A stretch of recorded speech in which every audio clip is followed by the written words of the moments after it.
Hypocrisy. Hello, friends.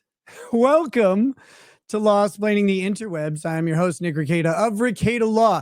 I should say that more articulately. Nick Rekieta of Rekieta Law, a small law firm in central Minnesota. How are we doing, chat? We have something a little bit different today. We have something a little bit out there. It's 1 billion degrees. I just showered, so I look all shiny. Sorry, I'm still probably soaking wet. Like a woman in the presence of Bill Clinton. But here we are. So here's what we're going to do. I'm going to talk for a little bit. Locals and YouTube are the only platforms that this will be aired on. And that's only because there is not a convenient way to switch to members only on Rumble. And I'm really sorry about that. I don't know. I've looked around for it. I can't find it. I can't find it like in Rumble Studio. I think you can do it, but I'm not using Rumble Studio and I'm not planning on using it right now. So the 4 cents a viewer ad reads, just, they're not that enticing for me as a creator right now. But, so we'll be on YouTube and locals. Anyone, I'm going to switch eventually to members only on YouTube. Right now it's public. Everything's out there and everybody can chat, but we will change to members only in a little bit. I want people to have time to filter in, and then we will switch to the video and we will switch to members only. So just rolling up my sleeves. We're gonna get to work. We're going to get to work. Okay.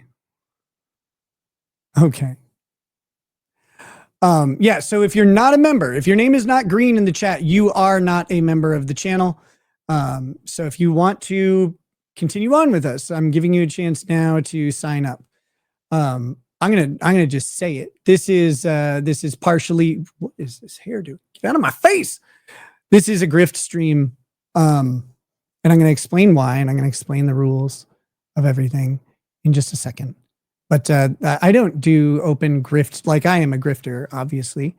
I'm on YouTube and I accept money from people for blabbing in front of a camera.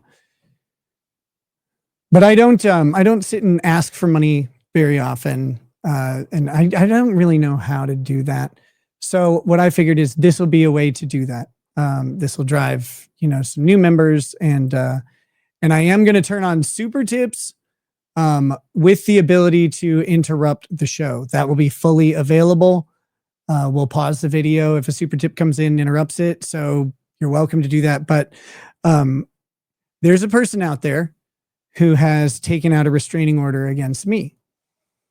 And I want to be clear that that person is not invited to this stream or anything like that. And I immediately disavow and disclaim any contact, comments, chats, anything, towards that person. Nope. I have never, ever, ever called for people to do that. I will not ask people to do that. I don't ask people to do that. I ask people not to do that. Do not bother this person in any way. And I mean that deadly serious. I'm not fucking around. I never would on something like this. This is a serious legal matter. I'm not joking. And so I am not in any way like having a gas or anything like that. It is just, that was funny. I'm not having a gas or anything. Like, there's no comedy to what I'm saying. It is just straightforward. No, there's a restraining order involved. That restraining order does not prevent me from talking about said person, although I am going to try and avoid direct mentions. But as you'll see, this person will be, included in the video content because part of a restraining order is coming to it with clean hands.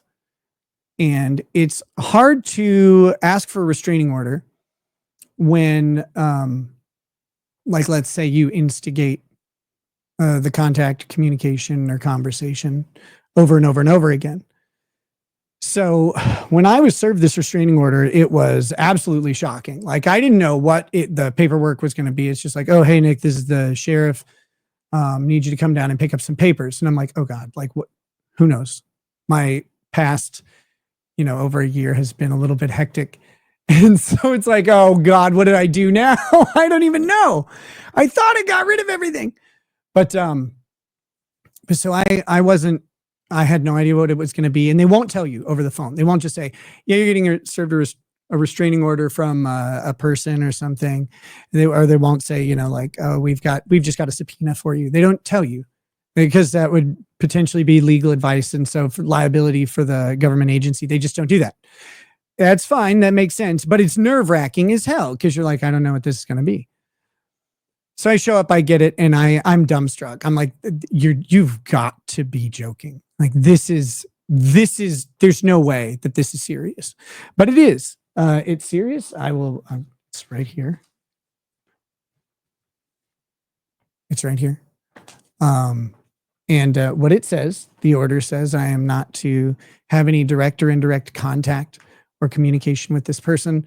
I'm to stay 1,000 feet away from their house. Okay.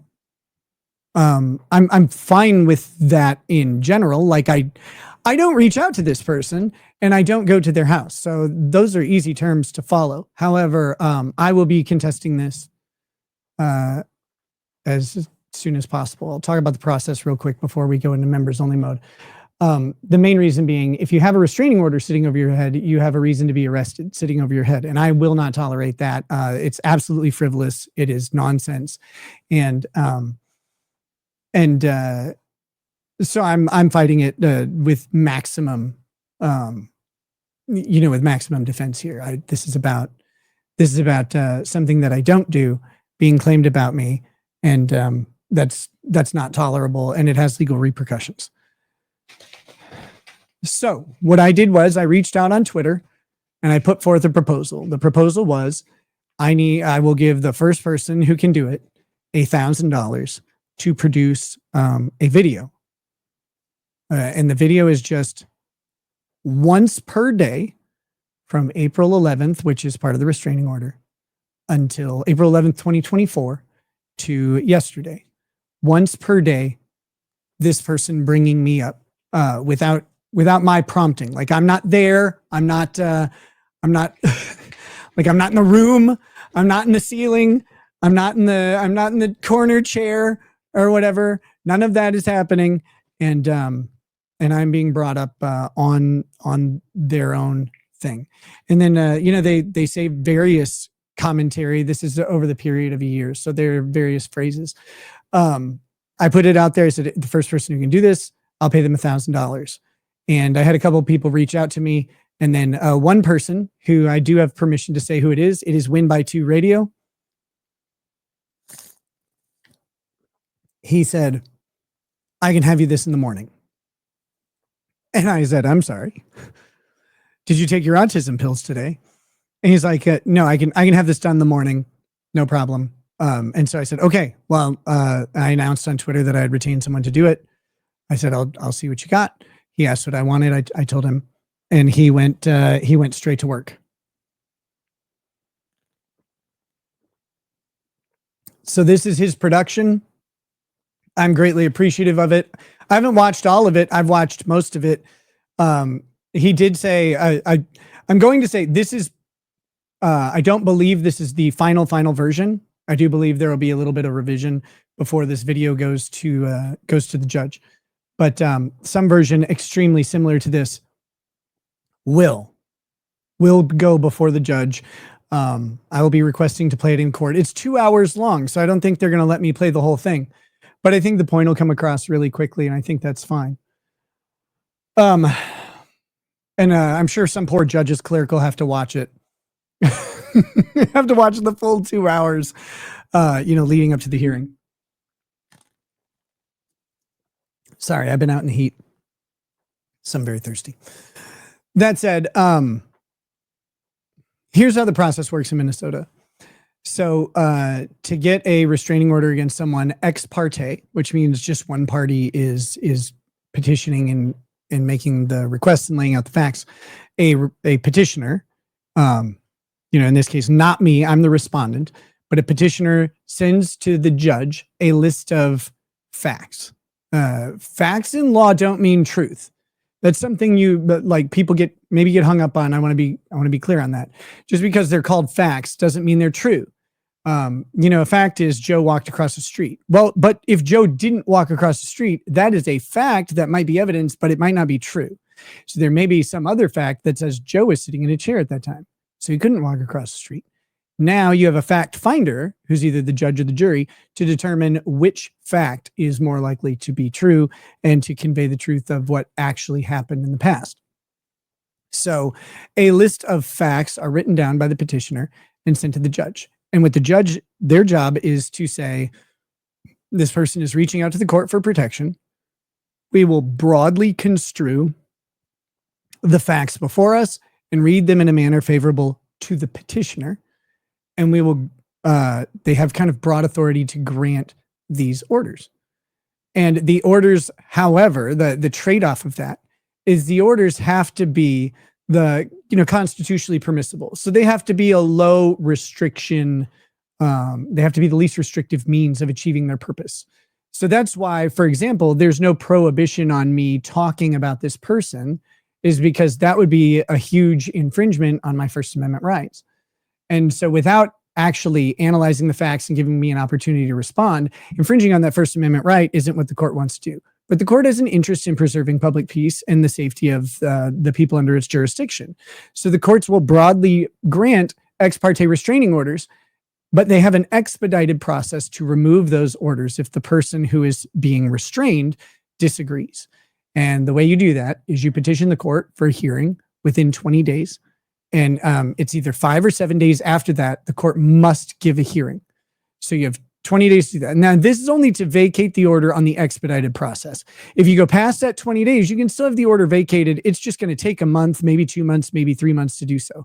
This is a fast track to do it. So you go, wait a minute, this is bullshit. And you go before the court and you have a hearing. And that's what I'll be doing. I'll be working on drafting that petition or my response right now.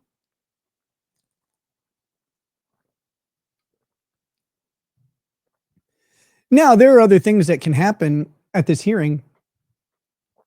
And those will become apparent in the paperwork. But you are allowed to present evidence. You're allowed to examine and cross-examine witnesses during these hearings. They're a full proceeding. I have done them before, both sides.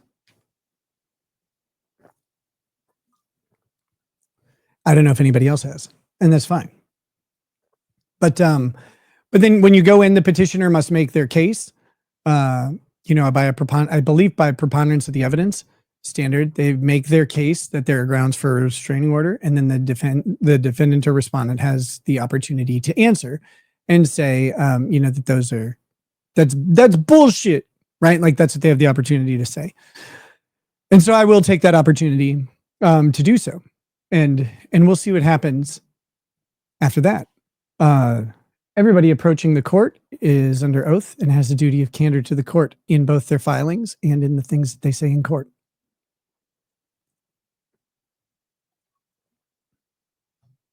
And so it's important to always be truthful. I thought, well, what better way to be truthful than to take the words of the person who's making the claims and put them into a video? But I, of course, don't have the skills to do this. And so I'm very, very thankful to Win by Two. He seems to have put together a really, really great video. And yeah, much more skills than me. And he put it together super fast.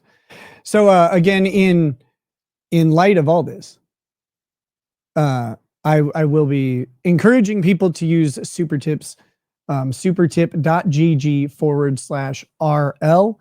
I'll pin that chat in just a second. Use super tips. Enjoy the show. We're going to be here a while. Once we turn on to members only in just a minute, we're going to be here for quite a bit. It's a 2-hour video. There's going to be pauses and stops.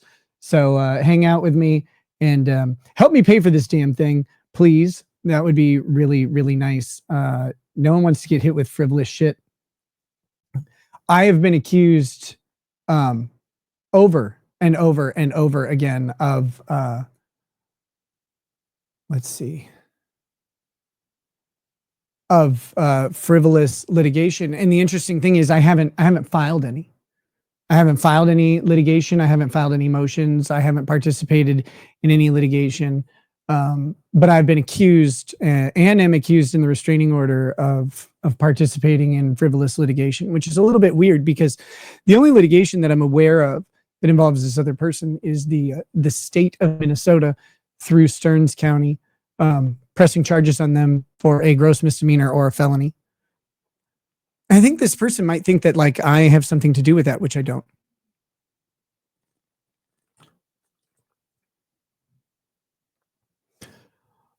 Let's see. I do have, I'm gonna get my windows set up here.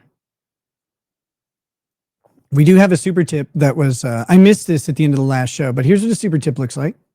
Let me at them with my expert scissor hands. I need a ham sandwich. I'll allow it. Amazing. Amazing. Let's see. I need to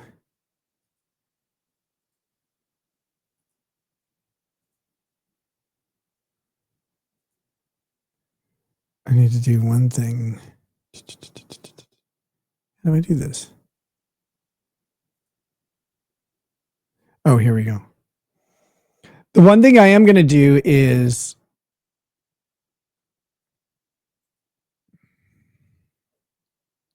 are you serious? Does it do it that way?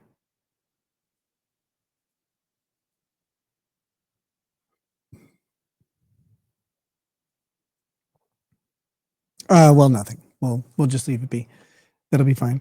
I am going to block a certain name in the YouTube chat because, again, I don't want any illusions about that. I prefer until this is resolved. Once this is resolved, I'll put it back. But until this is resolved, you know, I'm not gonna allow bullshit to get in the way of my life. Here we go. Just take just a second. Did YouTube change everything? They did. The fuck is this? Pop out dashboard. What happened? What is this shit? I don't want this shit.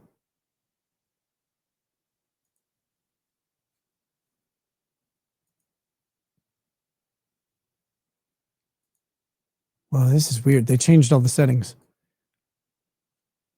All right. Well, I don't care that much. I won't be participating in that anyway, so no big deal.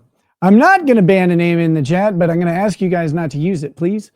Again, not a term of the restraining order, but a term I'm imposing going beyond the bounds of the restraining order and just politely saying, please do not, address anything to this person at all.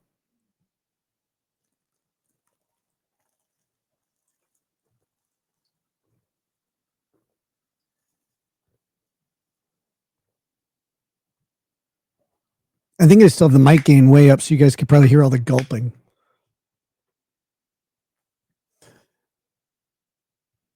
Sorry about that. It was intentional.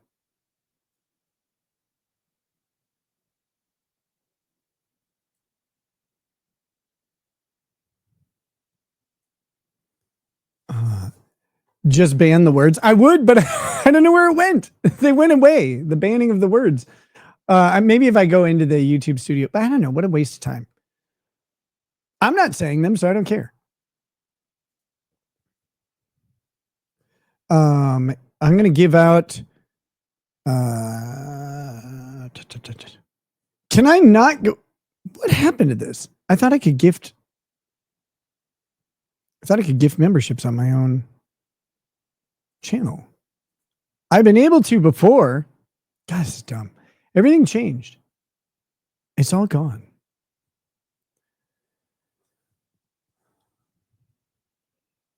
Gift 1,000 memberships.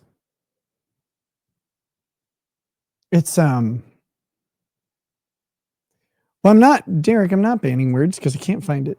This is the best reason. Oh my gosh. Okay. We have a lot of members that have joined. Holy shit. I just wanted you have to join at the $5 level. I mentioned that in the description, and I think I mentioned it early in the stream. But if you're not at the $5 level, join at the $5 level. That's where this is. That's what this is about to go.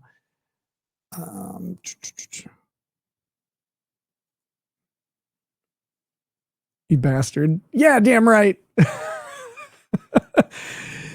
This is that's how it goes. Like I told you, this is a grift. Okay, here we go. Let me put this in.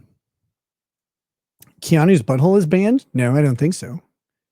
I mean, you can't post pictures in the chat, thank Christ. But no, I don't care what you talk about on that front. Let's see. Let me send this. Try out.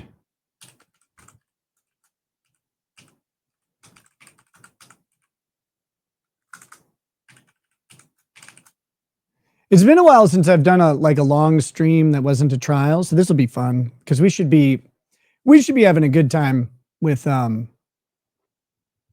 this video. It should take a bit to get through.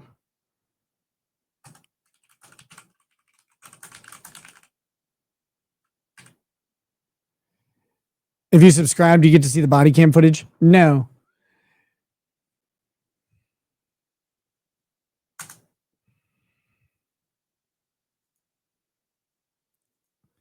Okay, so we got the super chat or the super tip message pinned. Of course, any super tips, any super chats will be addressed as we go. Thank you all for joining up and supporting. And hopefully, you'll enjoy the content you'll want to stay a member to. So here we go. You've fallen for my plan to make Ryan the editor look bad. Another win for the toe? Crooked peen. That's true. That's true. But really, I didn't need to be swindled into that. It was part of my plan all along. Ow. Oh, sorry. I saw movement on the stairs. I was like, what the hell is that? Who's that? Who's that? Who's that? Okay. Did I get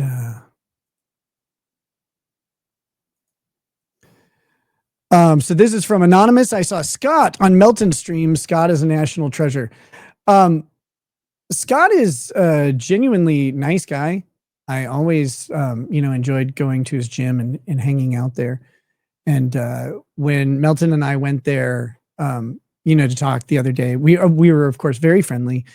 Scott shook my hand immediately. I wasn't sure how that was going to go because I haven't seen him really since being arrested. And I know there was some tainting maybe of reputation that happened.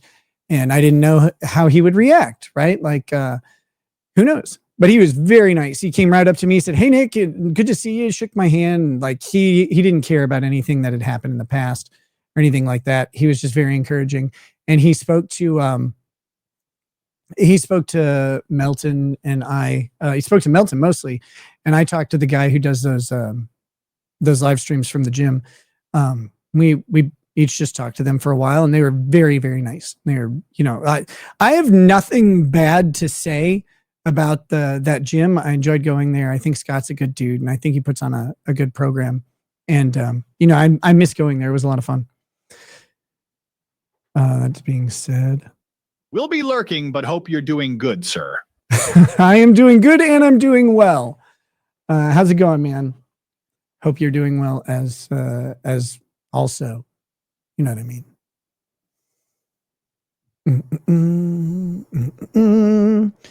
All right. So with that, we are going to move to supporters only. That's going to happen on. It's already happened on Locals a long time ago, but it's going to happen on YouTube, like now-ish. And so you can join as a member and have access to this show at any point during the show if you haven't pulled the trigger yet. But I'm going to switch over and we're going to start the video. You know what? Why don't I tease the very beginning of the video first? Because that's the better move, right? We'll tease the very beginning and you guys can see what this looks like as we go. That's smart. All right, where's StreamYard?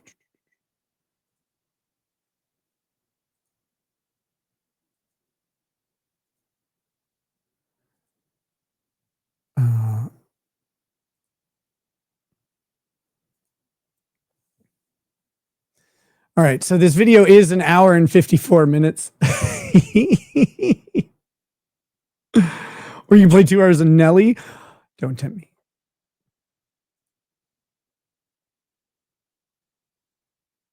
Well, this is going well.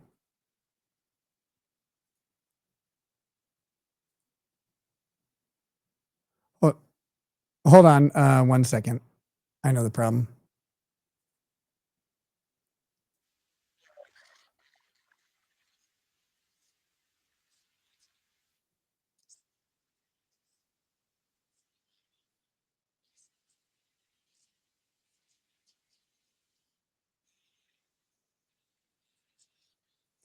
So as a reminder and a primer, this person has taken out a restraining order on me. Some of you may not even know who this person is. I rarely talk about this person on my show.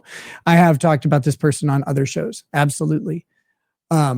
This person suggested that on this date, 4/11/2024, that I texted him and said, do the world a favor and kill yourself, which I did. I did do that.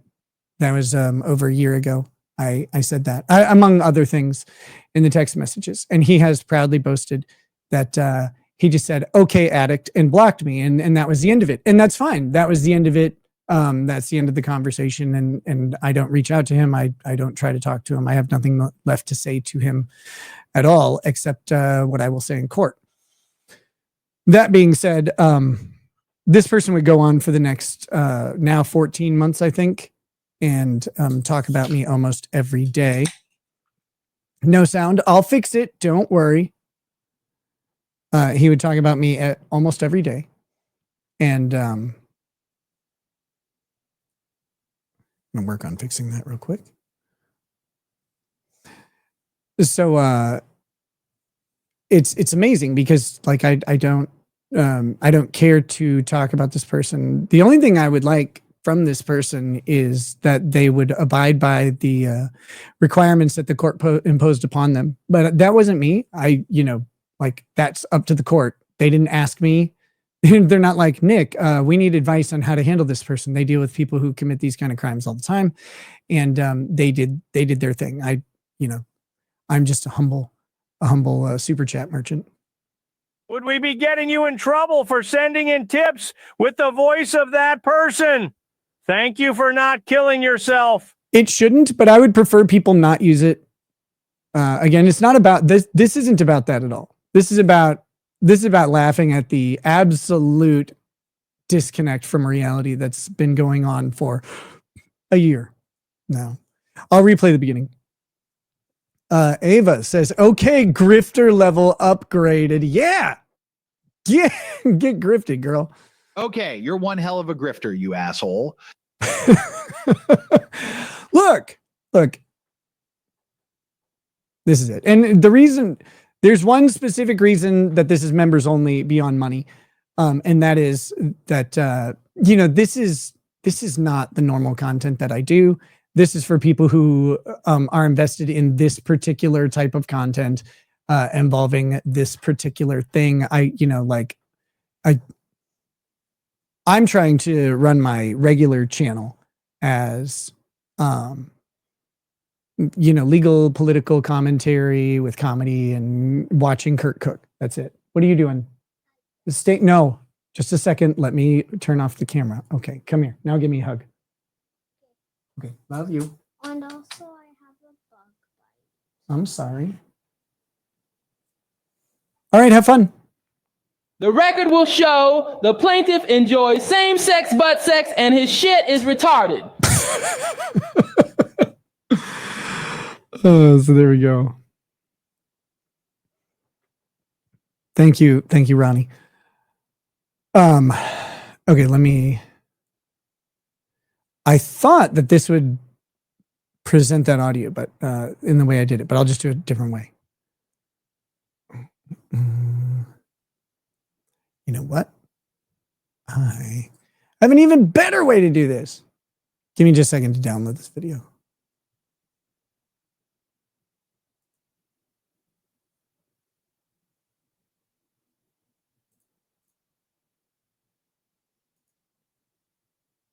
uh. 20 seconds left. Holy crap, do we have a lot of new members? This is amazing. Thank you, guys. Megan texted you instructions on how to gift memberships. Megan, you're so uncool. I was lying. I know how to do it. I'm just kidding. Go to your stream like you're a viewer. Okay, we'll try that.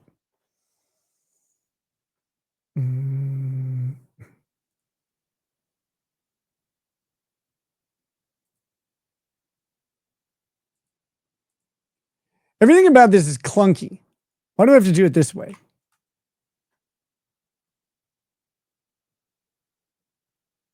Go to my screen like a viewer. Okay, here we go. There we go. Membership gifting. I'm going to gift out the 10 gifted memberships I have for the month.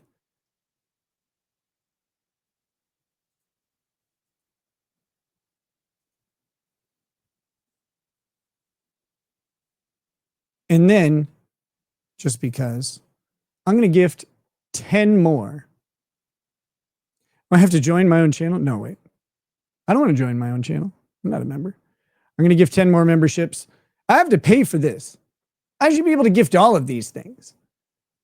But I'm personally gifting 10 extra memberships. So I don't have any way to pick them. So there's 20 new members in the chat. And there we go. Thank you to everyone. I'll try and get all the gifted memberships and stuff at the end. Jim tells you, says, what up, my Nika? Can't wait for an opportunity to stream with you. I'm trying to focus on news and politics while being funny and engaging without gay. Well, you can't have me on.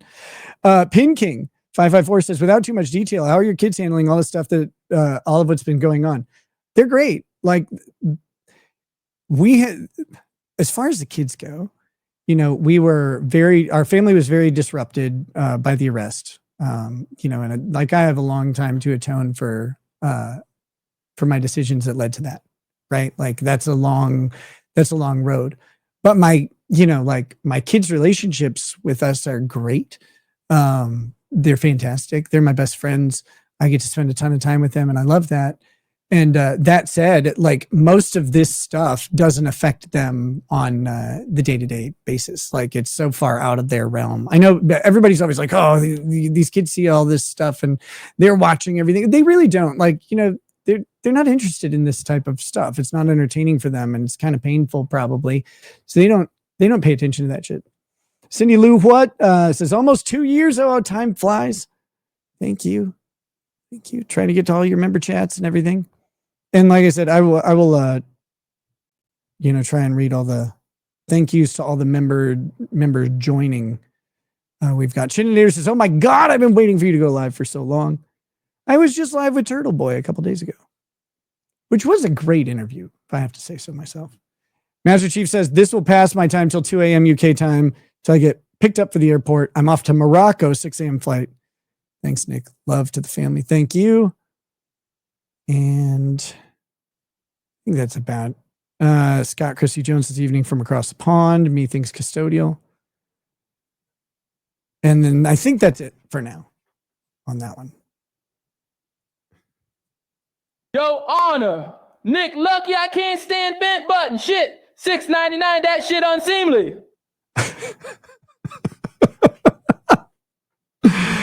Okay, let me pull the video file. We'll run it straight through StreamYard. And that should That should cause no troubles at all.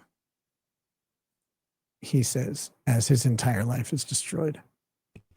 We're also doing an evening show tonight. Okay, so here we go.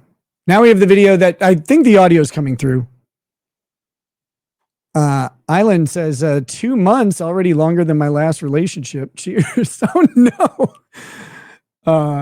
Oh shit, we've got some big tips, just the tips over on locals as well. Steve C says, had these coins in my account for over a year. Thanks for trying with the gifted memberships. Missed me, lol. And Lord of the Ree says, you're not a piece of shit. Thank you for not killing yourself. You're welcome. I don't want to do that at all. All right, so here we go. We're gonna switch to members only in a minute, but I wanted to give you guys a preview of the video. I will probably, I know I'm going to go hang out with Nick and his family today. So I think I might just hang out there for a while, seeing as we're heading into Rumble Friday, and my Thursday nights are usually a little later. They're later evenings. I think I might go hang out there today and go do some stuff. I know I want to help them with a tree. It's a weird thing to say. There's a tree that they need, pulled back. Okay, so I have to tell this story just a little bit. Once we switch to members only. But this is it. So again, this is going back to the first date, April 11th, 2024. And then we'll just see how often I'm brought up. Win by Two, who did the video, and I did not ask for every mention of my name. Like, I didn't ask for that. Just one a day. There are many, many more. His estimate, and I'll leave you with this to the public who is not joining, is that he has mentioned me since then over 40,000 times.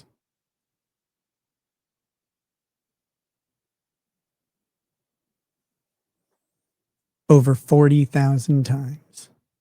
Eric Duff says April 11th. You remember your first date with the toe? No, this was, so he's saying that he's going to go hang out at my house. This would be the date that he was told to not come back. Shortly after this stream. So yes, just going ahead and reiterating the estimate. Don't have an exact count, but the estimate of mentions of me since April of 2024 is over 40,000. I'm a fucking Warhammer novel. It's unreal. I get told that I'm obsessively obsessive about this person all the time. And I'm like, I rarely talk about it. I mean, you have to understand the context of I don't bring him up on my show often at all. And when I go on other shows, yeah, they're specific and they're about something he did or some old story. Sure. But it's not even comparable. It's not even fucking close. It's embarrassingly different. So anyway. Anonymous says, the Dabbleverse, which is a horrible name for anything. And I hate it. All right. So here we go. We're going to go to... How do I do this members only thing? I think I just switch it here. Customization, members only. Well, that's just the chat. Save.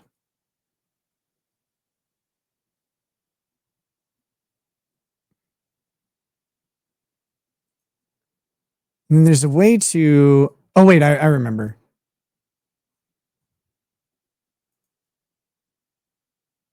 I don't remember. Where the fuck is this thing? Visibility. Here we go. Members only. There we go. To everybody who's about to be gone, I love you all. Please join the channel and you can join us for the rest of the show. Otherwise, see you soon.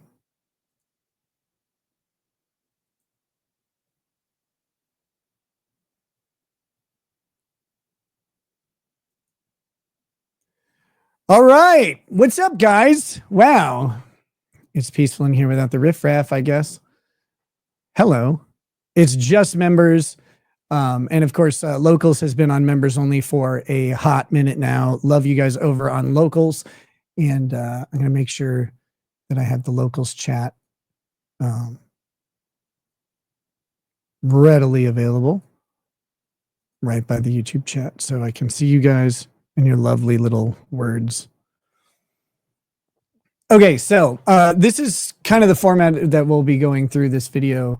I will, on occasion, stop and tell little anecdotes and stories about this. This one was funny. So if you remember, just before we switched over, he was talking about how there was a tree that we need help with, and needing help is a weird way to put that, because like there wasn't help needed. It's like help was appreciated, but the tree is a I think it's a lilac tree or something. Lavender. I don't know. It's a smelly tree that blooms once a year.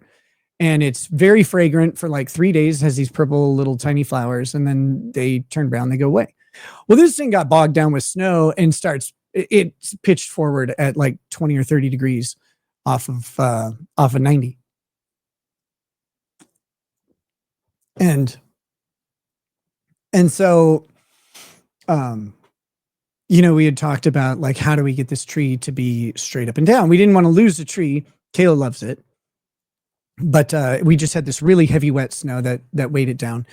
And so, April and I had talked about getting basically some stakes and some ratchet straps and pulling the tree up and then tightening it up and then, letting the dirt resettle so that it wouldn't be pitched forward.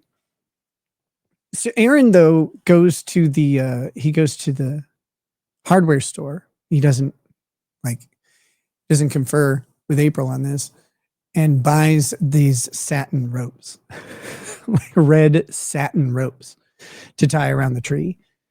And it's like, this don't work, man. Like, what are you doing? So it was just wild. And it was emblematic of his inability to do anything that involved fixing things or manual labor. It's really funny. John Cook says, "Hey, just bought a membership. Need to let you know, as a non-member, it did not kick me out until I refreshed." So,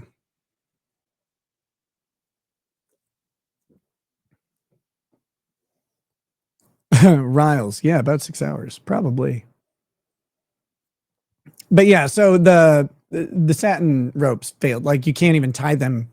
They don't tie. Like, there's not enough friction on the rope itself to tie and hold things. It just kind of falls apart.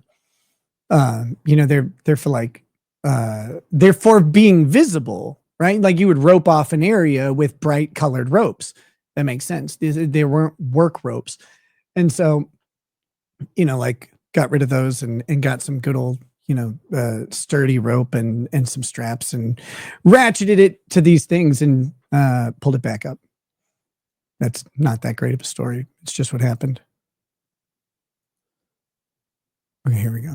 Back and straightened out that they have, and I want to do some tree straightening. I love doing shit. I love doing like backyard projects. 3 people straighten this tree, and that person isn't one of them.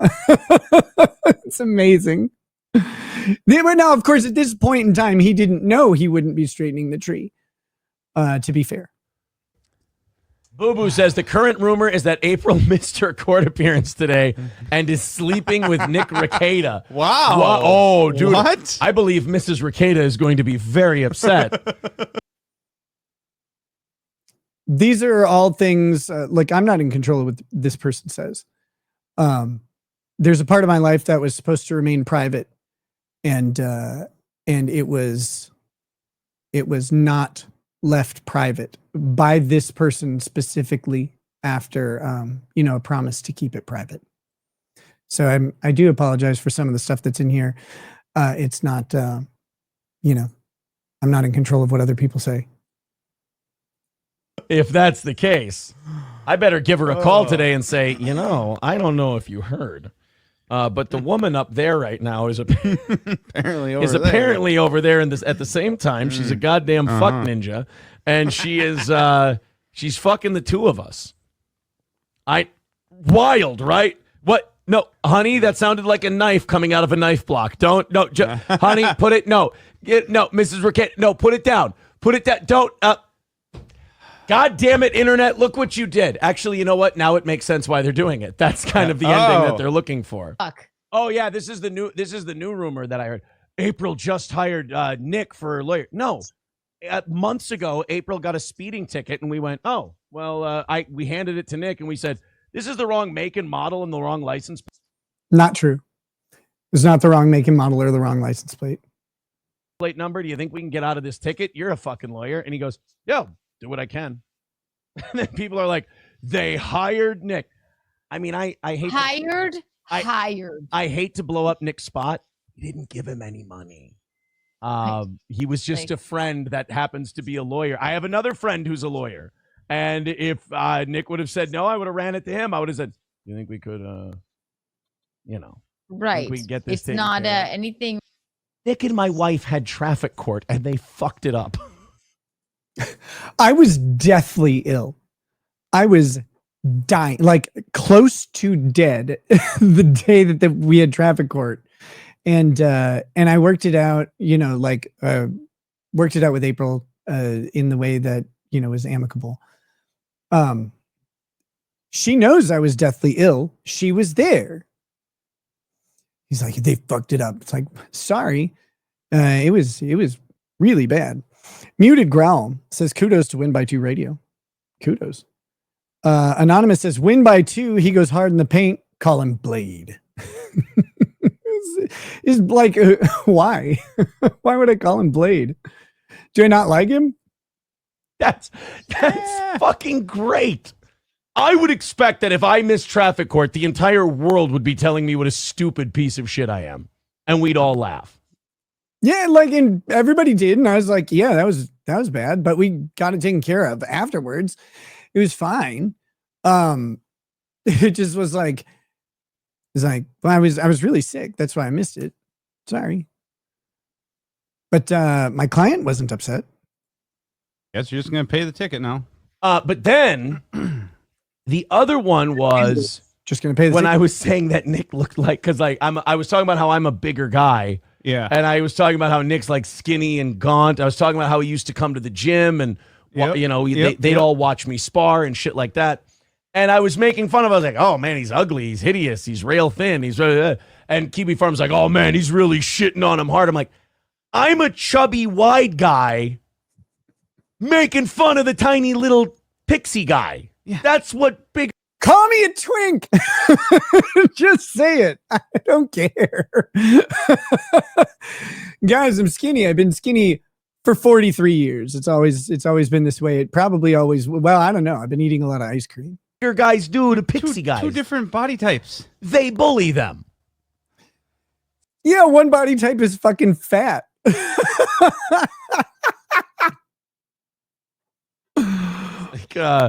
I was sitting next to Rekieta at an event. We were at an event for his kids. Yeah. And he goes, "One of the guys that's here just texted me." And he was like, "Are you sitting next to Aaron from Steel Toe?"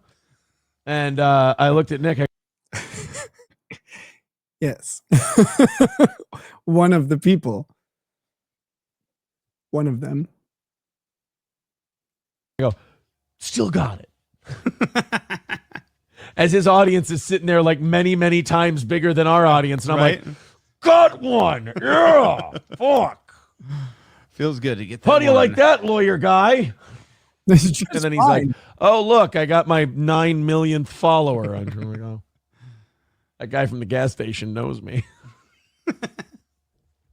I went to his house one day. I was cocking off to him because I went to one day I went to the A&W in Richmond on my way to his house, and the person working the drive-thru was like, "Oh, I love your show." I was like, "Oh, thank you very much." And then I went to the Casey's the next day. The theme here is I'm a fat shit. And the person working the counter at Casey's go, "Oh, I love your show." I went, "Oh, thank you very much." And I went to Nick and I said, "You know what, Rekieta? You might have a lot of followers, you might have a lot of viewers, but Richmond, Minnesota is steel toe country." And you want to know something? Huh. He didn't seem that impressed. Weird. Yeah. I don't stop in Richmond usually. Well, I stop there from time to time. The Casey's there is nice. I guess. Strawberry milk for the kids. Hurt my feelings. I was like, you know what? Pretend. Just pretend. That a bitch. Hey, can we vote on something else? Oh, Cocktiff says the show fell apart when you started partying with Nick, in my opinion. I'll say this. I think we got distracted with our new friends. I do. I mean, I think everybody could see it. And I think he did too. I don't think it's a one-way street. I'm not sitting here going, oh, yeah, when we started hanging out with Nick and them. Oh, yeah, our show really suffered. His did too, man. His show suffered big time. I remember. My show was suffering before that and during that and after that because my life was in a fucking downward spiral. Partly the product of my own choices and decisions and partly just some bad timing on shit coming to a head. Like that's how life goes sometimes. There was a 2-year period where my life was a river delta of shit. Like it just happened that way. And, some of it spilled online and some of it I was able to keep offline and some of it was I was able to keep offline and then got spilled later. But it's like, that's how it fucking goes sometimes. And I've talked about it. The show suffered a lot because of, me not wanting to deal with stuff. And not knowing how to deal with other things. So yeah, sure, of course. Your show suffered because it wasn't any good in general. He'd be taking days off and shit like that. And, as we're all hanging out and having a good time. You're right. You're absolutely right. And refocusing your efforts and making sure. And when we met them, like, the trajectory that both of us were on was really a really good trajectory. Like he had the whole Rumble thing going and all that. And I think the Rumble contract that I had is the biggest mistake I've made in relation to the show. I think that is the number one mistake that I made in regards to the show. The Rumble contract was a very beneficial thing at the time that had long-term devastating consequences that like from a business perspective that I have to rebuild. And that's not Rumble's fault, by the way. Rumble honored their part of the deal and they were good to work with. That is not like them. It was just the terms of what I had to do in that contract did long-term damage to the channel. The only way it would have worked is if the contract were renewed every year going forward. And that just wasn't a proposition that I had thought through at the time because my contract was based in part on the idea of bringing people to Rumble. And, I have over 150,000 followers on Rumble. I brought a lot of people to the platform from YouTube. I did that. That's what they asked me to do. They're like, bring people over. So I said, okay, let's do it. And we developed a strategy to do that. And it was pretty effective. Like that's a lot of people who will, tip and chat and watch and consume ads forever. So that was what Rumble got out of it. They got what they wanted. As far as for me, it crushed my channel's algorithmic response and on YouTube because you'd only run an hour of the show on YouTube and then switch to Rumble exclusively. Well, that's great if Rumble can keep up, but the Rumble numbers themselves never were able to keep up to a YouTube video. And in hindsight, what I should have done was just stayed on YouTube and broadcast to Rumble, like without a contract or any obligation, and certainly not impacting the YouTube show. That was a big mistake that I really, that's one I wish I could go back and undo. We talking to Leighton and all that, and we both kind of fell off with keeping open the lines of communication to those places. Now I think we've been refocused. Mm-hmm. It's odd. It's almost like a relationship. Well, when you first get into a relationship and you're like hot and heavy into it and you like ignore a lot of shit going on around you. Calm down, tits. I think and then afterwards you settle in and you start to refocus and you're like, all right, I got to get my shit done. Mm-hmm. I think that's kind of what happened.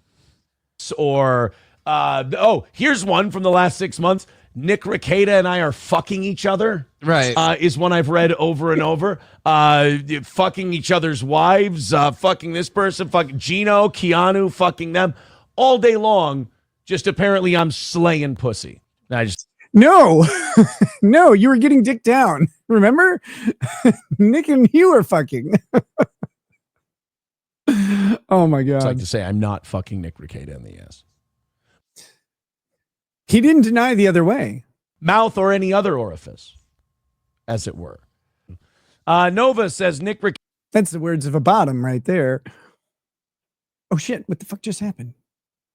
I'll say. Fair fight. 215 against, fucking. Hold on. I gotta fix that. Sorry, it skipped forward. Country. And you want to know something? Huh. He didn't seem that impressed. It's sorry. The video controls on this suck. Wait, was it this gag me again, Daddy? Was this where we Our were? new friends. I do. I mean, I think everybody could see it. And I think he did too. I don't think it's a one-way street. I'm not sitting here going, oh, yeah, when we started hanging out with Nick and them. Oh, yeah, our show really suffered. His did too, man. His show suffered big time. I remember he'd be taking days off and shit like that. And, as we're all hanging out and having a good time. You're right. You're absolutely. Don't blame the controls because you suck. Facts. Look, I'm sorry. Absolutely right. And refocusing your efforts and making sure. And when we met them, like the trajectory that both of us were on was really a really good trajectory. Like he had the whole Rumble thing going and all that, and we talking to Leighton and all that, and we both kind of fell off with keeping open the lines of communication to those places. Now I think we've been refocused. Mm-hmm. It's odd. It's almost like a relationship. Well, when you first get into a relationship, and you're like hot and heavy into it, and you like ignore a lot of shit going on around you. Mm-hmm. I think and then afterwards you settle in and you start to refocus and you're like, all right, I got to get my shit done. Mm-hmm. I think that's kind of what happened. Here's one from the last 6 months. Nick Rekieta and I are fucking each other. Right. Is one I've read over and over. Fucking each other's wives, fucking this person, fucking Gino, Keanu, fucking them all day long. Just apparently I'm slaying pussy. And I just like to say I'm not fucking Nick Rekieta in the ass. Wait. So if you're fucking pussy, and you mentioned Gino and you didn't disclaim that one, so I guess that's true. Mouth or any other orifice, as it were. Yeah, we just watched this, but Nova says Nick Rekieta says he used to fight and spar in college. You should have a fun boxing match for a fundraiser. That wouldn't be fair.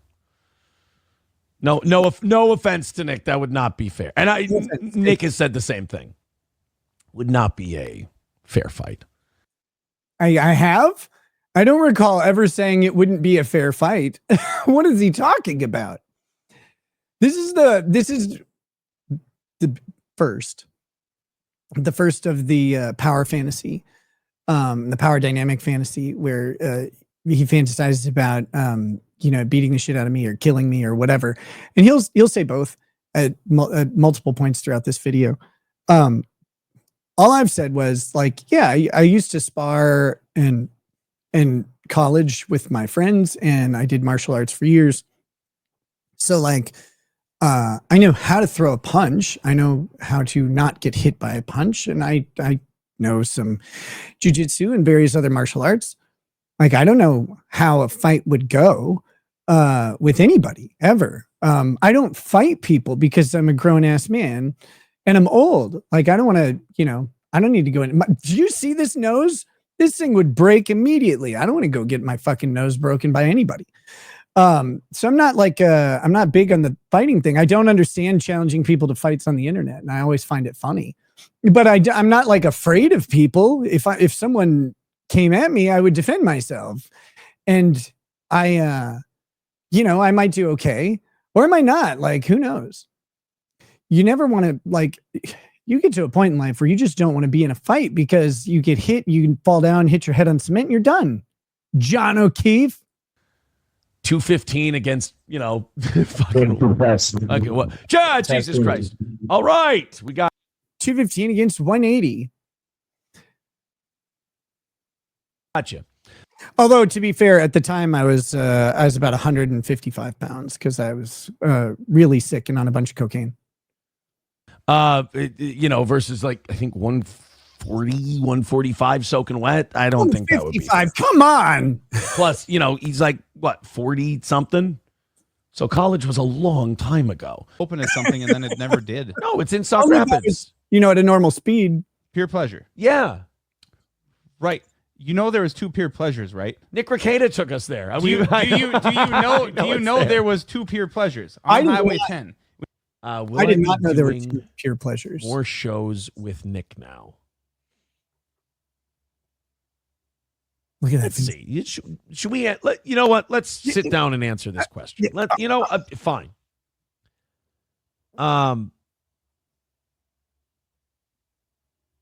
I believe, without saying too much, that Nick and I became fast friends. We did. I licked your face. Anytime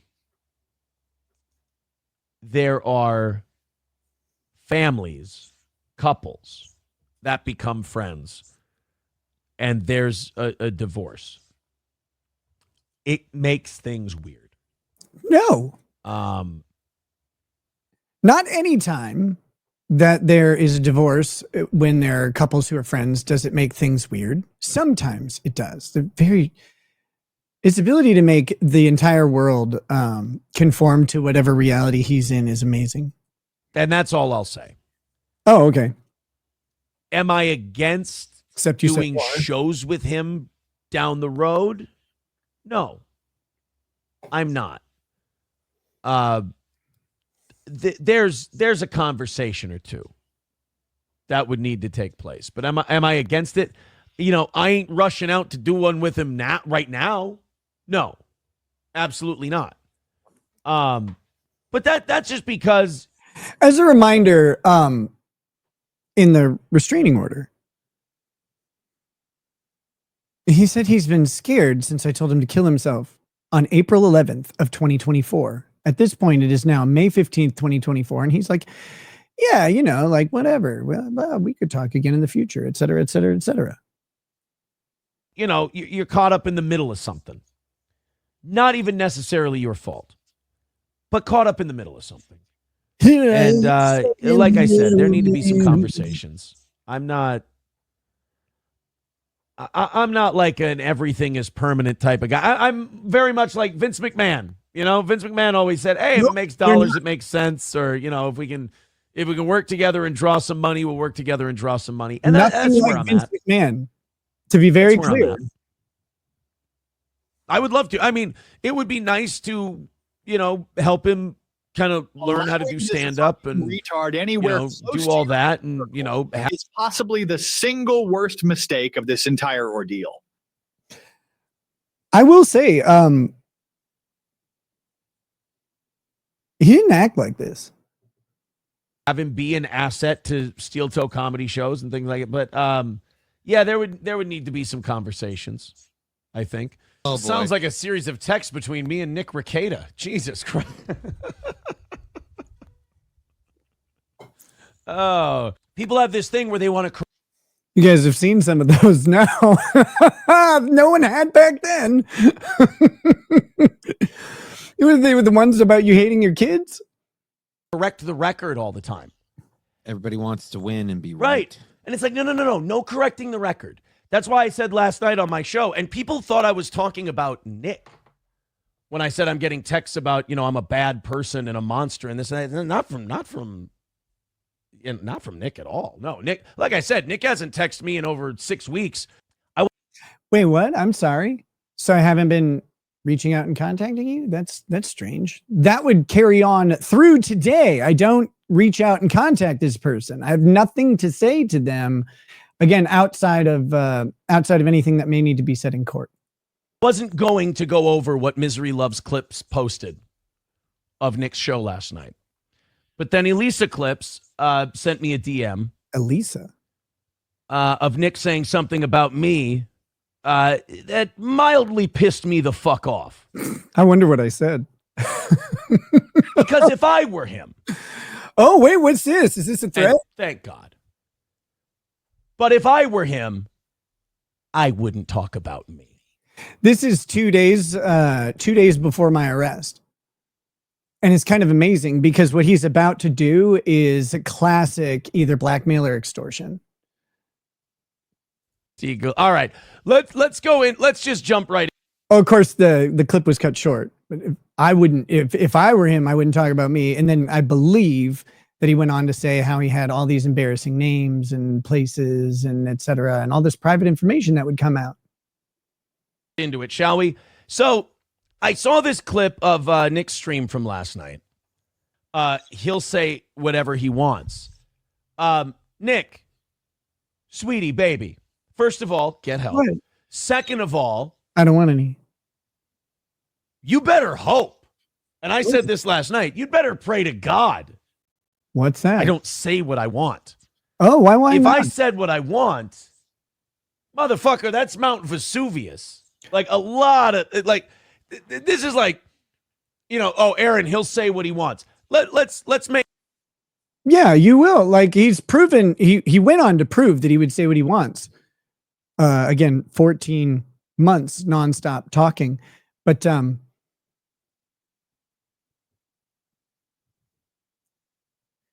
this is a threat, right? Like this is a threat about me saying anything. Then he'll prove me right by saying what he wants. It's amazing. Make a quick rule for Nicky Boy here. You keep my name out of your fucking mouth in ways like that, and I can promise I'll be as good a boy as I can be. You fucking crack whip with me. You know that guy, like Lefty Rosenthal, he had all the accounts. The guy who was Ace Rothstein in Casino, he knew everything about the mob and all their dealings and everything else. Sure. You want to keep a guy like that happy, right? This is blackmail and extortion. Straight from the statute. Mm-hmm. He could blow up your shit. Right. I'm actually, give me 1 second. I'm writing this down for my tell-all. Thank you. I'm going to write down. And I'll do a tell-all. And remember, I'll make that comparison. Right? Nikki. It'll be joint written by Gino and I. Yes. Nikki. We'll tell all we know.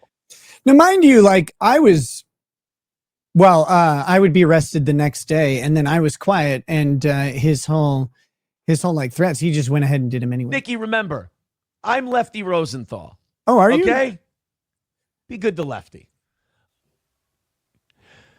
Now, Nick, would the world really be a better place if I killed myself? Would the world be... Yes. Dummy. Oh my God. But this it's in the wrong spot. It was on the tip of my nose. I still don't know what it was. It might've been Coke. I just literally don't remember. They would have missed that. They would have missed this. Somebody says, how did you ever meet Nick? This was really sad. I talked to someone the other day. I talked to someone yesterday. And they said, how'd you meet Nick and Kayla? And I said, well, I met them in October at the show we were going to do with Chrissy. And then, of course, the tragedy with Chrissy's family happened. That was so sad. And Chrissy booked Nick to do a guest set. Or did I? Chrissy did. Drive-by says, congratulations to Aaron for being Minnesota's biggest loser of all time. Yeah, Chrissy booked me. She's like, hey, I'm going to be in Minnesota. I'm doing a thing. Maybe we could hang out. Maybe you want to come do a little comedy set, stand-up comedy? And I was like, I will be bad at it, but I will try because that sounds stupid. So let's try it. Let's have a good time. Boy, I can't remember if it was Chrissy or it was me. Could have been either one. And we met them there. And we talked. We hung out after the show. We went to a bar. It was a great time. They came over the next morning. We hung out. We watched a movie, everything else. And then we started hanging out with them after that. I mean, sort of. That's not quite how it went. April started hunting on our land for a couple months, and then we started hanging out. But other than that, relatively true story. About, if you haven't heard by now, Nick Rekieta got his fucking family arrested and my wife arrested. I didn't really get my family arrested. I got me arrested, and I guess Kayla arrested, and April arrested. I mean, there were other people involved in that, but I don't think my kids were arrested. I should ask if they have any prison tats. Another thing that I will hold Nick Rekieta responsible for until the day he fucking dies. Carlos Ramirez, I'm not acting righteous right now. I'm not acting righteous at all. I'm just saying that the restraining order is bullshit, and it's silly that a person who would speak so often on their own about me would ask for one. Which, if he doesn't get help, will be soon. That is, if he avoids a lengthy prison sentence, which he may not. Guns and drugs together, they don't fuck around on. Like, if these three don't think they have that lengthy prison sentence, I guess, because of all the drugs and guns together. Good prediction. Have a problem, nothing's gonna matter. And I worry about Nick's part, because Nick is the classic addict who is too fucking smart to get clean, too fucking smart to admit he's got a problem. I don't know. Everyone's assuming online, they're like, oh, this is a wake-up call for Nick. I've gotten to know Nick over the next 6 months. I can see him explain his way out of this. I think everyone in that group should go their separate ways. Everybody got pissed at me for saying in court that my whole life, like, people had told me I was smart, but they have. Like, it's not my fault. I was saying that to say, but I was really, really fucking dumb. Like, I let people's praise plus, temporary success get to my head, and I made bad decisions because of it. I became stupid. That was the whole point of that speech. But even he agrees. Nick's super smart. He's so smart, he'll never stop being an addict. All the way, every single platform. Just get on there. Because you know what? Because Nick is smarter than everybody else. I know. And Nick's going to be able to get on, mere mortals, they go on and stream and go on Twitter. That's fucking stupid. And the lawyer's going to tell you not to, because it's a really dumb thing to do. Don't do it. You see, Nick is different. Yep. Nick is really, really smart. I know. In fact, I'm going to say Nick probably set up this whole arrest just so he could show how good of a lawyer he is when he beats all of the charges. That's what I did. He probably set the whole thing up. He might have only bought the cocaine so that he could get caught with it, so he could show everybody what a brilliant lawyer he is. It's probably all just 4D chess. See, now do I sound like a law tuber? I feel like I sound like a law tuber now, because that's a. This is his initial impression of LawTube, and I find it hilarious, actually. About how fucking dumb these people sound. I tell you what, I wander into communities doing this show, and every time I wander into a community, I feel like I go, I've wandered in to the den of the dumbest motherfuckers who have ever walked the earth, and then I go, I feel like I'm in the right place. Because these LawTuber guys, I don't know if they're like shitty lawyers who, like Nick, like he sucked at being a lawyer, so he just started a YouTube channel. That's or if these guys, or I was like, you know what? I'm really bad at lawyering. I'll go on YouTube. That's the plan. That's exactly how it happened. It's amazing. Some of these guys are really good and they do the YouTube thing on the side. I don't know. But some of their shit is so fucking stupid. Like, I've got some people I'm watching, and they're going, oh, I think Nick beats this by pointing out that they over-searched the search warrant, and they'll get everything that they found thrown out. And then one guy asked, So one of the things I can still appeal the search warrant. That's actually the interesting thing about my plea deal is I can appeal the search warrant still. I believe we're in the window without jeopardizing the plea deal, because you can make an appeal of a constitutional issue, not a fact issue. And so I technically still can appeal it. I don't know if I'm going to or anything. I haven't made any decisions on that at the moment. But one of the things that is really interesting is one of the statements that's relied on by the police in executing the warrant is that my children were reported by the quote unquote preschool or kindergarten teacher at the church of being hungry and dirty. In the interview with the pastor that happened after the warrant, the pastor was very clear. He said, I don't know how that statement got attributed to that person, but she didn't say that. So as part of the warrant request, a statement is made, and that statement is the opposite of what actually happened. This happens a lot. The officer, and I'm not claiming any malice. Maybe it was a mistake. I don't know, but they wrote down the wrong thing, and they didn't use the recording to make the warrant request. They used their own notes, and their own notes were wrong, and the pastor corrected them, but he corrected them days after the arrest when they did the formal interview that was recorded.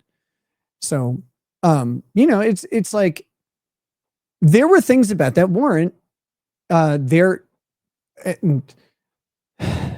frustrating thing is when you have someone else involved in helping you do something, like you hire someone to help out. And I like my lawyer a whole lot, but I have some disagreements about how the Franks motion was drafted and how it was handled. And that's one of them. I feel like they left out stuff that was pretty important. But some lawyers, have a strategy that focuses on focusing in on a couple high impact issues and maybe not having everything. My strategy is a little different. But it doesn't really matter at this point, but it might matter on appeal. Who knows? That lawyer. Oh, so the search warrant affidavits come out and the guy's like, no. It's like, motherfucker, then how do you know that's what's going to happen? These guys are actively rooting for a guy who had almost 27 grams of cocaine in his house and a gun under his bed. It was less than 20 grams. Just to be clear, that's the actual official weight. And loose ammo with 5 children in the fucking house. And they're rooting for that guy to get off on a technicality. What? You don't get off on a technicality. The loose ammo was in boxes. It was in retail boxes for ammunition. When you go buy 20 rounds of 45 millimeter, not 45 millimeters. So 45 caliber handgun rounds, right? You get a box of 20 of them. They say American Eagle on them, have big fucking eagle. It's cool. And they were in those boxes, and they were nowhere near the handgun. The handgun was in a safe in a completely different part of the house. And as far as the rifle, the ammunition for the rifle was, again, in a completely different part of the house. It was completely inaccessible to anyone other than me. And so when they said, I was only talking about him because he made me think about him all the time, Your Honor. You see, it's his fault. I can't keep him out of my mind. I love him. That's what I was going to say in my letter.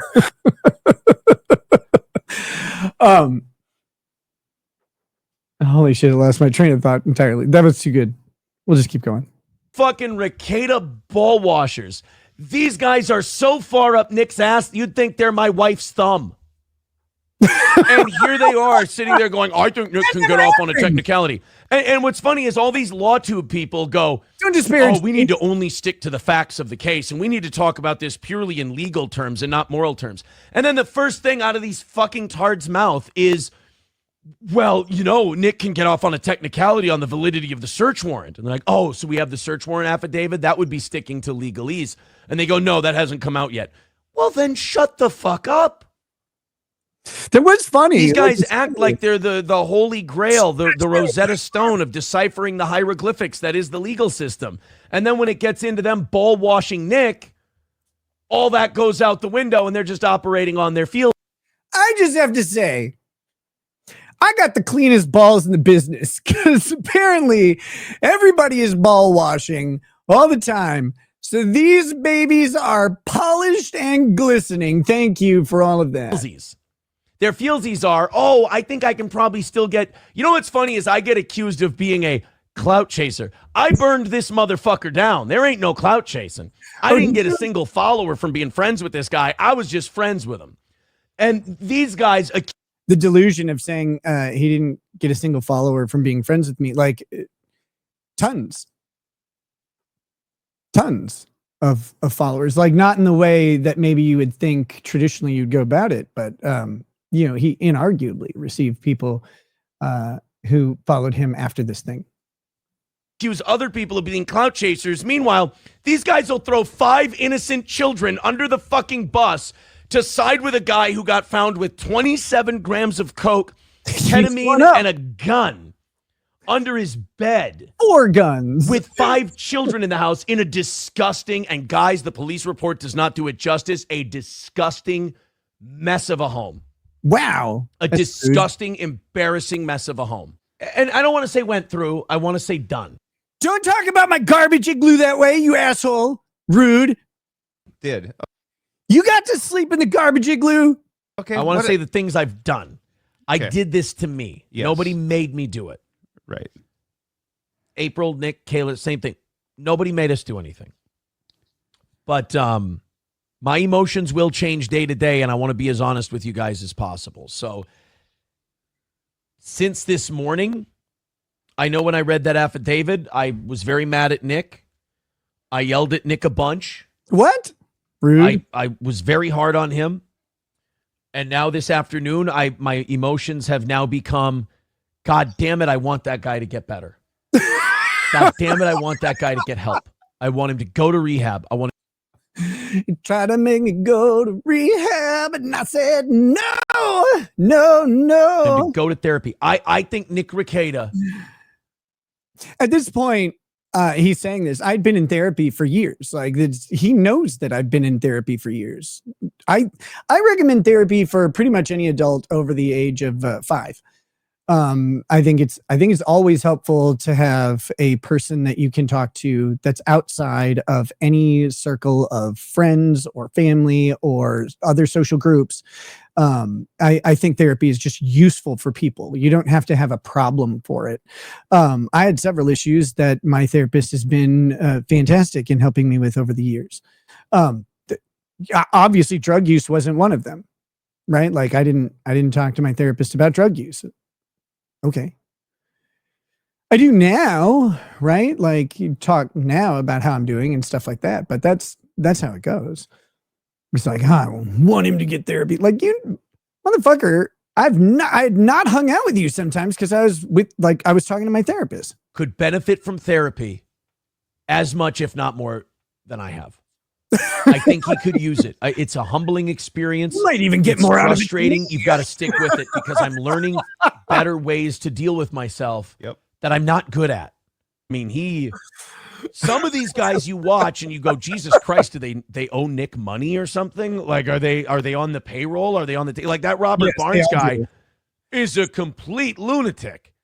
Yeah, Barnes is compromised by me. I bought that motherfucker a long time ago.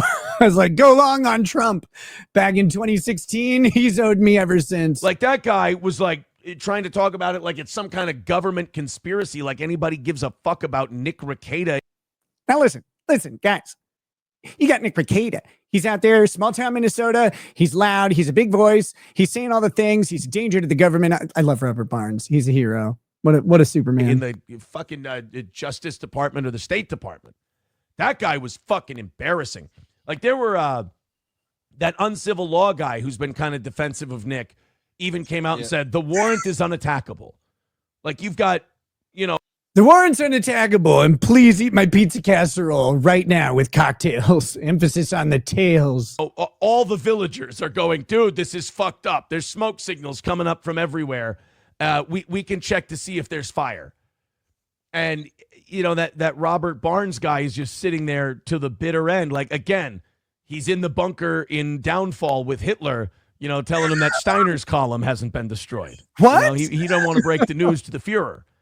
But this Nate the lawyer was just like right down the middle with it, man. He was just analyzing it.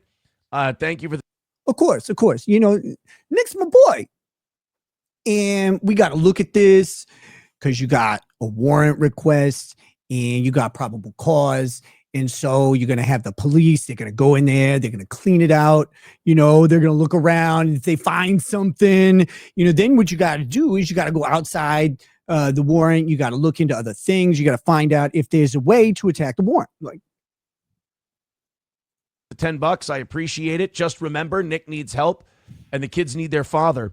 Hopefully this ends with everyone in recovery and putting this behind them. Yeah. I mean, I can't echo that sentiment enough. But then again, but I will say this is where I maybe need to work on myself as a human. If they don't get help, on the flip side of that, I'm going to be really fucking pissed and mad and angry at them. You know, but you can't control it. What are you going to, you can't control what people are going to do. If they don't want to get help, they're not going to get help. It's as simple as that. $5 from Viking says, Aaron may be hiding Nick's blow in his ass. Search there, detective. Oh, I mean, they can. Why would you say that? I'd rather they didn't. Sure. People have been circulating that clip now. It's been on all of the shows of Nick and April being on Simpcast back in 2022. We played it on our show too. Yeah, this was the episode I remember Alex Stein being on. And we've been at this for a while, and we're still on May 30th of 2024. I remember Nick and I messaged each other after that episode. And I remember April telling me we did not message each other after the Alex Stein episode. This is like not a thing that occurred. I can't remember. I couldn't find a message to him. I thought I may have reached out, but I think I just told April. I've said this openly. At the time, I didn't know April or Aaron. And I thought that Alex came in a little hot on April for being mad at Aaron. And then I thought the way that he talked to her on that show, and mind you, I'd never talked to this woman in my life at this point. Like I never met her, didn't know anything about her. I didn't know that she was a podcaster in Minnesota or anything. I just thought that like he was kind of going hard on her when Aaron wasn't there. And I was like, well, that's kind of lame.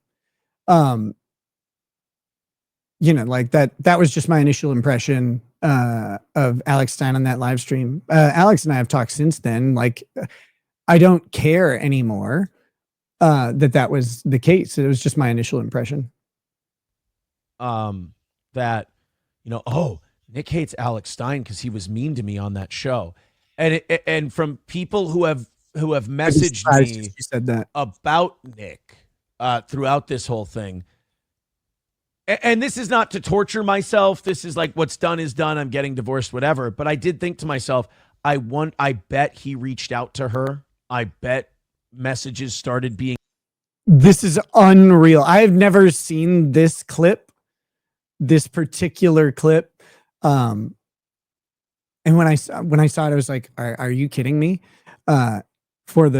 To be very clear to those in the back, I never reached out to April following the time I was on Simpcast with her in 2022. Messages did not start in any way. I was on the show with her, and then the next time I encountered April was at the stand-up comedy show. This is an insane theory that he has, like that this is all some setup starting from way back. Like it is crazy. Exchanged even back then. Not saying April ever did anything wrong in our marriage or anything like that, but I guarantee there was an effort made. There was an attempt made. I guarantee it. He went to the Nick Rekieta. Guarantees it. Like, no, what are you talking about? again, this is just some woman with a husband who lived an hour away from me. And like on the show, I don't know that we even interacted much on the show. Like the panel was like 7 people, right? And I didn't know her, but I knew Chrissy, and I'm trying to think who else was on the show. Alex Stein did a lot of the talking, and he, at the time, his mic was so bad, and he would come on to live streams and his volume was way higher than everybody's. And so I just kind of like sat back or whatever. For most of it, I didn't mind. I don't remember who else was on that show, but I feel like I had another friend on there. Maybe Nina Infinity, or maybe Star Wars Girl was on that show too. I don't specifically remember. People could go check the roster. But no, I never reached out and messaged April after that. I was just like many other shows. I was on a show with someone, and then I wasn't. And that was it. And he guarantees that an effort was made. Like, what are you talking about? Where's that come from? Beta school of talking to your lawyers. Oh God! Please tell me your lawyer isn't Nick Rekieta. Oh no! I've been having a lot of late night conversations with Nick, and he gets a little slow for a minute, and then he. Yeah. So my actual best grift of all time is I put on a bunch of makeup, and I'm actually Johnny Crutch's doctor, which is why he's not getting any better. He pops off to the bathroom, comes back with a whole lot of energy. I like that man. He's a spit. I like it. Yeah, he's a comeback kind of guy. I have seen people actually posit the theory that the small town Minnesota church and police force are corrupt, and they have it out for Nick, and they're trying to destroy him. Who said that? I don't know, man. I've been watching the streams. I didn't think he needed help destroying himself. I thought he was pretty much on the. If you wanted to destroy Nick, all you had to do was sit back and watch. Yeah, He was going to the point where he was probably going to die soon. Yep. They could have fixed a lot of problems. I told people, I'm like, you'll never fuck my life up worse than me. I'm way better at it than you. What are you doing? That was also the Judge Schneider that had been assigned to this drug, guns, and children case. He had gone on that shit-faced extreme. Yes. And he had accused her of having like liquor pouring out of her vagina. See, Nick isn't a funny guy. He's just vulgar for the sake of being vulgar. It's always really uncomfortable when like Kayla and I would be hanging out. Nick would come. I love this next thing he's about to say. If anybody is familiar with his current content, I really want you to focus on this next criticism, because this is amazing. Come upstairs for his break. You know, the one where he said he was saying goodnight to Lady Rackets. Yes, but he would come up and he would say things like, "Oh, I told this really funny joke," and like it was just after they came out of the bathroom and probably maybe engaged in some, I don't know. I'm congested. Yeah. But he would come out, "Oh, I had this really funny line," and he would say the funny line, and I'd be like, "This is fucking uncomfortable. Fuck. It's just dirty for dirty's sake. It's not whatever." Yeah, Jacob Blake, I get it. Black people, am I right?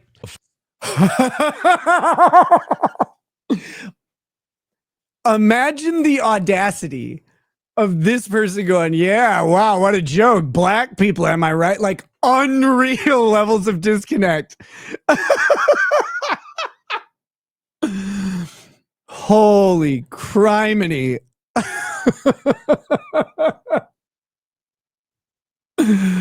Yeah, Jacob Blake, am I right? I wish I remembered the Jacob Blake joke.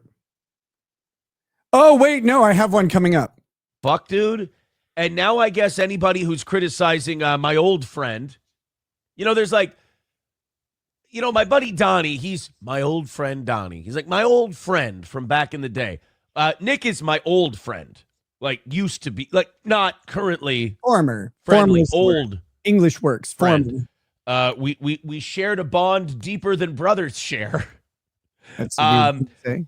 But he's been, as they call it, sweeping for Nick hard, like delusional. Sweep the leg, Johnny. Sweep your own. And now he's comparing people who aren't sweeping for Nick to Nazis or people living in Germany who would have turned in Jews. Can't kill me. Nothing sticks to me. Not even cum. Who's Nick's other woman? There's a video on NatClo20. What? Nick has another lady? Boy, for a big fucking drunk, coke-addled dork, he sure can pull some bitches, huh? Camelot sitting there talking. No, because he Pulling bitches, what, like in a sled? Like, what are you talking about, you weirdo? And some big girls can't walk. can feed them drugs. That's a good point. Like, Camelot was on his stream saying, oh, yeah, Nick's told me about how he's been with lots of hookers and shit. I love how the misunderstanding of Camelot's jokes has led to this one. No. And you're like, what? What the fuck? Well, hookers, I guess you pay them. pay- So that, Yeah. that doesn't matter. Addicted to your past disco. I'm addicted to disco talk. But like Nick would do this a lot. And then over time, April would just kind of become that person too. You would make a point and they would take one word you said while making that point, pick it apart and go, no, you said this. And it's like, hey, fuckheads, retards. The main thrust of the point was this. Fuck that word. It doesn't matter. Pick a different word you want me to use. So this is amazing. This is a person defending their communication style, and their communication style is what I say. The words I say don't mean anything because you should know what I feel. And he actually said that to me multiple times. Like, no, but I meant this, and this is what I felt. I speak emotionally. Like, yeah, I get it, but like you'd say words and they do exist. Like you should acknowledge that they have meaning. That's the one I'll use. The main thrust of the point is this. People, dumb people, this is a tool dumb people use to feel intellectual, is they'll hear someone make a point that is unassailable, that is 1,000% right. No, but you can't hear someone make an unassailable point if you use words that don't mean what the words mean.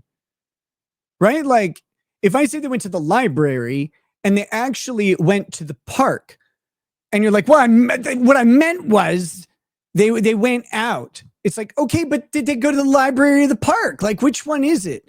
And dude just never had the concept in his head that the word that you use actually matters, because we have a system of ordered language with definitions so that everybody understands what's going on, rather than trying to discern your emotional response.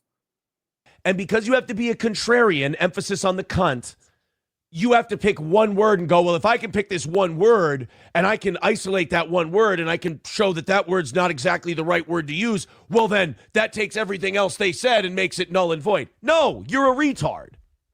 Like Corey used to argue that way with me. And I'm like, Jesus fucking Christ. You know, the list of people who argue with him and say, no, can you just tell me the word that actually happened? Like, can you do that one? Like, the list keeps growing. It's like, yeah, this person did it too. It's really crazy of them. It's like, all right. No, you just emote like a woman. Remember, I'd argue with Nick and Corey. I'd say this a lot. I'd go, Jesus fucking Christ, you know what I mean. Year, 2 years, 3 years. There isn't one. There's a reason for that. Society's not as fucking stupid as you think they are, Nick. It always fails. Prove it. Somebody has got to go.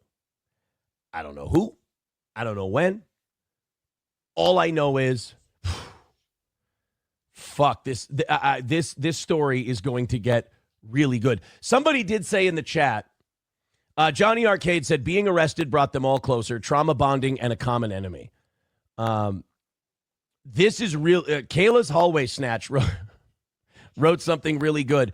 April over there means that the case against Nick is super solid, and Nick dangled the coke-covered carrot to April so all three of them can synchronize their stories for any future trial or questioning. If you don't think Nick is playing Godfather over this whole thing, he's not even letting Kayla get a fucking lawyer. She filed her papers for the judge motion pro se. They had to be filed that day. They had to be filed that day to bounce the judge. That day. Not the next day, not the Monday, not some day later when like you could hire someone or whatever. They had to be filed that day. So yeah, she filed pro se and everybody's like, oh my God, it's not letting Kayla get a lawyer. We had to find a different lawyer for Kayla. Like, I mean, I know a bunch of lawyers, but I know them all around the country. Hold on one second.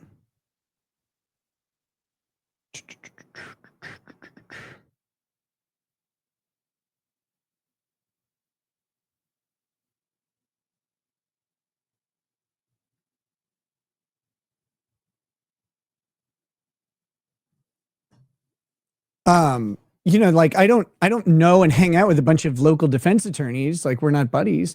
I know some, but getting them on the phone and seeing if they have something in their schedule, finding out what their retainer is, like that took time. Which means no attorney. Exactly. Alan Powell, the real AP with $2 says, wish her well, but only after she ruined Nick's life.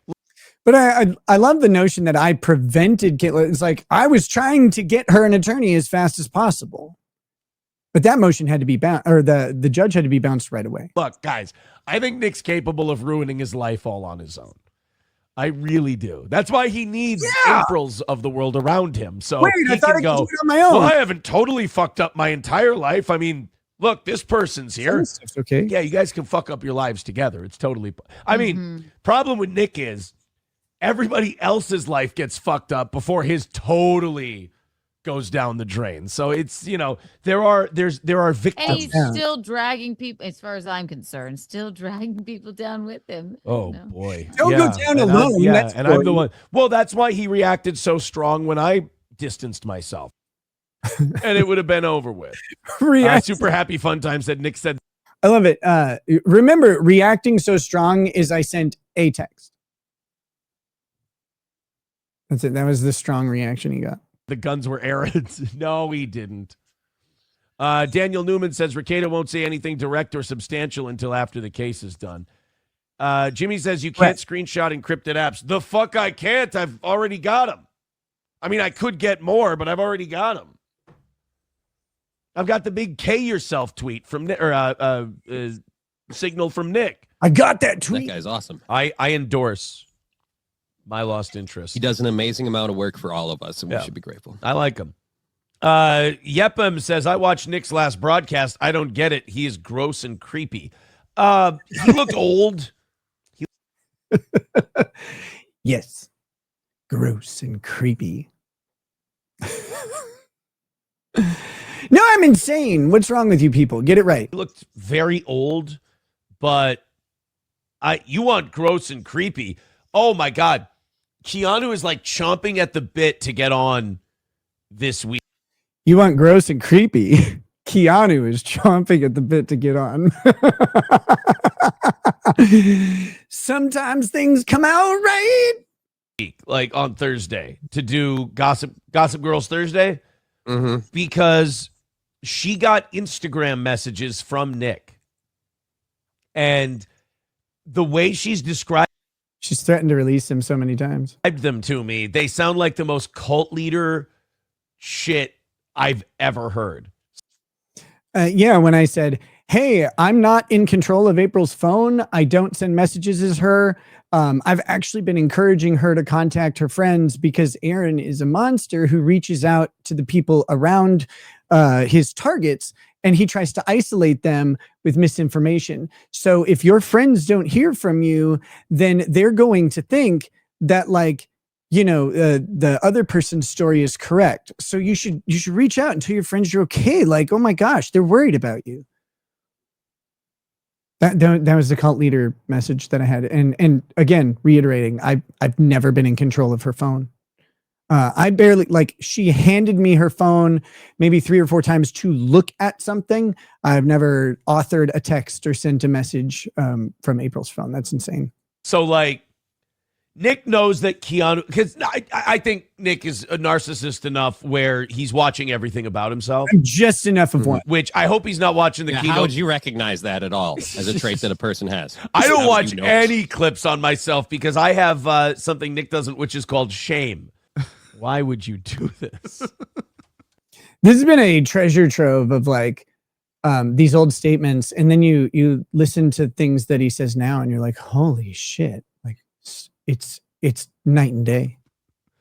Thomas Michael says, if you had to choose Mersh or Nick to take the little girl's place, who and why? Ooh, I don't know. I don't know the context of this. I don't know. Mersh is just a dumb internet guy. I think there's more problems with the other one.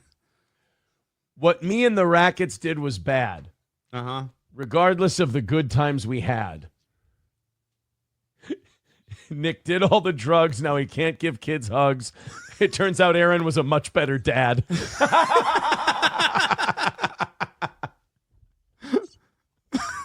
God. I think in this last stream, he got a little closer to humility, and I'm going to give him a little bit of a break because Nick's a broken dude, and Nick can imitate emotions. He can't have them. I don't have those. I went to the emotion store and I'm like, I'm poor. I don't know what to do. I don't know how to even buy these things. Where do you install them? Is it like do you put a thumb drive in your ass? Like, what do you do? How do I get these emotions into my body? Nick can't have those. He can only intimidate. I'm a ton of fun. He can have. I've seen him have rage. I've seen him when he doesn't get agreed with or people don't go his way. I've seen him just flip and just fucking spiral and turn on that person. Actually, I have to thank him a little. He did help me with something. I saw some of those tendencies in myself sometimes in my worst moments, and I have checked those to no end. And I have not been that guy. Carlos Cameo with 199 says, April and Nick seen at Golden Corral in Shoreview, Minnesota. Oh, rub it in. Rexstart parody account with $2 says, where in the world is April San Diego? J. Brock Contrarian just saw Nick and April at the local gas station asking people for change.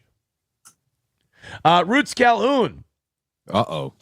Says, wait, I just saw Nick and April at the Tasty Freeze on Lawrence Avenue on the north side of Chicago. They were eating each other's peanut butter parfaits with their arms intertwined. Elza Belza, April and Nick were seen at the Wilmington repair shop. So the context of this clip, very briefly, is that someone emailed him and said that April and I were spotted at the DQ Grill and Chill, and he like breathlessly reported on it. It was really weird. He just believed it inherently. Dropping off their MacBook before venturing off to play pretend hunting. God damn. I had no idea that we were going to get all these sightings today, Johnny. I didn't realize how fucking around April and Nick are getting. Like, this is maybe they're on a lot of travel. Maybe they're on stimulants and they're just zooming from destination to destination. They're That's how everywhere. travel works. Maybe they've discovered teleportation. Yeah, if you do enough stimulants, then you can actually move from A to B faster than the rest of reality. It's amazing. Not sure. I mean, I'm not going to sit here and say that the people telling us this are full of shit. I can't say that. We can't prove or disprove it. I can't prove or disprove any of these allegations. So a Subway in Rochester, a barbecue in Edgewater, Florida, a Golden Corral. Dagger to your heart. Oh, Thick Cheney with $5 says word is that Nick and April were spotted on the grassy knoll in Dallas. Oh boy. Well, at least they're taking in some history. But all my guns were taken, so I didn't shoot him. Don't worry. The way they shake, I don't think they could keep their shooting hands straight. I don't think they would have been very dependable. Plus, Nick lost all his guns. Yeah. What's he gonna do? Linda Pepperton says, tell us about the DP and the buy stuff. Gross. Nick and I never did any buy stuff. This is a person with just no regard for anything. The discussions like that he has and the commentary that he has is not only like non-consensual, it was specifically like, we're not going to talk about anything at all because it's nobody's business. Nobody on earth. Some of the shit really pisses me off. I'm sorry. Oh, no, I shouldn't have. Oh, no, that's going to be on Red Bar now. He's going to say I took a liar's sip. That's not what that was.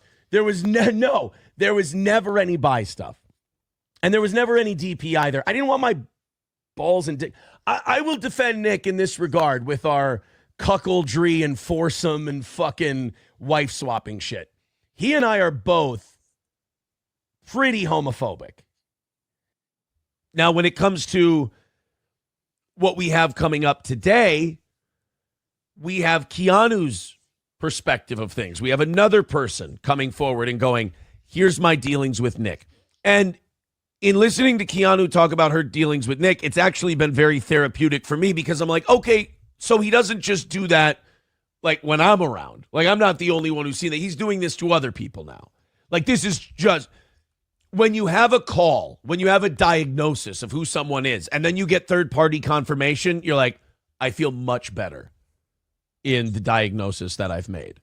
You know, like, it doesn't make you happy because it's a fucking guy doing drugs and drinking when he has 5 kids who have been taken away from him. It's bad enough to do drugs and drink and not take responsibility for what you've done when there's 5 kids in the house. Now the state has come and taken them away and given them to someone else, and you can't have them. And there's very little reason for any of us to believe that the behaviors have changed. That's fucking insane. Remarkable. We've also got one of the big reasons Keanu's on the show today is because Nick responded to her. And not only did Nick respond to her, but Keanu has started like a Me Too movement. Yeah. Like a Me Too movement. That's a great way to describe Keanu Thompson. It's perfect. And in fact, with no basis in fact, every basis in fantasy, with spurious claims that won't ever be proven or borne out. Shocker. So she gets these messages that are highly manipulative. None of this remarkably manipulative. Or came. And Keanu doesn't play that shit, so it doesn't work on her. So you just look like a retard trying to do that. And then like 2 more women come forward to Keanu and I. And these 2 mystery women have never appeared at all. Unless it's like Alyssa and Farron, who dumped DMs, although those DMs do not have me engaging in any sort of inappropriate activity with them at all. So like, I'm not sure what this is ever in reference to because it never came out. Came to me to say, can I get Keanu's information? Like they wanted to go right past me, which I actually think is really cool. And they're like, I want to talk to Keanu about my experience. One of the women was Gabe Hoffman, probably. With messages and streams and things like that. And I'm like, ooh. Like Keanu's like the Hannibal Buress to Nick's Bill Cosby. All right, let's get down to it. Yep, that's how it went. Quick update. Apparently today, Nick was convicted of what, 3 or 4 driving offenses today? I knew about this one, and I thought there was a second one. Like he got a couple of violations in close succession. So this might not be the only one we hear about. Yeah, I was pissed about getting some of these tickets really like close together. That was a really shitty time. In the next week or two, Nick has been driving one of his vehicles. I can't remember which one, with old tabs. It might have been the SUV. I don't remember. Carrying with him proof of insurance. See, the way he phrases this is Nick had been driving. The day I got pulled over, I didn't have my wallet.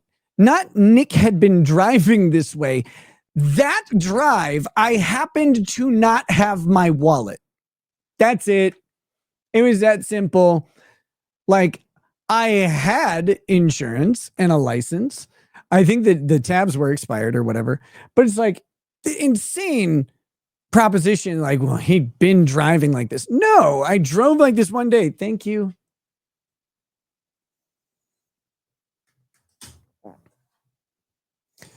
I drove like this one day and I happened to get pulled over that day. But this idea is like Nick had been driving like this. Oh, okay. And he hasn't been carrying with his driver's license. With him. So he got busted doing 95 in a 70. Like we've talked about it enough, and then the Keanu thing, and that she 95 and a 70. I know what car I was driving that day. Bailed, and that's why Nick's trying to be so controlling of who she talks to. I don't agree with that. I think April has been beaten down confidence-wise. I think the arrest has really fucked her up, and then the drugs and the drinking has fucked with her head, and then, of course, Nick's fucked with her head. I think she believes, and Nick isn't doing anything. Here's why Nick's such a bad guy. Terrible. He will never tell someone what's best for them if that includes something that's not good for him. Like a really good friend will tell you, here's what's best for you. Okay. Like I'm not a really good friend of hers, trust me, but I will give her the advice of, you need to get away from all of us. Like, you probably would have been better off not meeting any of the rest of the three of us. In fact, everybody in this situation would probably be better off if they never met each other. Yeah, it'd be great not having. And that's a very easy thing to say because it ended with arrest. Weirdo. Nick would never give that advice. Well, buddy, this person once had Nick, served to who got himself to Johnny Depp when details of an HRO against him became public. The court documents detailed a discussion between two of his wives discussing his physical abuse. They both agreed the term that best described him was monster. Instead of apologizing, this person took the opportunity to say his second wife abused him mentally and emotionally, that she was Amber Heard and he was Johnny Depp. Though just like proven abuser and defamer Amber Heard, he filed a meritless ex parte TRO against someone who wants nothing to do with him. Where's my dinner triangle? Can there be any louder retard alert? That seems pretty accurate. That's a good summary.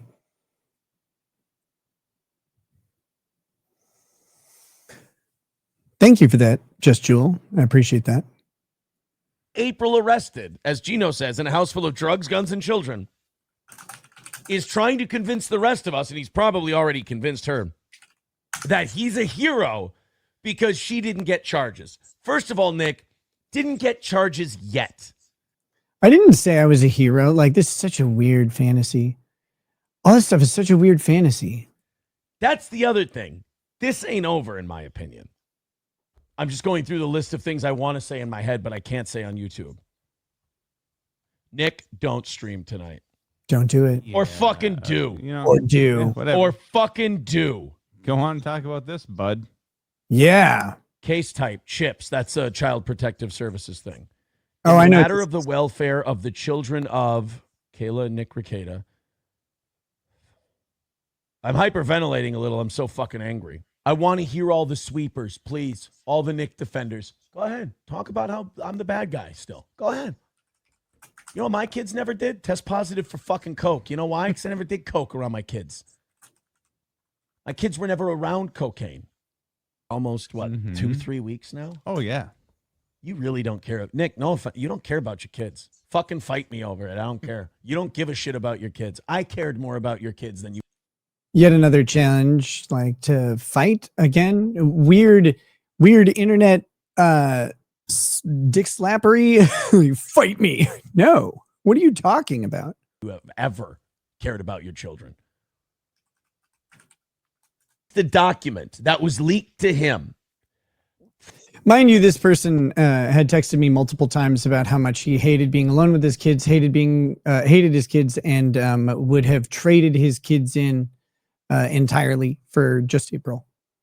So it's something I can't even fathom saying ever. Probably by someone from Nick's hometown. And I have the document and we'll read it. I'm not going to put it up on the screen. My copy is not redacted. It's not redacted. But it is the Rekieta Child Protection Order. And we're going to read it on the show today, start to finish with Keanu. And we're going to react to it, obviously.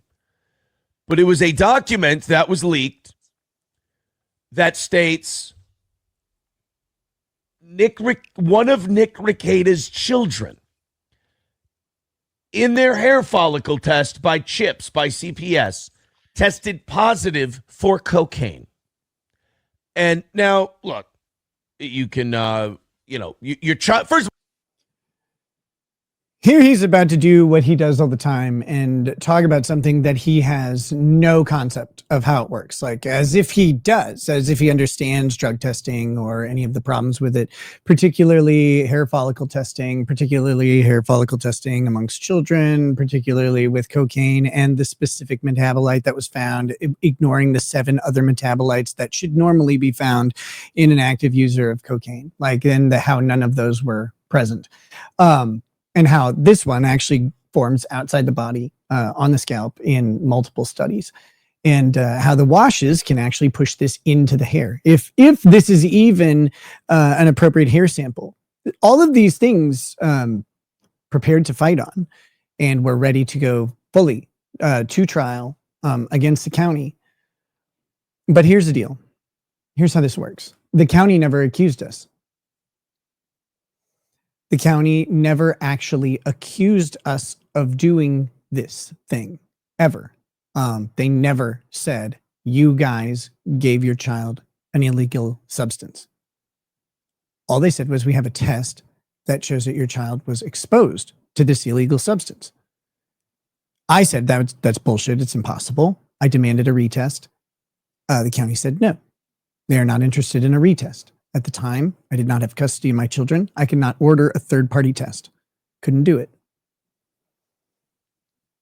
Since the county did not use that in court, other than we need basically, so this motion was for them to have more time. Now, we had followed everything that the county had asked us to do.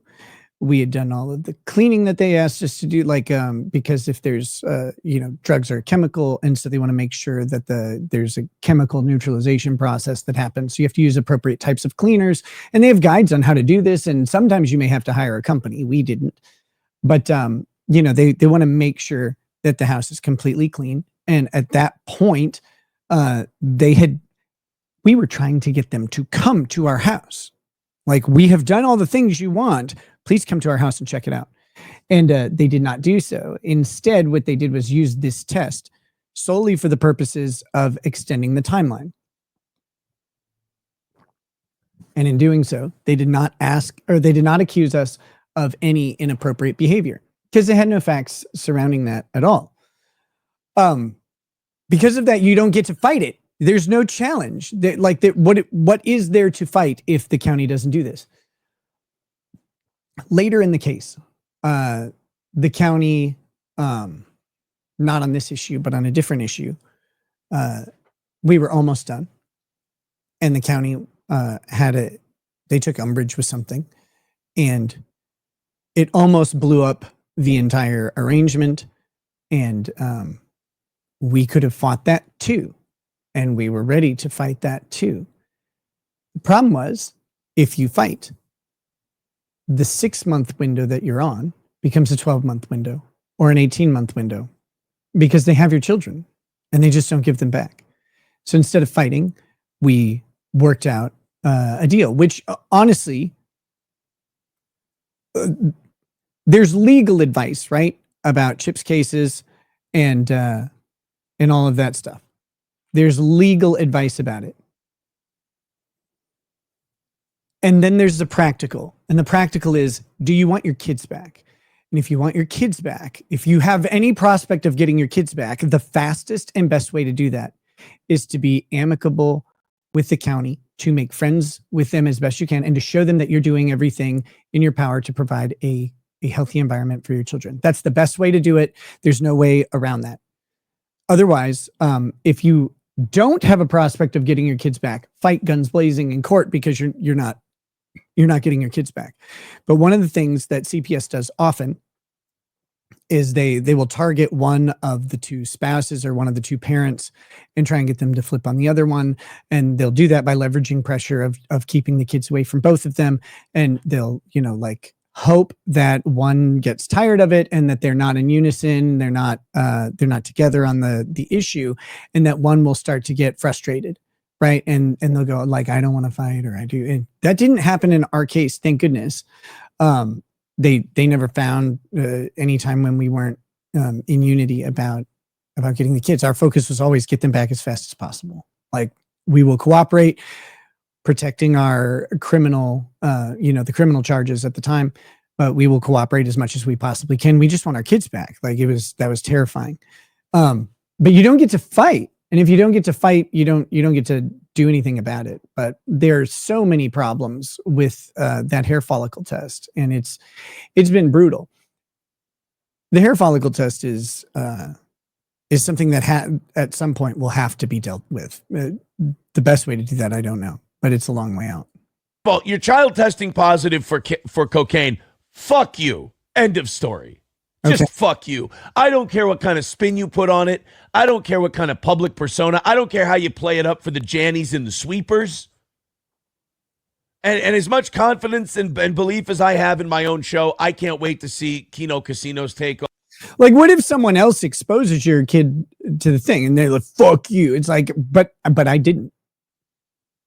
Right? Like, we didn't do that. So on this. But I think they coined the term Jannies and sweepers. I don't care how much sweeping you try to do on this one. This is fucking disastrous. This is evil. This is evil. And if you make excuses for this, you're evil. And if you listen to Nick and you get brainwashed by his horse shit, evil. It's all evil. It's all rotten. It all needs to be burned to the ground, figuratively speaking, and restarted. These are people that need to abandon whatever lives they have and start new ones. notice what he did here. This is actually really interesting, but you have to be deeply entrenched in like all of this side lore. He adopted PPP's vocal inflection and vocal cadence and delivery without thinking about it right here. Like this bit that this section, he sounds exactly like PPP. Like obviously the tone of the voice is different, but how he's saying it sounds exactly like PPP. It's kind of funny. Because there's no part of this that's redeemable. There's no part of this that's salvageable. This is, if this were a vehicle, it's a total loss. There's no repairing it. You have to burn down who you are and start over. And Nick, I heard the little shots that you took at me yesterday. I cannot think of a source that I would respect less when it comes to any kind of criticism. He goes, when things don't go your way, you just went and... When things didn't go my way, I stood up like a man and I admitted what I did in the public square, laid bare for everyone so I could face my criticism, the wrath that comes with it. And by the way, to the people saying, oh, she'd be dead if it were that much. That's fucking bullshit. Nick said that to Josh. We'll go through that in a little bit.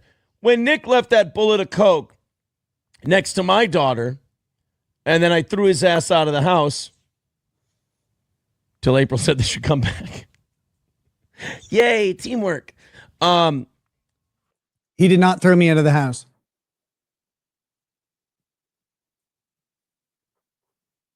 Never.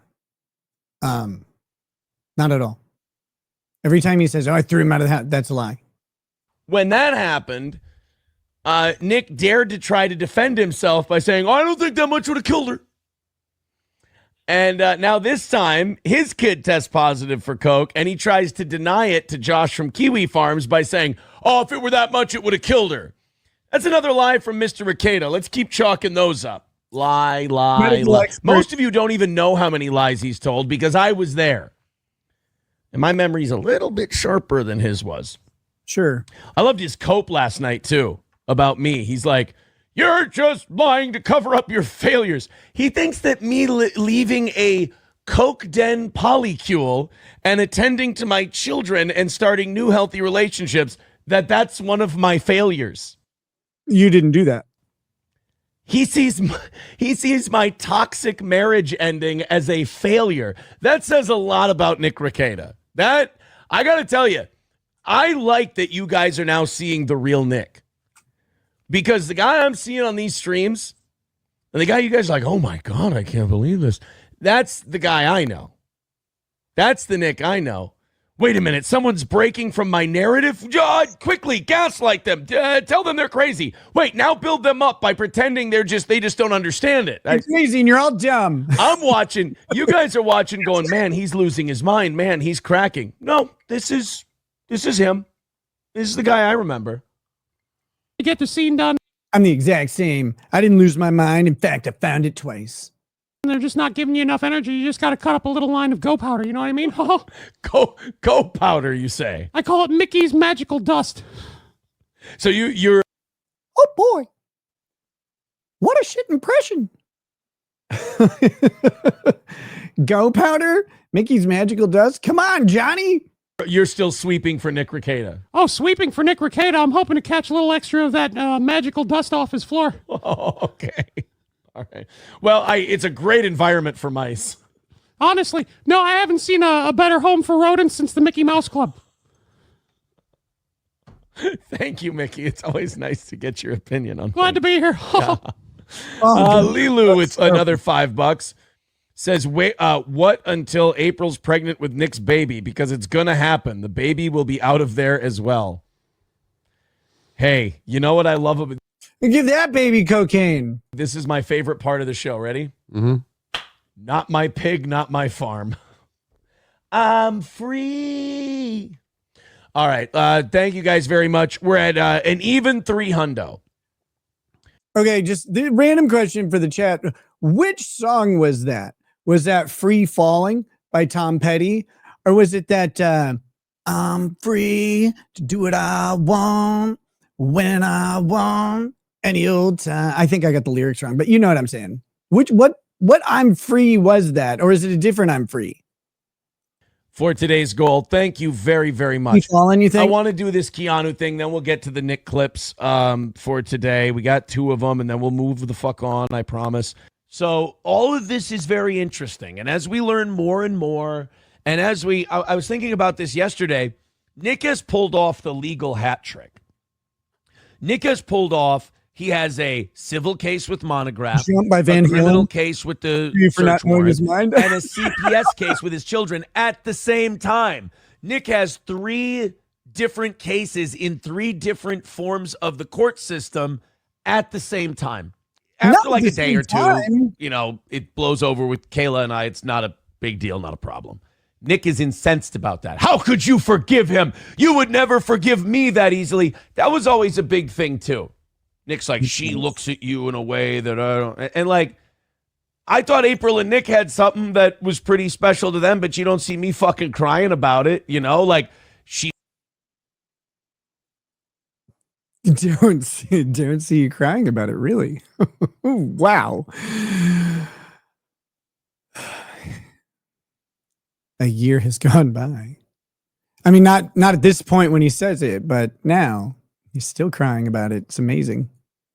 He's got his watch and they're doing all kinds of shit together. And I'm like, I don't fucking care. Like, that probably says a lot about where the relationship's at that point, where you're like, I don't fucking give a shit. Leave us alone. But like, it became a fight that she forgave me over the doggy book. Like, they kept having fights about the fucking doggy book. So that was my drama. Like, every 4 or 5 days, it seems like somebody was in crisis mode. And it was always Nick and Kayla are fighting. April's mad that Nick did something. April's mad that Kayla did something with Nick. Or, you know, I told April to stop doing so much cocaine. And then we started yelling at each other and blah, blah, blah. So every few days there would be this drama. And I just kind of got used to it, you know, that this big explosion would happen. So now I watch people kind of following this thing. And they're going, God, Jesus, it seems like every few days there's some kind of, you know, crazy Nick stepped on his fucking dick and screwed things up and looks like shit. And now there's. I can't help it. If it drags on the ground, I'm going to step on it from time to time. Gosh, it's not my fault. Poland made me this way. This big drama over there and all this. And I'm like, guys, this is normal. Like, this is just how I got. Just making it to the internet now. Right. This is just how I got used to living for a long time with, you know. You get 72 hours and then you go, I can breathe. Things are good. And then Kayla went in Nick's studio. She doesn't really care. Why do we No one knows at all what he's talking about. I was at boxing, you crazy bitch. Why do we have to fucking care about who's in the studio? So then this hot mic moment comes out. We'll talk about it later today. And then last night on Kino Casino, and by the way, if you're looking for Rekieta stuff, don't come to me, because all I got is stories about the. This might be where he does another PPP, like accidental impression. Past. The Kino Casino boys are fucking killing it with this Nick Rekieta shit. I mean, they are all over it. You know, and shit. I demand misogyny. Also, right. Wasn't there? Can I get a drunk Nick? All right. Feel like a fucking seal. Dance, monkey. Yeah. The funny thing is, like, you can see a drunk Nick for 7 years on YouTube. There. Now, I'm sorry, Tone. So is he going to go the full Rekieta and go like, who are you going to believe, me or your lying eyes? You got to remember, there's a mountain of evidence that shows you what Nick Rekieta is about, shows you what he does, everything else. Drug possession. I mean, who knows what kind of state they're in? All this stuff is flying around. I'm saying what I'm saying. No offense. I don't want her in the house. I don't want her in the garage. She can say that's me, and Nick can say I'm a horrible guy. Fine, I'm a horrible guy. I didn't trust them. I don't trust them. I don't want them in my home. I don't want them in the garage. I don't know what they're capable of. I didn't even go to this. Like I didn't go to this. So I put the stuff in the driveway. I don't want I lock all the doors. I don't want them doing any of that shit. So they come by, and I also told my lawyer, I don't want the Rekietas at my fucking house. I don't want these fucking people there. I don't know what they're capable of. Literally have spent the past, 2 months now at this point, telling people everything about the Rekietas, and exactly what they're capable of. So that's that's a little bit insane. But I wasn't there. I didn't go. Nick's a fucking lunatic. He's a narcissistic sociopath, in my opinion. I don't know what the fuck the guy's capable of. I'm not worried about handling myself. He's a fucking twig like that if you had to, but that's not what I'm. Your hands wouldn't even fit around my legs, you liar. He's not worried about me, though. Remember, this person is requesting a restraining order based on the fact that he is afraid of me. I'm talking about if I'm not home, who knows who goes where, stuff gets vandalized, what have you. And it's wonderful to be here for Gossip Thursday, and I do have some gossip items today. Ooh, gossip. I was talking about it. I think you were probably getting ready, but I was talking about it, and I was like, God damn, that hot mic April Nick moment is the last like gossip thing that came out, and it feels like forever ago, and I was looking back, and it was Monday. Like we were talking. I don't even remember this hot mic April Nick moment. Like I have no idea. About I know. It, and it feels like wild. Yeah, it feels like forever. And then I was talking last. I'm not saying it didn't have. Oh my gosh, that's a bad look on Keanu right there. That's unfair, even for her. I don't think she's that pretty, but whoa, it's a nasty pause. Sorry, wasn't intentional. I mean, I vaguely remember a hot mic thing. I don't know if it was actually April. I have no idea. Like, I don't remember the details of it. I just remember that there was something. I wish I could tell you more. Last night, I was on Twitter, and there was this rumor out there. Like, one guy wrote to me, and he's clearly like a Nick defender, and he wrote to me, he's like, and you're garbage. You kicked her out of your house and threw all her clothes out in the rain. Oh, he's been peddling that story around to people like I told you, right? No, but I'm like, wait a minute. No, even here's the furniture. Like, that's not even the story. Like, if you want to go with the rain story, they got arrested the day that she was supposed to pick up her stuff. I brought the TV and the electronics in, and all the other stuff. I'm like, I'm not going to sit out here in the rain picking up other people's shit. Ugly Dance is also, side note, Keanu is hot. Let's not lie. I said, like, I don't find her attractive. I didn't say anybody else could or couldn't. Like, I don't care what other people like. Because they got fucking arrested. I'm not doing that. My shitting on people moments, and I'll have more shitting on people moments. We'll watch, a clip that Will Heron TV put together of Nick on the debates last night, when every time he went to his chat, it was just people shitting on him. Every time he went to read super chats, it was people shitting on him. Every single one of those. We'll talk about that. We'll watch that. Yes, I'm going.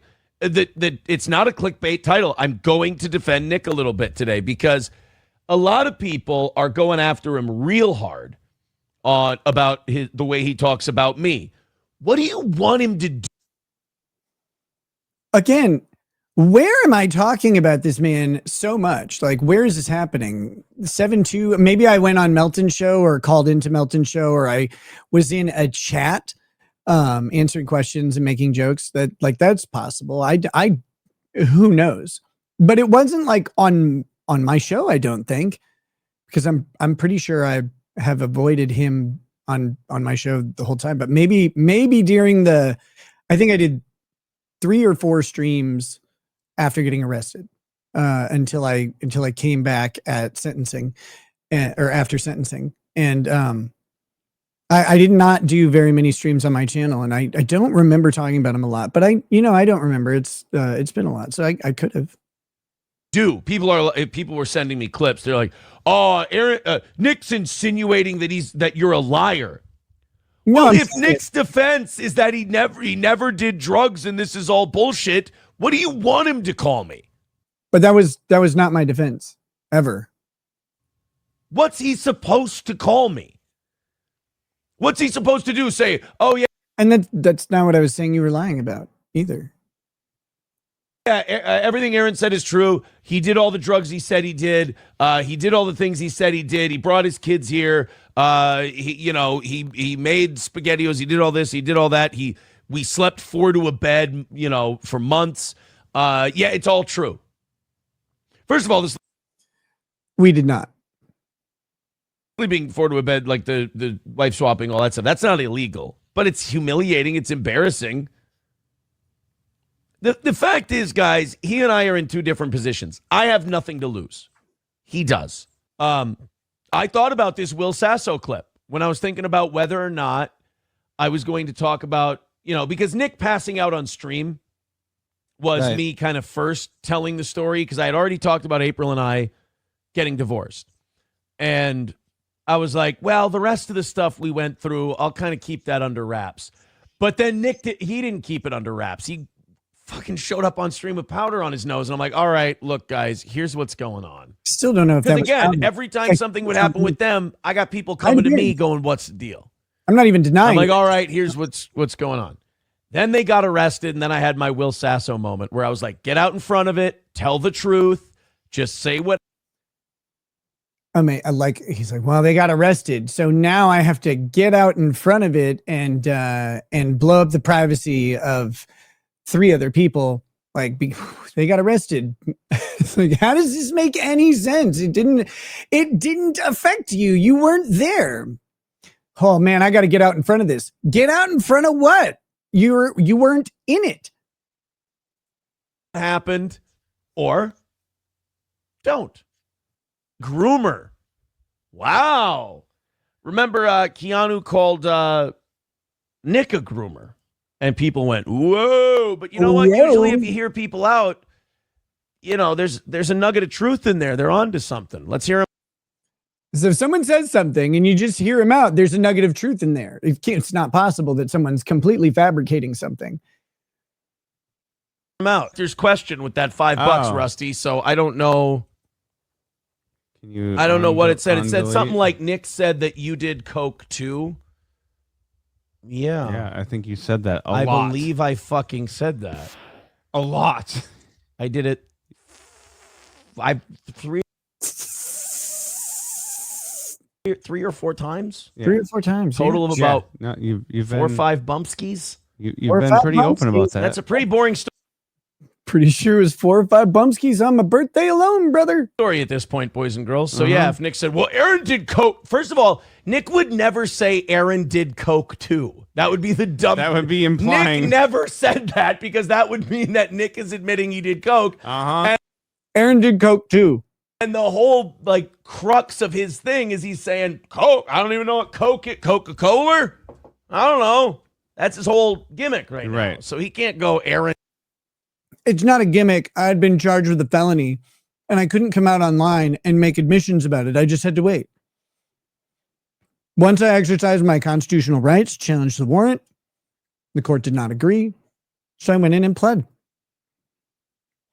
And my story was consistent from the moment of arrest on. I just couldn't make public admissions about it, and making public admissions about it would have been ridiculously stupid. And did wouldn't that be fucking terrible? That's also why if I were him, I wouldn't do shows right now. And again, I hope he's healthy. I hope he does well. I see he's been putting on a little weight. He does look a little better. I think that's a positive thing. I mean that. Another relationship. Then I met with Kayla one day, and she said to me, April said that she's never having another relationship again after Nick. She says that she told Nick, and Nick told me that this is the last relationship she ever wants to have. And I went, well, that didn't pan out. I heard that before. Hunky says the most common sound during sex when Aaron was at. saying like, this is what I want. Right? Like, oh, this is what I want. I don't want anything else or whatever. Doesn't mean that that's what's going to happen or that's how things work out. At the Rekietas was on guard as Nick and Aaron foreskin fenced. Then it ended with docking like they did on Avatar. I am going to beat this rumor that I had gay sex with Nick. It did Avatar docking is the worst one. It did not. I did not have sexual relations with that man, Mr. Rekieta. He had sex with me. Never once. Never once. Red Fox mad with $4.99. The fact that he so adamantly and ardently defends against this accusation is the funniest thing to me. He's like, I didn't have sex with him. One, no one would give a shit. But two, why are you defending this so hard? Like all the time. Like, brother, let it go. We did not have sex. Oh my God. Says Aaron, you should have stayed with the first. I would have stayed with the first one. She was and is way better than the second one. Well, I mean, hindsight and all. Hindsight 2020. Lost Chaos Synthesizer says, you beat off the Nick rumor all over your face. No, they kicked her out of the partner program for harassment. And I'm like, that's fucking horseshit. Now, I don't know who did it. Mm-hmm. A lot of people are saying, oh, Nick did it because she released this big docu thing on like Nick versus Nick and showing him like contradict like later Nick versus younger Nick. Yep. I guess. I will say this. I know the man. I don't think he did it. Why would the guy I knew, and granted, he may be different months down the road now after everything I don't know that's if happened. the guy you knew is the guy who True. still exists, sir. That's fine. But the guy I knew would not be flagging her channel. He might be like calling her obsessively when she says something bad about him. I did not flag the channel. We're like trying to convince her, hey, I'm one of the good guys. You should be nice to me. He might do that, but I don't think he would flag her channel for harassment. The only that he's doing this thing where Nick goes, all right, I feel confident again. I feel like the storm has passed. I feel like things have calmed down a little bit. I'm going to stream tonight. Yeah, I think he's right about this. And then you find out that you're wrong in your perception of how things are going. And he'll announce the stream. And people will go, all right, Nick's coming back. And then this MN Public Records goes, just wait a fucking tick, please. And then he releases a shitload of documents. Hey, look what happened with Nick's kids, or look what happened with Nick's criminal case, or look at the new. They release public documents. I mean, I guess new revelations we have. Like I'm just waiting for the night where Nick goes, I'm going live. Fuck you guys. I don't give a shit. I'm going live. And then that's the night the body cam footage gets dropped. He has been waiting anxiously for the body cam footage since July. That's the first time I heard him say it. July of last year. It's like, I can't, the body cam footage is just going to get dropped. Okay. Without telling anybody. Which, by the way, Nick's I'm going on liar on record. Nick's a fucking liar. He totally knew she was doing that. Yeah, He's I don't a lying think you. Sack. He's a lying sack of shit. I don't think you suddenly find out that your side piece is moving in. Like I do believe my side piece didn't know because I had no idea. He's talking about the night April left him. I had no idea. I actually April and I had a fight over that because I thought it was really inappropriate how she did that. Doesn't matter anymore. It really ultimately didn't matter. But yeah, I had no idea. They treated her like a mushroom, feed her shit and keep her in the dark. Yeah, no, I think she found out after it happened. Yeah.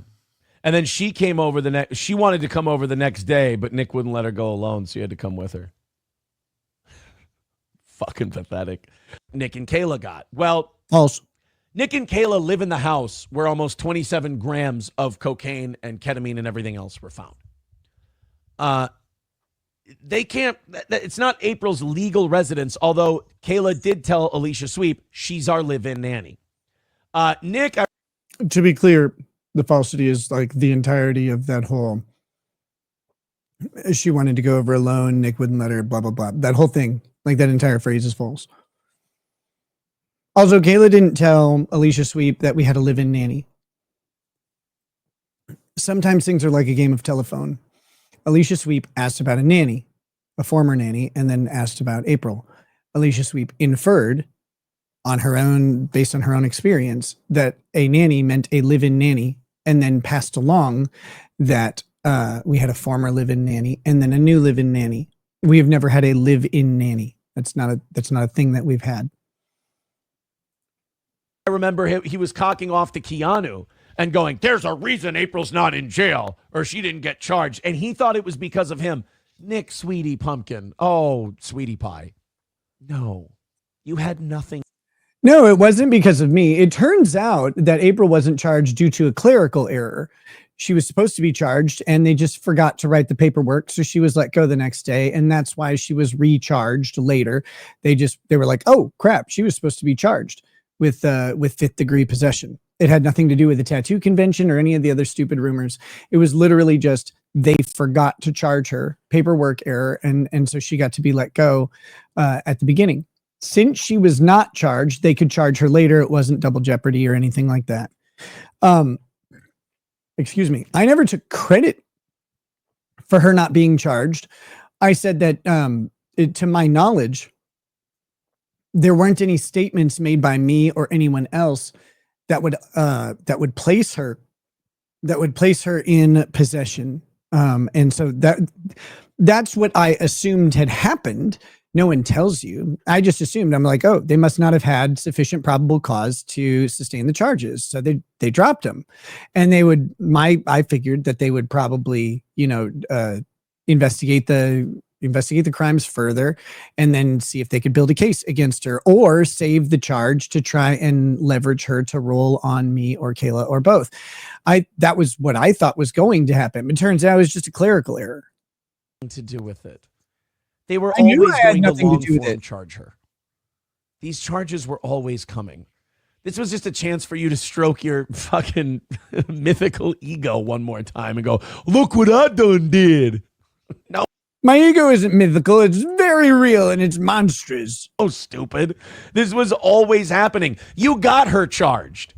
Nick wrote to Keanu. He said, it wasn't Aaron who prevented her from getting charges. It was me. Hey, retard, if she would have listened to the advice I gave, would not be facing charges right now. Remember, Aaron, big, bad, abusive, terrible, horrible guy, Aaron. Yes. If she had listened to the kind advice that I gave her, even after she had been a fucking bucket of shit to me, after she got out of jail, and I showed have taken her, and I showed compassion.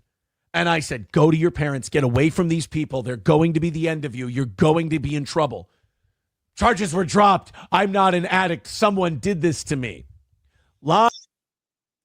Fact. Her charges were dropped at the time. She was not an addict and someone did that to her. Yes. Lie. Well, third one's not a lie. Nick did do this to you, but you'll never admit that. See? 5th degree possession. That's a Nick Rekieta level move right there. I've told you. What did I do? I'm tired of being fucking right about these people. I told you she's little Nick Rekieta now. She's a little manipulator, sociopath, cult leader. He puts the cum in Kumia. Person. Wow, is that fucking awful? The day she finds out she got a felony charge for drug possession while she she abandoned on socialist media, says, I thought Nick was the only one with brain damage. Seems he's about to be really shitty to April there and say that she abandoned the 3 kids. He didn't give her an opportunity to see those kids. She was really, really busted up about it.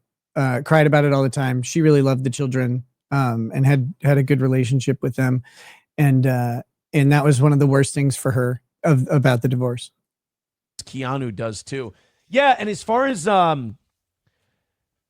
as Chrissy's interview with Nick, people were accusing Chrissy of, sweeping and get a broom, and she's Everybody's covering for sweeping. Nick Will you and running sweep up PR. my messy Maybe house? she is. Maybe her and Keanu are in constant contact with them, What are and they're you like, hey, get this sweeping? message out for us. Get this message out for us. I don't think that's the case. I watched it, or at least I watched clips of it. And I just think Chrissy doesn't know much about what's going on, and she's just kind of taking Nick's word for it. And I think Chrissy's interview style is not a confrontational one. It's I'll ask a question, I'll let him answer, I'll let the audience decide. And I love that. He's like, look, I think her interview style is she'll ask a question, she'll let them answer, and then the audience can decide. That's an interview. Like, that's what it is. But he doesn't know how to do them. He's so bad at interviewing. It's amazing. audience decided that Nick is remarkably full of shit. They had to turn the chat into subscriber mode.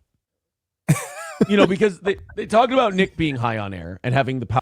It's not that you have to turn a chat into subscriber mode. It's that turning the chat into subscriber mode, which he has done for a really long time, encourages people to subscribe. It's literally help boost YouTube numbers. The dumbest thing ever. Powder on his nose and everything else. But they also talked about, like, when they were getting the search warrant, and then Nick ended up texting Josh from Kiwi Farms.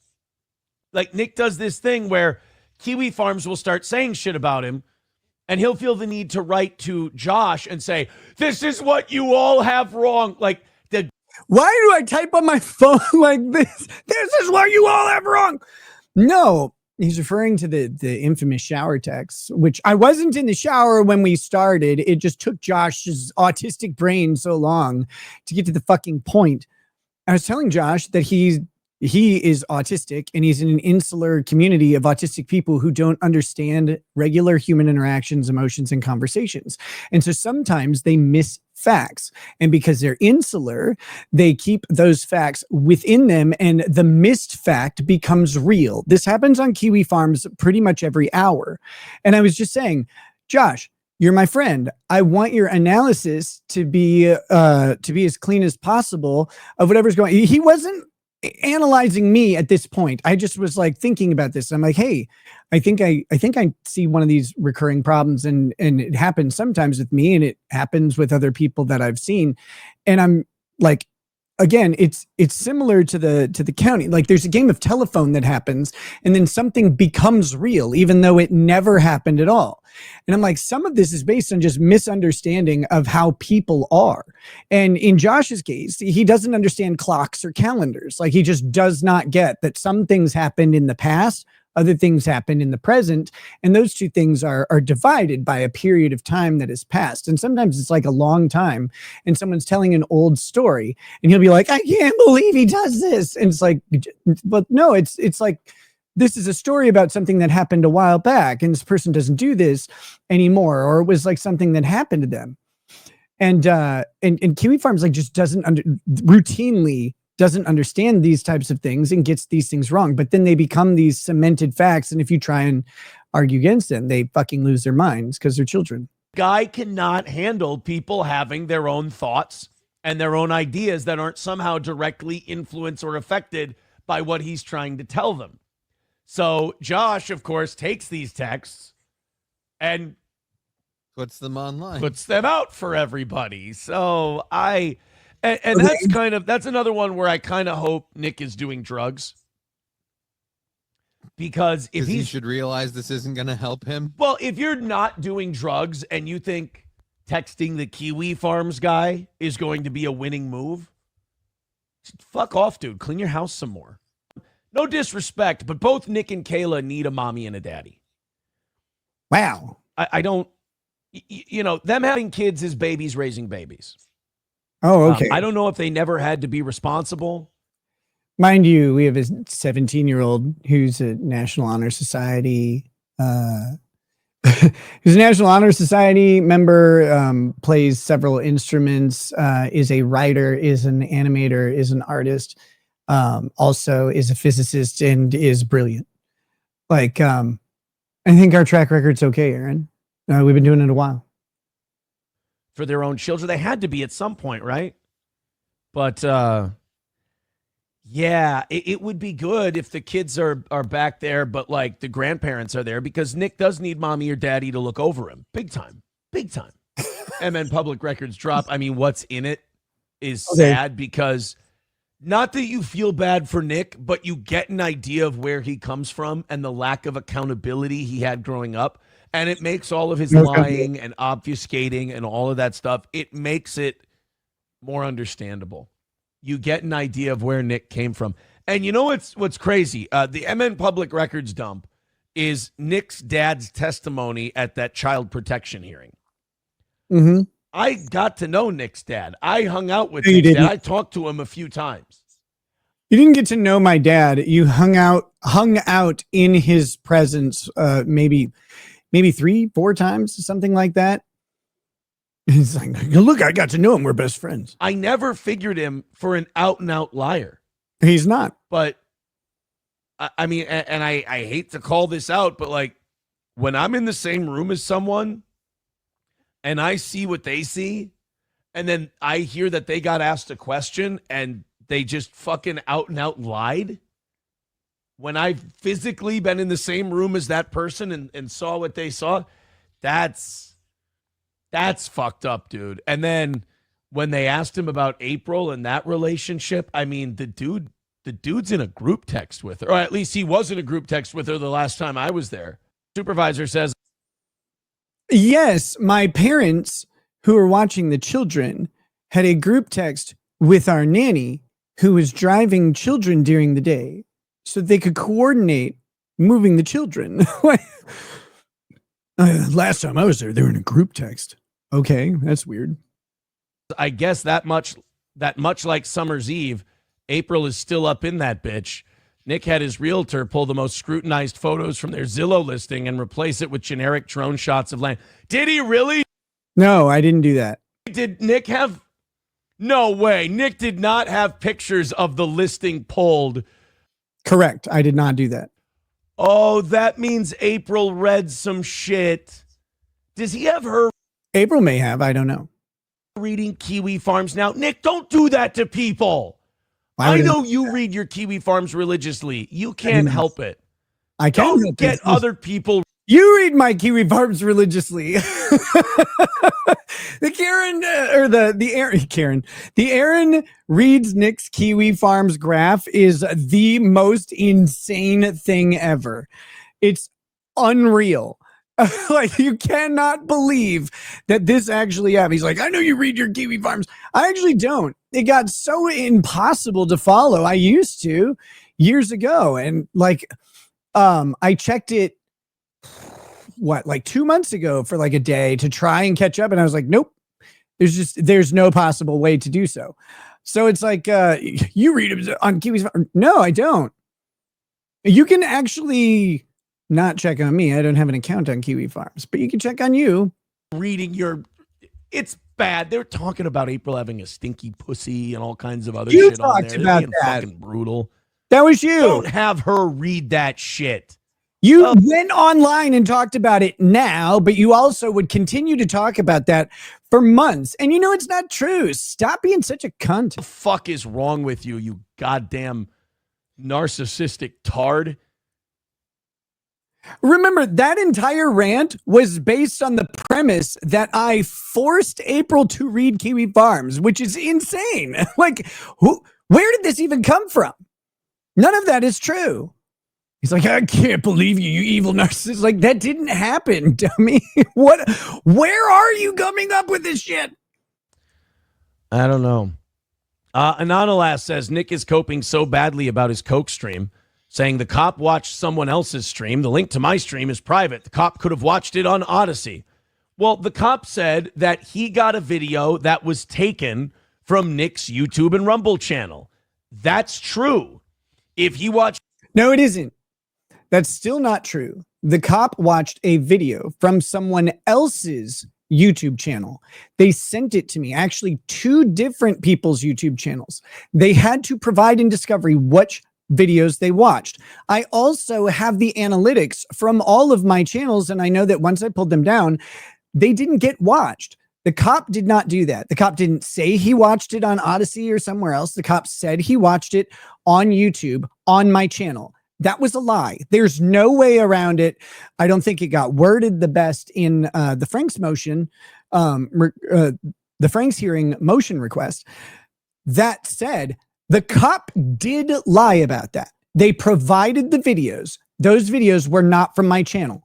No one to this day, not a single person knows if that video matches my video with no edits. Like no one knows that. No one has gone through and done any sort of analysis on it. No cop has done that. No judge, no lawyer, not even me. I have no idea, because it doesn't actually matter if the videos matched or not. That wasn't the argument. The argument is that the videos might have been different, and there is no possible way that the officer could tell if those videos were different at the time of the warrant request. So when the cop said he watched Nick Rekieta's video and he told that under oath to a judge, he can't do that. He doesn't know. He doesn't know. I don't know. The judge doesn't know. No one knows if there's anything different in those two videos at all. At the time that he is making that request, no one on earth knows that. Nobody. The video of Cog, for example, that Cog reposted, that was from Nick's Rumble and YouTube channel. We don't know that. Again, I don't even know that. I mean, Cog says that. I don't have a reason to necessarily disbelieve Cog, but again, the argument isn't whether or not they're the same. The argument is, can the cop who is saying under oath that they're the same possibly know that to be true? And he could not, because he watched Cog's video, not mine. If he had watched Cog's video and my video, or even skimmed my video and said, hey, based on my training and experience, watching videos and reviewing it, I've taken several samples and I've determined that this is the same video and it is representative of the video that is currently private. He could have said that. He didn't. Because he didn't look at the video on my channel. Like it's flat out a lie. That will always be a lie. There's no way around it. The fact that it wasn't argued well or articulated well and the judge didn't understand, or the judge just ignored it, like, I don't know what the answer is, but that is an actual lie told by the officer. And the judge, in his ruling that we don't get a Frank's hearing, specifically says social media videos should be dealt with extra scrutiny and are not to be trusted out of hand. Which is insane. Like, it's an insane thing to write after saying, this is fine, though. That is a lie. I'm sorry. And maybe it's an unintentional. No, it's not an unintentional lie. He knows he didn't watch the one from my video. It's got Cog's watermark on it. That was a really, really fucking frustrating thing to see. But we may have lost. The judge could have still, like, granted the Frank's motion, then come in and determined, yeah, but this doesn't matter. At least we would have gotten a hearing. And so to have that lie stand is a pain. I can appeal that, and I might. I don't know. I haven't decided. Reposted the basic lack of reading comprehension from this guy who allegedly went to, I mean, forget law school. Did he go to grade school? Wasn't he an English major? Yes, which is why I know the definition of words, and I don't like go off of emotions. I go off of words, words that matter. It's fucking reading. It's left to right. It's top to bottom. It's the police officer saw something from a video taken from Nick's YouTube and Rumble. That's not what he wrote down. And also, it's impossible. He could not have taken the video from Nick's YouTube and Rumble. Again, neither could Cog. Cog recorded it, I believe. I believe he screen recorded the video. Who knows what happens in the screen recording and the encoding that's done there versus YouTube's proprietary encoding? Does it come out the same? I don't know. And the cop can't know. That's the only thing. It may come out exactly the same. It may be the exact same thing. Doesn't matter. The cop can't know that because, one, the cop is borderline retarded. He doesn't know anything about how video processing works or anything like that. But two, like, he wouldn't have had time. And the judge didn't review it either because the judge approved the warrant request in 4 minutes. I don't think she even read it. Even the clip that I watched was taken from Nick's YouTube and Rumble. That's where the person who made the clip got it from. How do you know it's remarkable to me. September 5th. It seemed like last night I was watching Sean's stream and then he turned on Nick for a little bit. And it did seem like Nick was frantic and the bags under his eyes like he hadn't slept in days and he was not in a good place. I don't know if he was expecting more from today. I don't know if he's just on the internet too much and watching people and reading people. I read people. But it was weird. It was strange to watch. Strange. And then the girls started talking. Boo, Aaron, come on. You know what? Low-hanging fruit. Not proud of it. If I was Nick, I would have paused and taken a sip. It's low-hanging fruit. Low-hanging fruit. But there was a lot of, April was mad because Nick probably told her this would get dismissed. And then April's probably running around, that isn't fair and it's not right. Because here's what I know about April and Nick. Nothing they've ever done has ever been their fault. Facts. Everyone is always doing something to them. Even when True. April got arrested. Yeah, well, the cops did that to her. She didn't arrest herself. That's silly. First thing she texted me, because I told her, I go, now it's never been more evident. You have to get out of there. This is going to drag you down. And we were getting divorced. There was no reason for me to, sugarcoat it or anything like that. I'm like, you got to get the fuck out of there. Correct. There was no reason for you to do anything. You should have just stepped away. I don't know what you're doing. And she just wrote back, my charges were dropped. I'm not an addict. Somebody did this to me. It's like, you got arrested with cocaine with your fucking name on it, on your cards, and you're still not going to take any responsibility for anything. When I would text her and say she's got to get off of drugs, she would never even acknowledge she's ever heard of cocaine ever. She would say, I'm healthy. I'm a healthy person. I've been gaining weight, blah, blah. It's like, oh, that was true. You can't talk to that kind of a person because they're just not square dealing. They're just not honest. You're sitting there going to a person, hey, the shit you've been doing is unhealthy. What shit I've been doing? And you're like, all right. And then you start to resent them because you go, now you're treating me like a retard. Like I don't know what the fuck is doing. Stop it. Why. And so April was seething her fucking ass off and blaming anyone she could yesterday. So Nick felt like he had to go on stream to protect his main girl, April. Sorry, Kayla, you're not. Wow. Not at least in his mind. So Nick goes on stream and again fucks himself and his case. I did? That's amazing. How did I do that? To make April feel better, which I guess in a way is kind of sweet. I mean, when you're dealing with people with this low of an intellect, I guess that's sweet. This would be. How did I fuck myself in my case? What is he talking about? I love this because so my sentence has gone in this person's mind from, oh, this is a sentence everybody expected to happen, to now my parents have bought off the entire county for the miracle sentence that I got. Like if Jenny and Forrest were both retarded. And You were? Forrest went on and was just like, she got molested by her dad and just told the whole world that. And you're like, Jesus Christ, dude, you don't need to. There's no reason to talk like that. Elijah was also a close unbelievable contact of Nick Rekieta. Why do you think he had signal? Well, I mean, Camelot came out recently and said Nick was sharing a lot of shit. It's not true. Via messaging. I don't know. This is Camelot said this. I have nothing to fucking do with it. It's a silly place. It is. Yeah. On second thought, let's not talk about Camelot. He is a silly place. It's a silly place. Okay. And I can't stop. So here we go.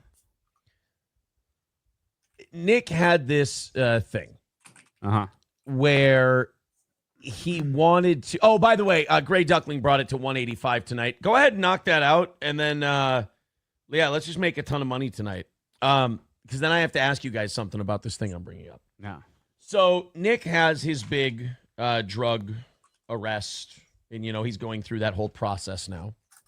And, my attitude on the whole thing has very much been there, but for the grace of God, go I. Mm-hmm. And now, this case that we're about to talk about has nothing to do with well, I mean, if you're a bit jaded and you're a bit what's the word, skeptical, not skeptical, you're a bit there's a word for it, cynical. If you're a bit cynical, you would say the two are related to each other in a very big way. I'm not saying that.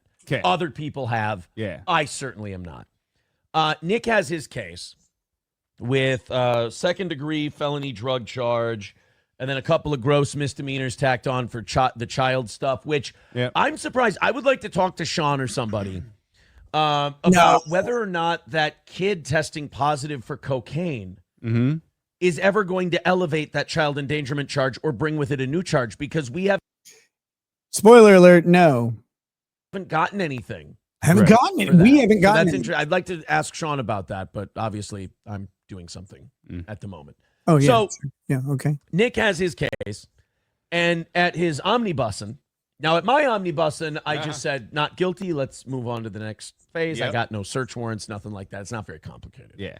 So, Nick has this search warrant where they found drugs and guns, and they tested his kid's hair, and there was cocaine in one of his kid's hair, and there's ketamine, and...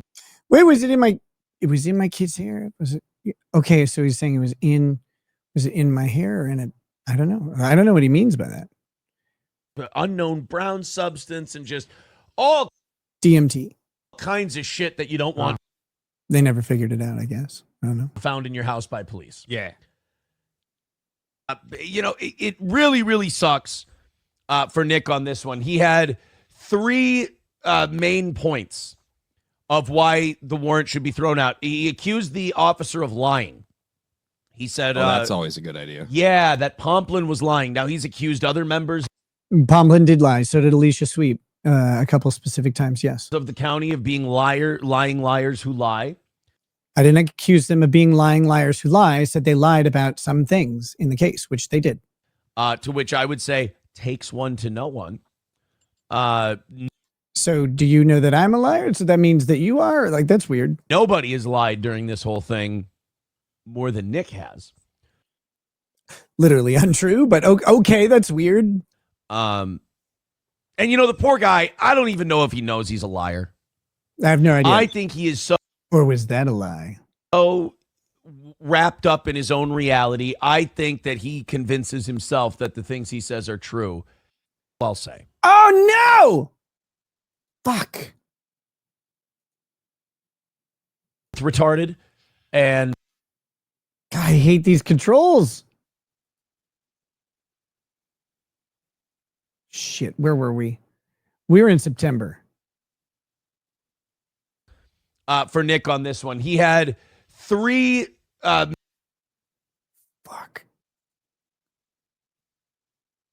I don't think... Oh my God. I hate these controls so much. Said Nick was sharing a lot of shit.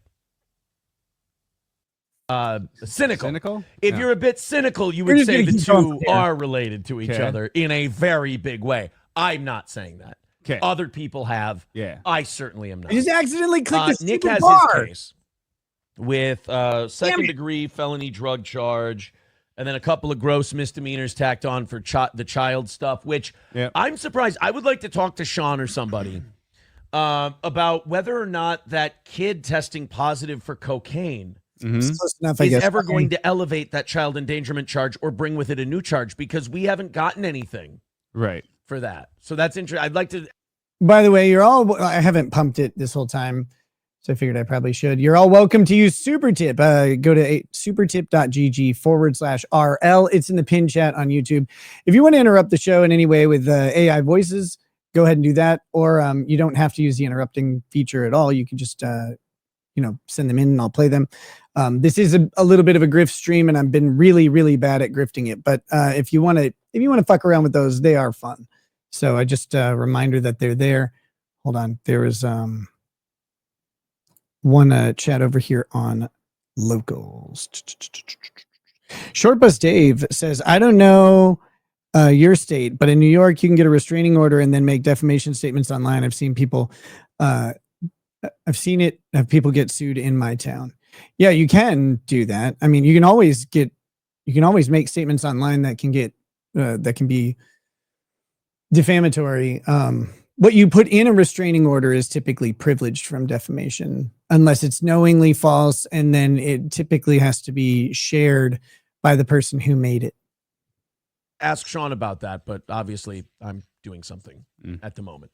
Weird. So Nick has his case, and at his omnibussing, now at my omnibussing, I just said right not guilty. Let's move on to the next phase. Yep. I got no search warrants, nothing like that. It's not I know, Allie Drew, I suck at it. So Nick has this search warrant where they found drugs and guns, and they tested his kid's hair, and there was cocaine in one of his kid's hair, and there's ketamine and unknown brown substance, and just all kinds of shit that you don't want found in your house by police. Yeah. It really, really sucks for Nick on this one. He had 3 main points of why the warrant should be thrown out. He accused the officer of lying. He said, I had many, many more. We used 3. That's always a good idea. yeah, that Pomplin was lying. Now he's accused other members of the county of being lying liars who lie, to which I would say takes one to know one. Nobody has lied during this whole thing more than Nick has. And the poor guy, I don't even know if he knows he's a liar. I think he is so wrapped up in his own reality. I think that he convinces himself that the things he says are true. That's how you can be such an egregious, obvious liar. Because remember, when this whole Frank's challenge came out, people said, this is fucked, you're done. Like, this is embarrassing, this is terrible, this is awful. All these lawyer people. And Nick went on. I was really rude to my lawyer. To look at Nick's thing. It's like, I'm not the lawyer, Jesus. On his stream, and all these lawyer people are stupid, and if you listen to all these fucking lawyer people, you're an idiot, and all these people are retarded, and blah, blah, blah, blah, blah. And the Kiwi Farms lawyer people are retarded. Well, they all ended up not only being right, but I think they ended up being more right than they thought they would. And this whole thing has tentacles that reaches out into everything. So the judge on all 3 tentacles bitches, on all 3 complaints that Nick had. Number 1, hey, Candy Ojai County Health and Human Services said that when the pastor wanted the house checked on for child abuse, Candy Ojai County didn't find sufficient evidence to go and, check on the child abuse thing. So that's not the argument. The argument was, and this is amazing. They put the pastor's report as the primary thing. It's the first thing in the warrant request. They had sent the pastor's report to Candy Ojai County Health and Human Services. They reviewed that, and they sent an official letter back to the Candy Ojai County Sheriff's Office that said, even if all of this is true, none of this is a crime. None of this rises to the level of child endangerment. So even if everything that you say from the pastor's report is true, it cannot be criminal. And then they took those accusations that cannot be criminal, and they put them at the top of the warrant and said, we want to go search for evidence of child endangerment. That's in the warrant. That's in there. And the judge said, that's not what they were doing. That's insane. That is, again, that is fucking insane. When you think about that, they have a letter from Health and Human Services that says this is not under the statute criminal. And then they said, we want to go search for evidence of these crimes. This crime we need to search a house for. They lied. Again, there's no argument about this. They lied. Because the officer put in there that he was looking for evidence of criminal activity, but all of that activity was evaluated by the department who would look into this, and they said not crime. So he can't say he's looking for criminal activity or evidence thereof. Warrants have to be specific. You have to be specific about what evidence you're looking for what criminal act. There were no criminal acts in the pastor's report, period. Putting it in the warrant was a fucking lie. There's no way around it. And maybe the judge just didn't get the argument. Maybe it wasn't communicated well. That stuff happens in court. But there's an actual letter from the county that says none of this is criminal. And then they say, we want to look for evidence of these crimes.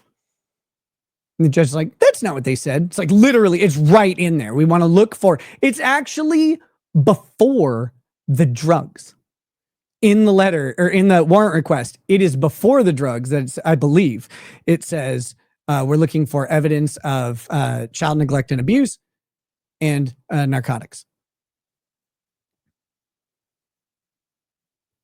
That I had the stuff there, but that is the first argument. That is insane that they got away with that. Dabble Babble says the quote kid tested positive for cocaine has been the I saved those children trope since the Poor Me YouTube channels tour. Allegedly, you were providing coke ass therapy to your child. Look it up. No, I think you mean coke as therapy, not coke ass therapy. That's horrifying. Yeah, no, I know, which is crazy. My children have appropriate prescription medication at the hands of medical professionals as needed. They were never, ever, ever exposed to any sort of narcotics. Debbie says, you got this, Nick. Don't let anyone bring you and your Ohana down. I will not. Thank you, Debbie. And many blessings to your Ohana. Therefore, Deputy Pomplin lied when he included the pastor and all that stuff in the warrant. Well, the judge said, yes. Whoa, no. Deputy Pomplin did not lie about that. That was included as part of the reason to go search your house for... Which you cannot do. It's unconstitutional. You can't search for evidence of something that isn't a crime. You can't do that. And the idea that everybody's like, oh yeah, no, that's fine. That's not fine. That should bother everybody. Guys, if they can write down activity that is non-criminal and use it as justification to come search your house for evidence of your non-criminal activity, you should be fucking livid. Drugs. And then there was the video of you. And then there was Aaron's video of you. And then, there were all these other things. That was just part of it. And just because Kandiyohi County didn't see a reason to go to the house and check on the kids doesn't mean that it wasn't reported to the authorities. It absolutely was. So Nick got smacked down on that account. Then there was, and I think this is the most embarrassing one. Oh. Where he's accused Deputy Pomplin of lying because Deputy Pomplin said that Nick and myself had a falling out, that we were friends and we had a falling out. And Nick said, well, he's lying because it was way worse than that. Yes. Yeah. You see, when you use the words or the statements of a person who was actually involved with the person who you're trying to search in some way, like if they're friends, whatever, doesn't matter. And they have a professed profound animus towards this person. And they maybe have made literal public threats days prior. That should go in the warrant request. And to not put it in the warrant request is dishonest. It was God. Yeah. That sounds gay, dude. Yeah, that sounds like you were in love. Yes, that sounds like you were in love. Sounds like you were in love. And Nick has only provided more evidence of that as time has gone on in these videos because I'm in the motion. I was just saying a falling out doesn't adequately describe the fact that he on camera made threats days before the warrant in the videos that Pomplin would claim to have used. Most people may not have heard this and whatever. In a supplemental evidence report, there's a supplemental evidence report of the videos that Pomplin claims he used He claims he used these videos to generate his information for the warrant. All of those videos were published after I got out of jail. After I was out of jail, Detective Pomplin apparently watched videos that would then be published and then went back in time and applied them to his warrant application. The thing. Supplemental report 8. Supporting actor in this whole deal because Nick's heartbroken. Nick lost his boyfriend, and Nick coped about it publicly in documents over and over and over again. Well, it is literally. So Nick made a really shitty joke about Sean, and I don't mean shitty like mean, shitty like most of Nick's jokes. They're non sequiturs, and every joke I made about Sean is adipose central. Ridiculously not funny. Terribly unfunny. Oh God, I remember. I'm a fun guy though. I'm 10 of fun. When he used to come upstairs and he used to go, "You should have heard this joke I told." And it was about like Jacob Blake or something, and it's like, you're just like, dude, you understand that's just a non sequitur. It's nothing. Again, it's like, God, joke about a black guy. You just wanted to try to be edgy, talking about a black dude that got shot. Like, what's really gross about it is, what's really offensive about it is like, those can be, you can do something funny with Jacob Blake. Yep. Or something. I thought the cops did something funny with Jacob Blake. Something, I don't know, where there was this DM conversation on Twitter between Nick and I, and then I blocked Nick or Nick blocked me or something. There was never a Twitter DM exchange. That never happened. The night I left, which was not left, but the night I announced I'm not coming back, was April, whatever that Friday was. I believe that would have been April 11th. And that night, Nick went on a fucking tirade. Yeah, it was the 11th, and I think that was the night that Nick streamed for like a minute and a half, and then was like almost in tears. And then fucked off. That's when I said, I'm not coming back. I'm getting divorced. I'm done. Nick went on stream for like a minute and a half and then bailed because everybody was crying. So that's not because of me. And then after that, Nick had told me to K myself, and he was unhinged and just losing his fucking mind, probably on coke. Said, unhinged and losing my mind. Like, what are you talking about? You weren't there. You have no idea. Like I said, I'm not going to get into what other people might or might not be planning to do. But I know that he and his buddy Nick have been working together in their chats and all that stuff. They've been DMing each other. Patrick says, and again, this is Patrick. He says that Nick has DM'd him about my children, which I think is kind of a really disgusting thing. But then again, you look at. I don't know if that's like, Melton makes a lot of jokes. I don't know if that's even true, but the only things I've ever said about his children are very nice things. Like, my kids miss his kids, and I won't say anything negative about them. I always enjoyed the time that we had around them. That's all. You look at, Nick's record with his own children, and you can't be surprised that he wouldn't have respect for others. But my record with my own children. What are you talking about? It was a personal decision on my part. We went over the Chad Zumach complete nuclear desolation of Nick. Nick came into I've been nuclear. Nick came into old Mud Shark's chat, and he thought he was going to get an ally in his WCW Taskmaster Alliance to end Hulkamania. No, I don't have wrestling references because I don't know. Calls, getting text messages, getting emails. April, okay. So I checked this guy's attachment, and it's a bunch of April's tweets, and she's professing her undying love for Nick and how she wishes she could be with him, and those tweets were wild. They were so funny to me. Wants to see him and this and that, and they are, and it's her first tweeting since February. Like, she hasn't tweeted since February. Oh my gosh, she hadn't tweeted since February. Somebody call the police. So it's her first tweeting in over 8 months. And people called, like, we're talking about calling the police and calling wellness checks because April started tweeting. They're like, oh my God, she's tweeting. Somebody call an ambulance. It was wild to watch. I'm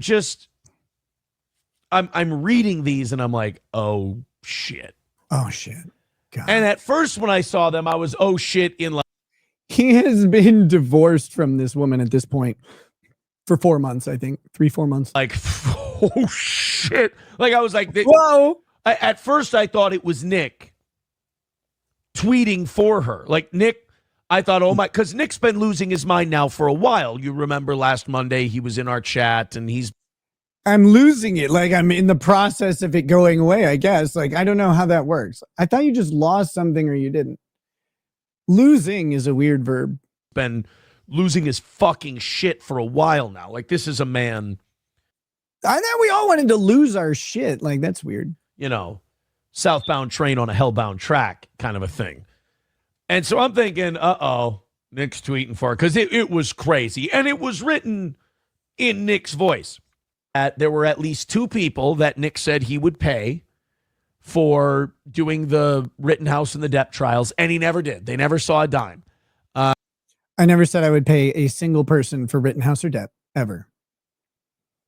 I said I would stop by people's, or I would gift people things in private or in public. Like I would go by. And I sent many super chats to people who joined me on stream for significant periods of time. And all of them got huge boosts in all of their numbers and made a fucking fortune. So I'm not sure what we're talking about. Legal Mindset also told some stories about people being told that they were going to get a gift or money or something like that. And it never came. And that kind of literally went around to so many channels giving super chats. Broke up LawTube, and then Nick kind of fucked himself because he tried to go his own way and be a personality. The problem is, if you've ever... No! Oh, I hate this fucking... We kind of have a chicken and the egg argument. Some people say, because Nick's been losing his mind now for a while. You remember last Monday he was in our chat, and he's been losing his fucking shit for a while now. Like this is a man, you know, southbound train. Just to be like very clear, I never said I would pay or compensate anyone. I don't do that. I don't pay or compensate people for show appearances. I don't ask for money for show appearances. This is crazy town. Crazy. And again, I went to people who I thought contributed and were on a lot, and I made lots of super chats.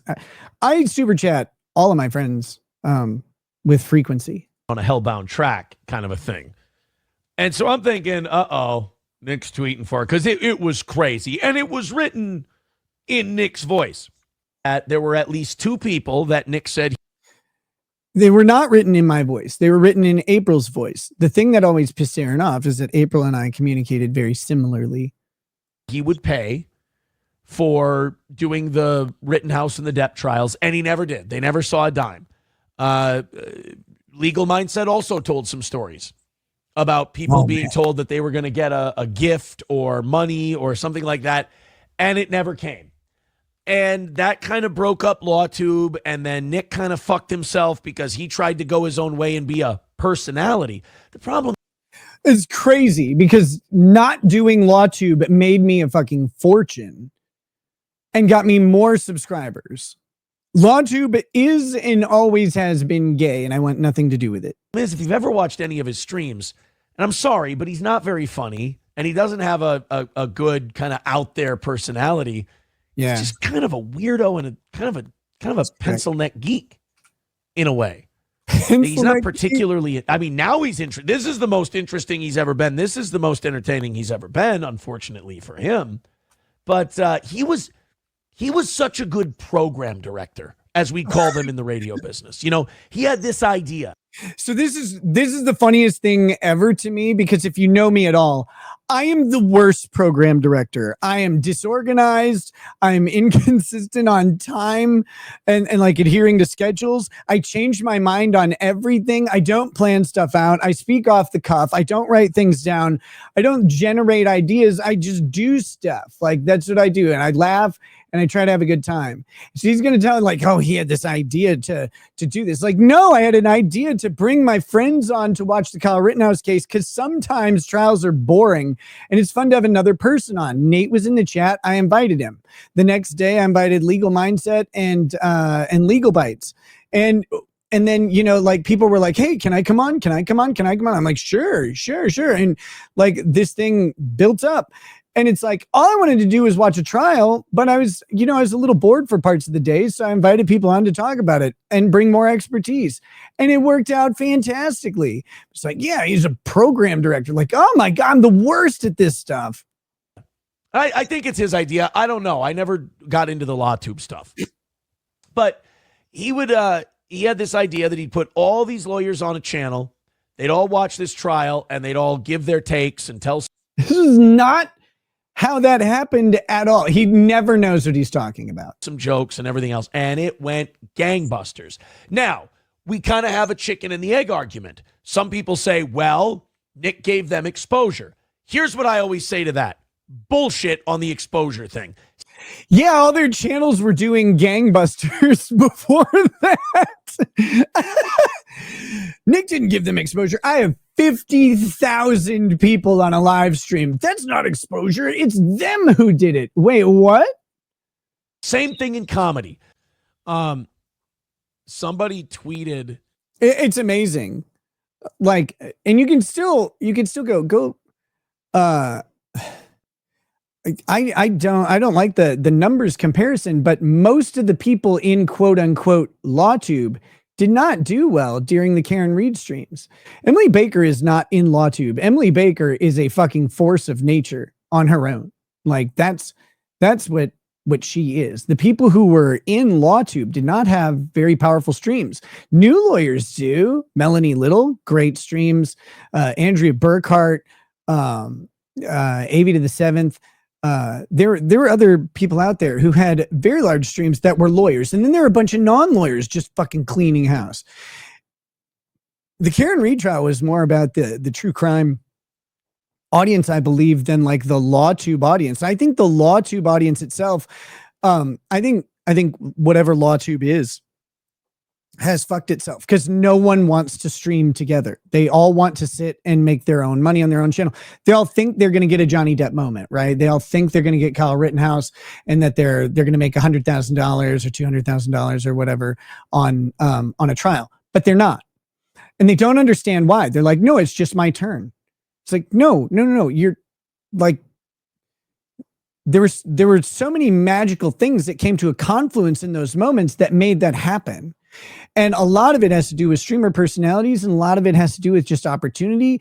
A lot of it has to do with just, the people ended up in one place and then they stayed. Legal Bites had it going really on lock for a long time on Johnny Depp until she threw Larry out of LawTube inexplicably, like whatever that means.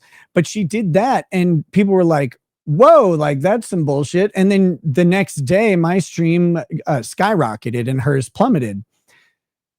That's just the way it goes. But it took a massive event that was disruptive to get that done. Like it wasn't something that was going on. Like people were watching her channel and like these bigger streams and the way YouTube recommends stuff, they just grew and grew and grew. But that was Legal Bites' work. Like she earned that. She did it. It's crazy to be like, oh yeah, everybody else on her panel built this. No, they didn't. She did. I didn't. Like, I'm not a big fan of her presentation style, but so. The video of Keanu kind of exposing Nick and for the lies he's told. And Nick tweeted, on the list of things I care about, what Keanu says is pretty low. Keanu. That's true. Responds directly, what I say, your countertops and your children have that in common then. Damn, bitch. And then she got me. I mean, not really though. That's a burn. SP wrote, okay, this deserves credit. So we've got that for you later today. Nick Rekieta got some bad news as well today. Gal 515 says he said earlier that April became you and talked like you, and you became like the same person. But he says you must have wrote messages for her because they don't sound like her. That makes no sense. Yeah, he holds to disparate thoughts in the same sentence. April and I talked a lot alike from the get-go. Like we just communicated in the same way. Which it's not like a unique, special way of communicating. We tend to communicate directly, with an emphasis on facts and the meaning of words. And Aaron communicates emotionally, as he said. He's like, well, it's what I meant, what I felt. It's like, okay, but that makes it difficult. So like, that's what I mean when I say we communicated very similarly. It's because what is said and what that means matters. And some people don't believe that. Dabble Babble says they slung so much mud from the arrest date to 2025. You were a cult leader, abuser, and who gave your child coke. Everything. Eventually, the mudslinging made it clear who the jilted lover looking for revenge is. But where I want to start, in many ways, he and Nick are made for each other because they're the same kind of. They got those narcissistic tendencies with the gaslighting and all that.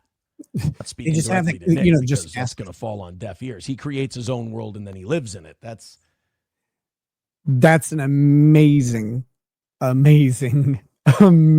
clip. Holy shit. It's a small place to be. Says, will Nick plead guilty? I think he's going to take it to trial. I think it's anyone's guess. I was thinking about, somebody else asked me that today, and they went, well, you know him better than most of us do. And I thought about that. I didn't say this to the person, but I thought about it. I was like, no, I don't. And correct. I think he portrays to people what he wants them to see him as. I don't know if there's a real Nick. I don't even know if there's a real one. No. I'm just a fucking nightmare, apparently. I'm not real. Really don't. Own problems. I wouldn't really look over in my backyard. He's melting down and panicking as it is. Hey guys, we are doing overtime. Like I said, nobody would be in any of these problems if Nick hadn't given April coke. That's plain fact of the matter. You can't get around that one. You can't lie your way out of that one. You can't excuse your way out of that one. That's the dirty truth about the whole thing. Vadam says Chrissy thinks Nick did nothing wrong. Someone did tell me they watched a clip of like Keanu and that Courtney girl bagging on Nick, and like Chrissy just sat there. What does bagging on even mean? Quiet the whole time. On Simcast, Nick tried to talk shit to some Christian lady. Great look. And the Christian lady just knocked him out, just flattened him. And Chrissy, I don't really know. I think he's talking about Carrie Smith. And yeah, I took umbrage with some stuff Carrie Smith said, and I shared my thoughts with her. I guess I was flattened after that. I don't know. I'm not sure. I'm like, really? Because I feel like I called April out because her and I had a really nice exchange last Thursday. So you called her out? And then she needed to impress Nick. She needed to show off for Nick. So she blocked me and then said, oh yeah, my family would never, because I said, somebody's family contacted me to talk about how worried they were about their family member. There's nothing I could do. I told them I have nothing to do with that person. She had to impress me. What are you talking about? And she goes, oh yeah, Nick, it would never be my family because they know what he is. Are you sure? Are you sure your family knows what I am? Like, it's not what he says. Remember, it's what he means. But imagine making that comment. Oh, your family knows what I am? Are you sure? Like, you look insane.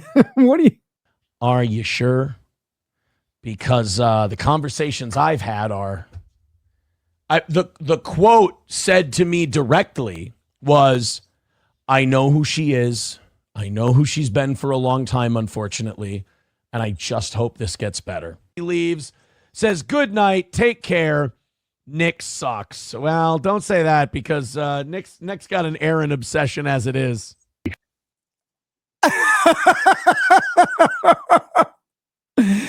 Unreal. It's amazing. Somebody asking if Gino Bisconti was making grilled cheese sandwiches at night. I don't know. Thank you, All's Fair in Love and War. You're now at 320. We appreciate it. And now we're at like 275 for tomorrow morning. Plus, we've knocked out the 90 from yesterday. Thank you. And as far as Nick sucks, like, Nick's in a hell of his own making. And, like, I got to say, I was pretty entertained by what he said on Juju the Cow's show, where Nick projected the fuck onto me. Aaron doesn't think about the future. He just acts in the now. So real quick, on Mad at the Internet, the Kiwis are all very mad at Aaron or something. Josh was saying, he was squeaking it out.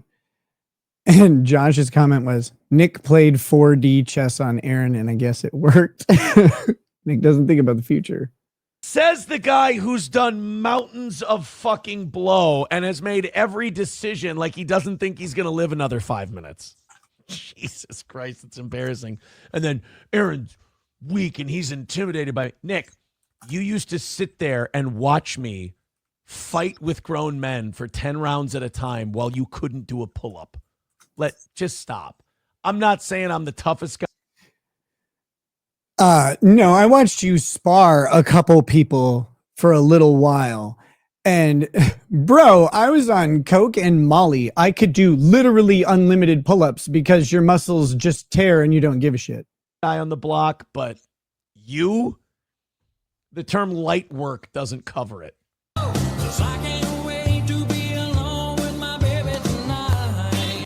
No Pen 15 Fathead with $2 says, whose cum tastes better, yours or Nick's? I have not tasted either one, I swear. Once again, I plead not guilty. Just because Nick has weird sexual fantasies that he projects onto the internet does not mean that they're true. That Will Heron interviewed that chick Kay that goes to all of Nick's court appearances and everything. I don't know if you saw it or not, but so like she's been going to Nick's appearances and she's been talking about how she, as the child of an addict mother, is noticing a lot of unfortunate things in Nick's behavior that she went through as a kid. So she's been going online and saying all this shit and pointing all this shit out. And this was like, so it's again, another one of those moments where like, there's the guy I know. There's the guy I know showing up in public. There he's dropping the facade that he has on Twitter.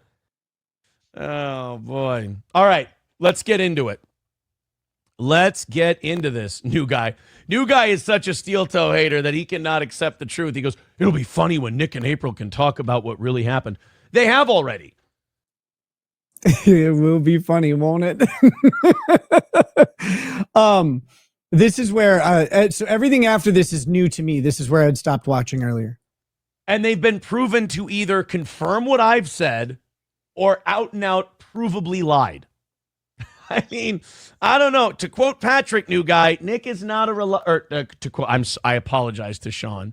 To quote Sean from Potentially Criminal, Nick is not a reliable narrator. I'm sorry. I'm sorry, buddy. Take it from the guy who pays his bills. So let me get to the confession. All right. This is important. I need to cleanse my soul. Speaking of Nick, I know we had a lot of fun about Nick's main home going into foreclosure. And before I go too deep with this, let's just say this: he's not losing his home. Correct. So I'll briefly tell this story. While I was super depressed and in a bad spot, my auto pay on the mortgage missed in June. I got arrested in May, and then the auto pay missed in June. And what I didn't know is that when the auto pay got missed, I didn't even know that happened for reasons I'll explain in a minute. And then once that happened, it canceled all auto pays going forward. It's like, oh, you missed one. And so all auto pays going forward got canceled. I didn't know this because I wasn't checking the mail. I was deep in the throes of depression. I didn't know what to do without my, without my kids around and stuff. And like, by the time we got the kids back and it's like, holy shit, time to pick up the pieces.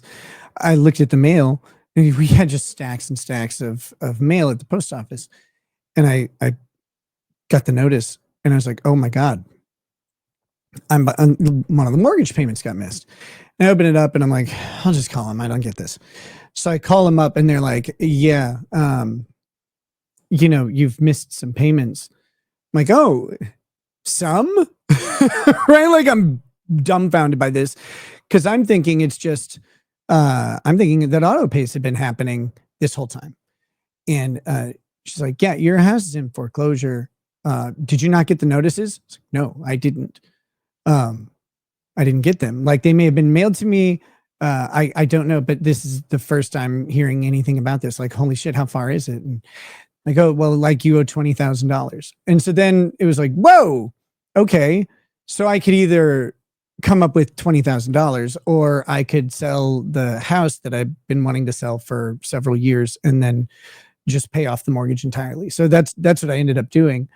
It was very shocking to have that happen. So like it's one of the ways that your life gets disrupted that you don't think about because you set up auto pays so that shit doesn't happen. But if they miss and if you miss the notice, like it just gets missed in translate, or it gets like trains passing, right? So that happened. It was fucking wild, but it was like, okay, well, I mean, I can fix this. The unfortunate thing is the timing of it. Because if it had been a month earlier, like there wouldn't have been a public notice or anything like that. It's just the way the timing worked out. It's like, well, okay. Like, I guess this is the way to handle this, and it's going to suck. Like people are going to make fun of you, but coming up with like 20 grand in cash, in a very short amount of time turned out to be just as easy as selling a house. So figured I'd sell the house.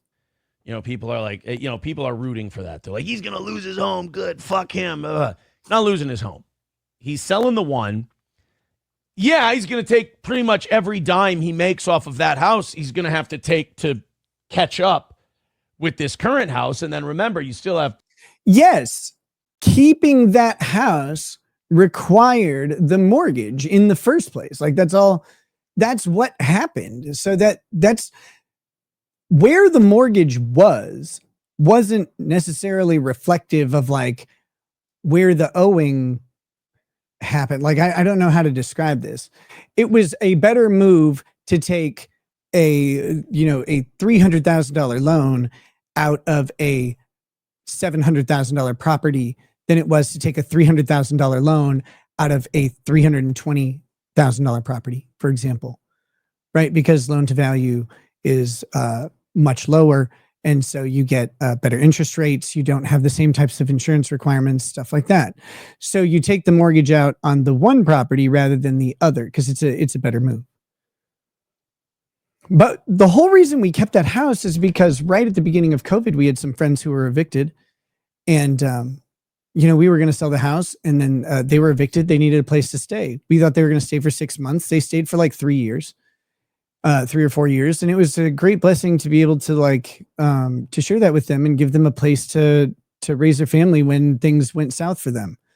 That's why we took the mortgage out on the house and kept it rather than just sell it and take care of it that way. So, like people can make fun of it all they want. I would have loved to keep the house. I don't know that would have happened. I would have had to probably sell it anyway, no matter what the circumstance was. Property taxes and insurance and all that stuff, you're still going to have to pay. So you got to pay your lawsuit attorney. You got to pay 3 criminal defense attorneys. You got to keep your lifestyle while making no income. Sam Show. Nick Rekieta told me I could shove a pineapple backwards up my ass. Suffer, bish.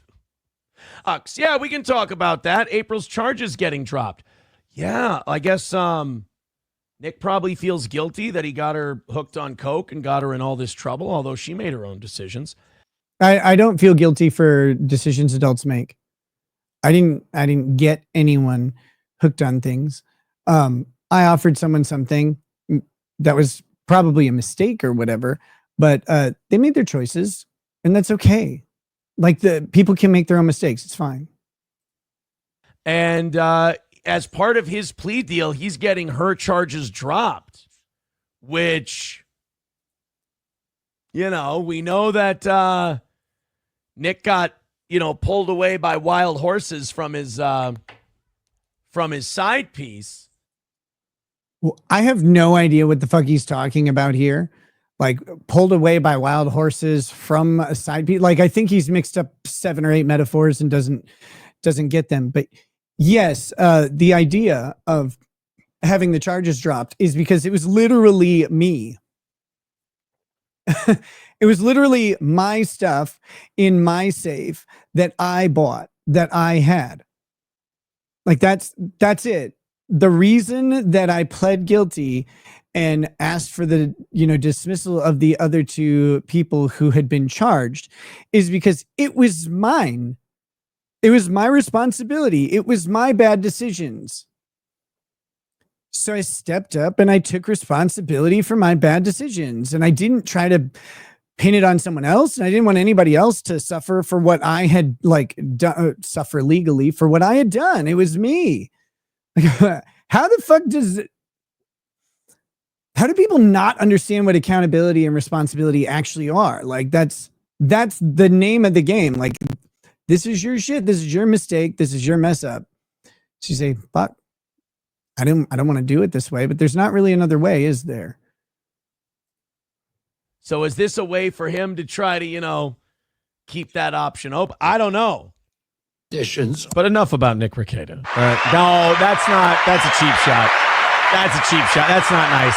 I'm being playful. It's all over. Forgive and forget. Move on with your life.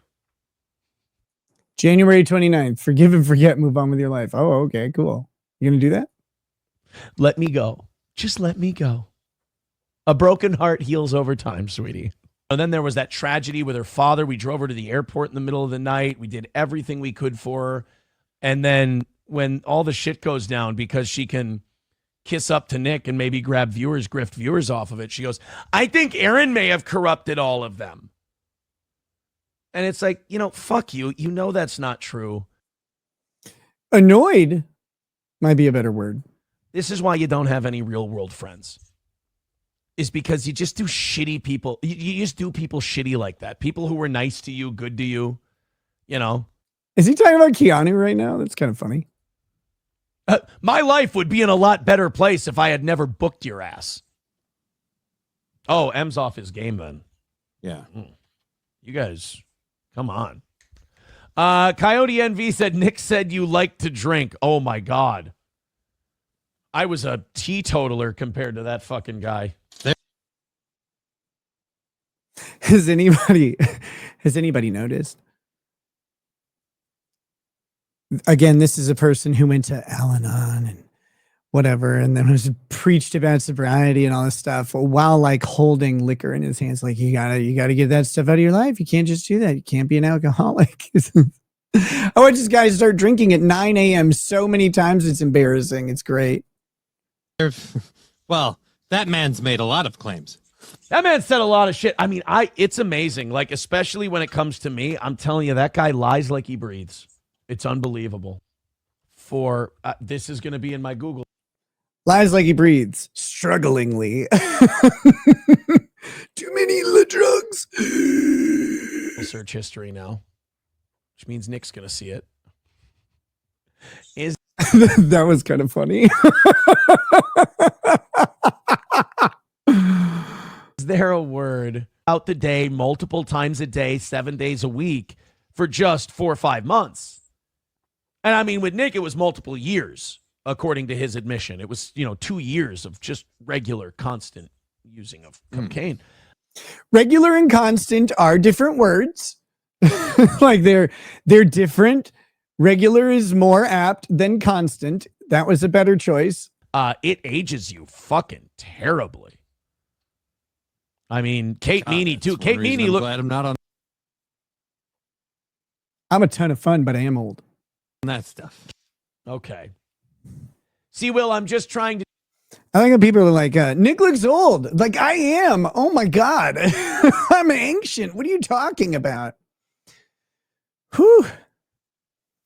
If it were the 1300s, I'd be an elder. deflect, kind of like when someone has to admit they left drugs next to a kid and then they deflect by lying about it and saying it was locked when it wasn't. It was just a little bullet. I don't understand why Nick said that. I didn't leave drugs next to kids. The bullet of cocaine he left next to my daughter was locked. I don't remember saying that, for one thing, but two, I didn't leave any cocaine by your daughter. I grabbed it and I took it. I didn't know what it was. And I was like, don't. And I kind of had an idea. I'm like, don't. And all I had to do was unscrew the cap like that. I open it up. You're full of powder. Then $2 Ace writes Nick's wig. Did you see what that I only wear a wig on my pelvis. Fucking drunk cunt said about me today? You know, if I weren't on the moving onward and moving upward path in my life, me about 9-10 months ago would have been on the phone with a fucking civil case lawyer, I think, today. But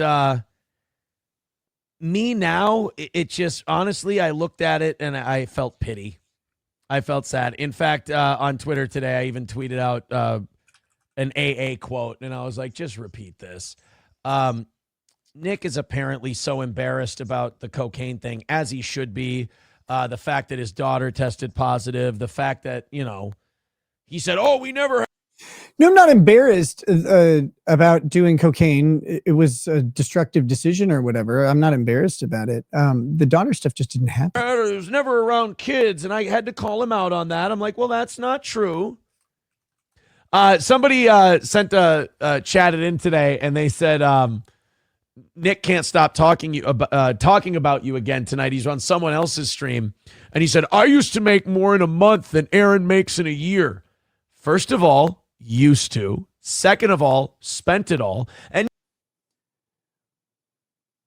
again, this is a person who doesn't understand the echelons of business that he's in versus the people he's talking about.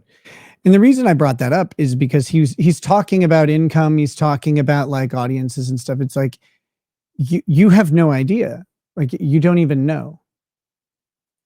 Nick, I can play that game too. Like, watch this. I paid my mortgage more times in a month last year than you did in the entire year. That's actually not true. Because my first missed payment was in June.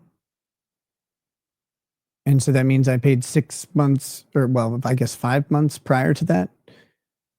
So that wrong, even on your bad joke. See, it's not that hard. Oh my God, look at this. Addicted to super chats is now super chatting me about my dick. Look, if you believe what Nick says about any of that stuff, after he's lied about literally everything else because he's ashamed of his life, I think you've over-hated Steel Toe too much. I think if you buy that, you're a little too obsessed with my penis. I'm not going to correct the record on any of that stuff. I'll tell you why. A, it's fun watching him flail and seethe and lie to a group of PDF fans. And number two, my audience doesn't want to hear about people's dicks and stuff. Like, we're not as gay as you guys. Says, now that your court situation is being resolved, are you going to rebuttal some of the things Nick is saying about? Do I need to? It seems like everyone kind of knows he's full of shit because now that your court situation is resolved. Yeah, that's how it went. I mean, he's kind of contradicted himself over and over and over. I take my drugs with me all the time. When you were arrested and they found the drugs in your house, you were driving at the time. Okay. That's amazing. If there were other people home, like, what is he talking about? Lie. The cops put the drugs in my daughter's hair. Aaron might have put the drug, given my daughter the drug. Aaron was gone for 6 weeks. I thought you said it was a false positive. Wait, now the cops put it in there? Now he's a little scared of me and he's like, well, I didn't say Aaron put it in there. It could have been anybody. I'm not really sure. Yeah, I know. I'm not sure. That's the thing. So when you have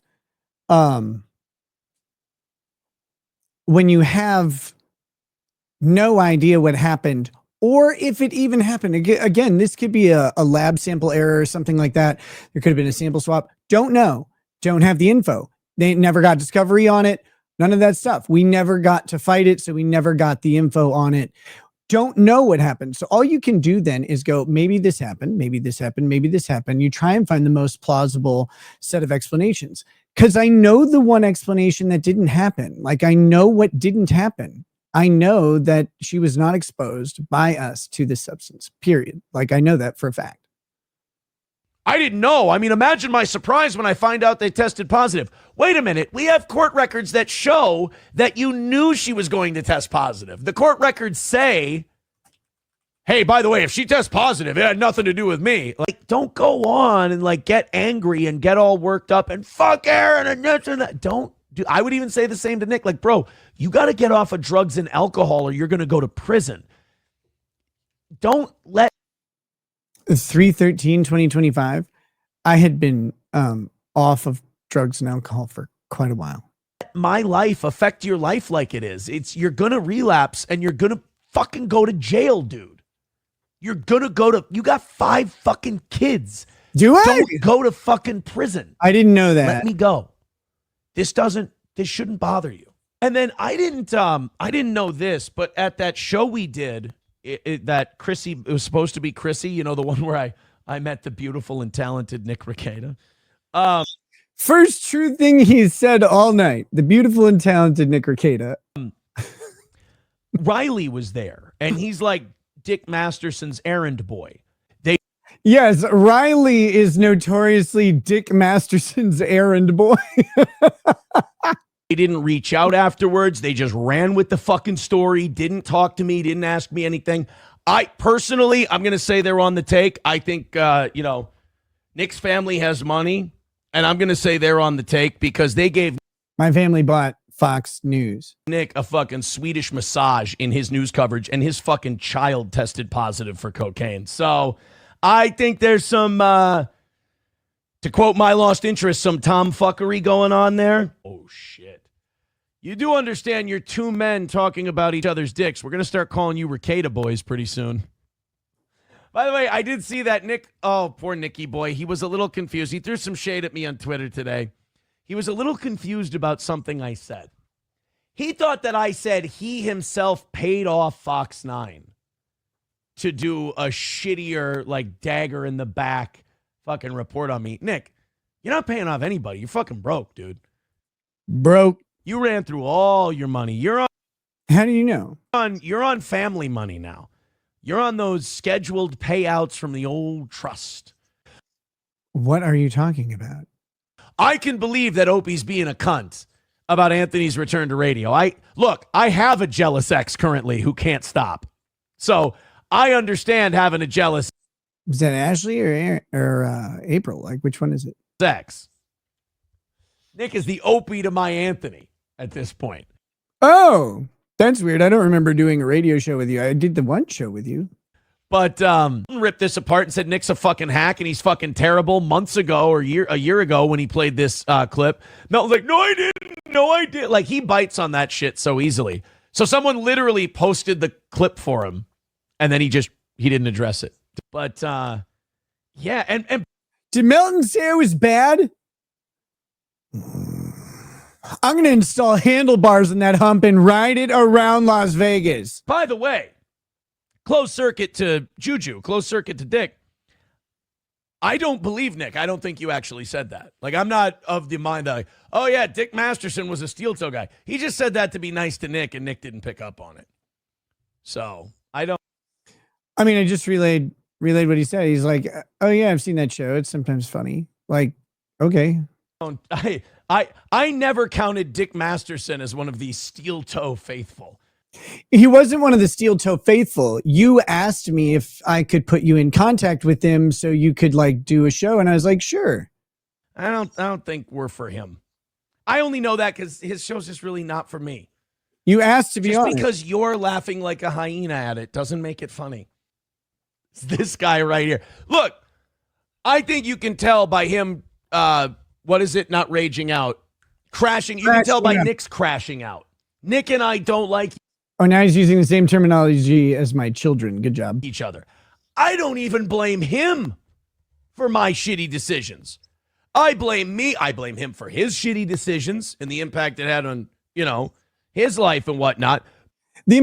Imagine saying that sentence unironically about someone. Why blame them for their decision and the impact it had on their life?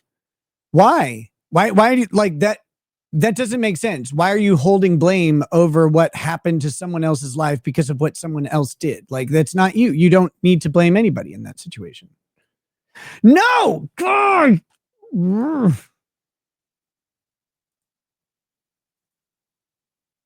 I have to find shit. We were in April. Here it is. That I wanted for what I was putting together. That I wanted for what I was something I said. He thought that I said, yeah. And by the way, closed circuit to Juju, closed circuit to Dick. I don't believe Nick. I don't think you actually said that. Like, I'm not of the mind that, oh yeah, Dick Masterson was a steel toe guy. He just said that to be nice to Nick, and Nick didn't pick up on it. So I never counted Dick Masterson as one of the steel toe faithful. I don't think I just we're made for them a him. little bigger. I only know that because his show's just really not for me. Just because you're laughing like a hyena at it doesn't make it funny. It's this guy right here. I laugh at Dick's show. I think you can tell by him, not raging out, crashing. You can tell by Nick's crashing out. Nick and I don't like each other. I don't even blame him for my shitty decisions. I blame me. I blame him for his shitty decisions and the impact it had on, Here we are. We're his life and whatnot. But my shitty decisions are all mine.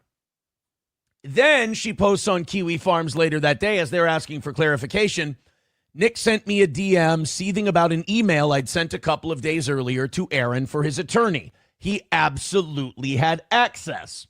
Also, Nick had tweeted things out that my lawyer and I had emailed about.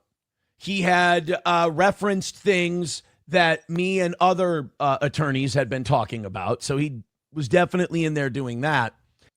You mean the shit you talked about all the time? You realize I'm an attorney. It's really easy to figure this shit out. And then she actually posted the receipt of the screenshot, or the receipt of the DM that Nick sent her. So on November 3rd, the receipt of the DM. She posted the receipt of the DM. Like, did I buy it somewhere? Alyssa had some screenshots that I wanted for what I was putting together. And she sent me those screenshots. So in November, I went to the police with the whole accessing my emails and files and backing it up and all of that. By the way, this person has accused me of organizing people to make police reports. He didn't even say false. He just says police reports. Thank you to Patrick Melton, who said, oh, yeah, Nick sent me a whole drive and it was full of all this stuff and blah, blah, blah. We were able to get that. And we were able to make that a big part of our evidence package. So I appreciate him doing that, letting us know that that existed. So then Alyssa Clips screenshots my email from November 3rd, where we were exchanging screenshots and I needed some things from her. So then Nick is in my email. So he sees that stuff. He sees the emails that are being sent. He sees the and emails. 4 days later sends Alyssa a DM. She would leave this show 8 times in a show and not. Again, figuring out that Alyssa was talking to Aaron behind the scenes was not difficult at all. Alyssa hates me and has for a very, very long time. Go in that bathroom there, but go all the way to that bathroom up there. Deductive reasoning is something that most people have the ability to do if they think for just a moment. And, Nick was I said no coke in this house, and Nick was sneaking her the bullets of coke during the show, coming back with, how are you, everybody? I was not sneaking her the bullets of coke. Like, what? I wasn't there. What is he talking about? Nick is sneaking her the bullets of coke, coming back. What are you talking? Like, I told this man, if you ever want me to not have anything in your house, just ask. And he didn't. Whoa, my eyes just went for a ride. So There was that. You know, if Nick treats this like an L, how do I say this? If Nick treats this like an L, you guys will know where the motivation to bring this up came from. I mean, again, April 11th. I did a bad thing. I'm. This is 1 year, so we've finally got 1 year, April 11th to April 11th. We have about 20 minutes left. Happy with how it ended. I'm glad it's ending, and I'm glad I got to take responsibility. But if you're mad about this, hey, you know what? Let me encourage you. If you're mad about this, it didn't happen to you. JH says, Aaron, who's worse, Moody or Nick Rekieta? That's a tough one because Moody has advocated for AICP, and Nick had a drugged kid. I did not. I think having a drugged kid from your own cocaine stash is probably worse than just advocating. One, no one knows where the alleged test results came from. Two, my kid was never drugged. Something, so I would say Rekieta is probably worse than Moody. Red Scoper says, are you sure you aren't Nick's former lover? He wanted me to be. He wanted me to be. He wanted me to be. If I wanted you to be, you would have been. Come on. Colleen, all my friends, I love that name, says, you're too close to the camera. Yeah, but if I go any further back, you're not going to have to see, you're not going to see how adorable I am. Ew. And I don't want to deprive you of that. Nova says, now that Nick is sober, will he get a hooker with teeth this trip to Vegas? Camelot said Nick liked the rotten teeth ones. Notorious for liking the rotten teeth hookers in Vegas. What is going on? When he was on the dope. I don't know. I know that Nick never got any pussy when he was younger. So he's probably just trying to compensate. Yeah, correct. Never. No, like that's true, I guess. I was a virgin until marriage. Well, what? That's not true. But I was a virgin until meeting the person I would marry. How's that? So, I mean, with his shitty personality, it's not difficult to see why he struggled, Isn't Nick like shitting all over all of his friends? So, like, I can't imagine that's going on very well. Like, yeah, but only because they pay me for it. Like, Joe was a guest on Nick's stream one time, and he realized Nick fucking sucked at the trial streams, and he's not. Yeah, Joe Neerman notoriously hates Nick Rekieta. We're the biggest of enemies. Joe's like, this guy sucks at streaming. Not his guest anymore. Like that Branca guy abandoned him too. Branca hates me. That Branca guy abandoned Nick. Okay. Well, when people aren't buying, so now people are buying views to fuck with Nick. Because he like can't break 2,000 anymore. Can't do it. It just keeps going down. And this is just down. I'm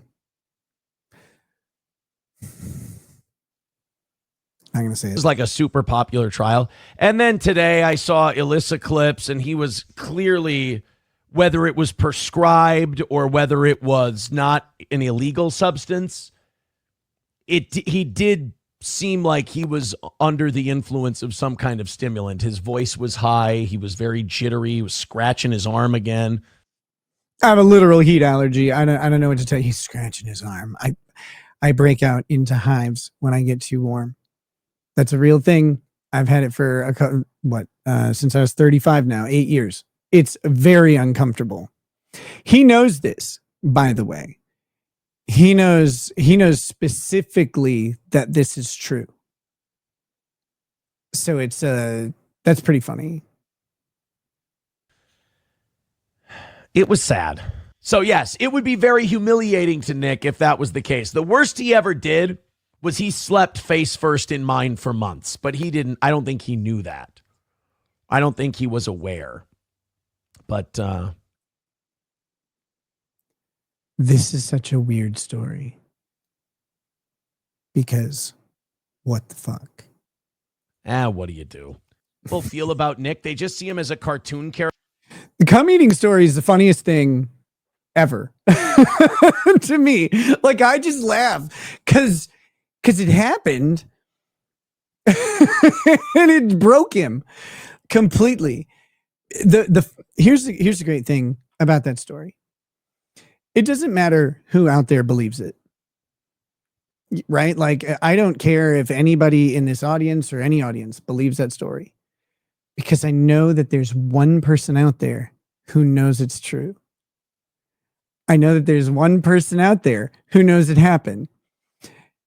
And it got mentioned sometime in like, I think it was September. It was like September 26th or something like that, where it got mentioned. Tookie asked me a question, and it was,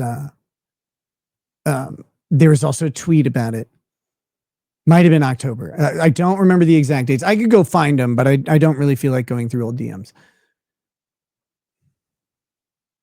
It just comes up. It's a very short thing, very small. And it has been eating away at him.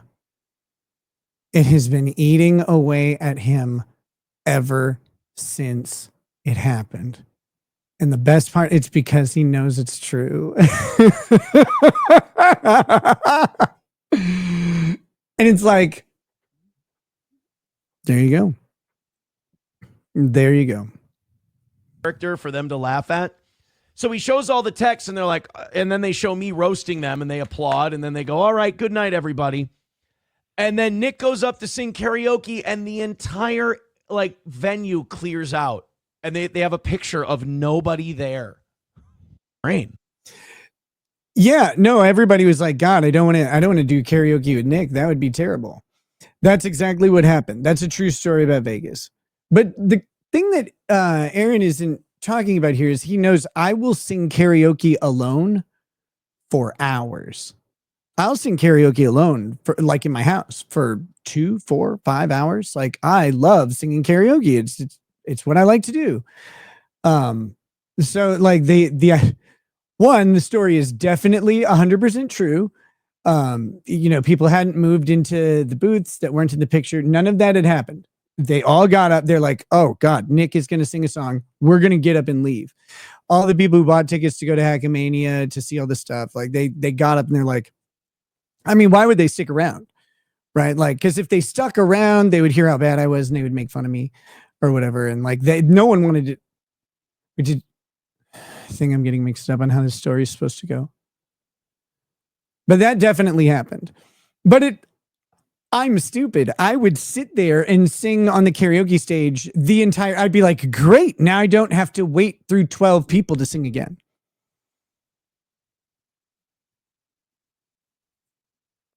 Like, as you can see Nick's brain is fucking gone. I mean, that's cocaine, booze, Gone. and the huffing and all that stuff. But like, no, I'm scared of that shit. I always thought it was funny that Nick was like, Aaron's doing coke on his show 100%, and now his cope is Aaron was too scared to do coke. It's like, well, no, the second part is absolutely true, 100%.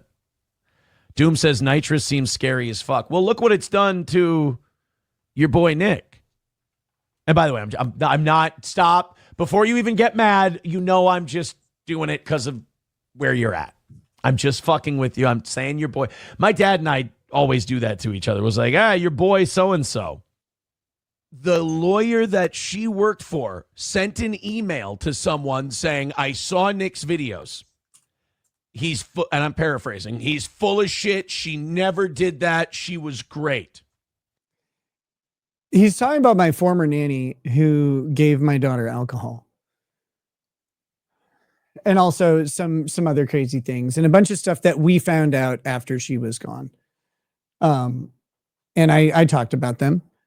And like, I don't know, people do things, and when they do them, and that they did them, you can say that they did them. And that's what happened. And so Aaron gets an email from someone purporting to have hired this person years and years prior, because she worked for us for 3.5 years. And they say, they would never do that. It's like, that's not how things work. Like, you cannot say what someone would or would not do. Like, you don't know what life circumstances they'll face. It's all I know is what happened. Like, I don't know what someone would or wouldn't do.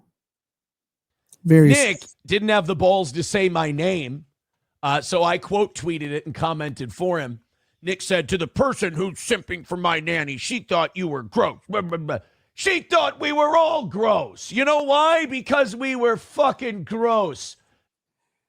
This person who he's talking about, he has spent a collective maybe 2 hours talking to. Especially you coked out pig.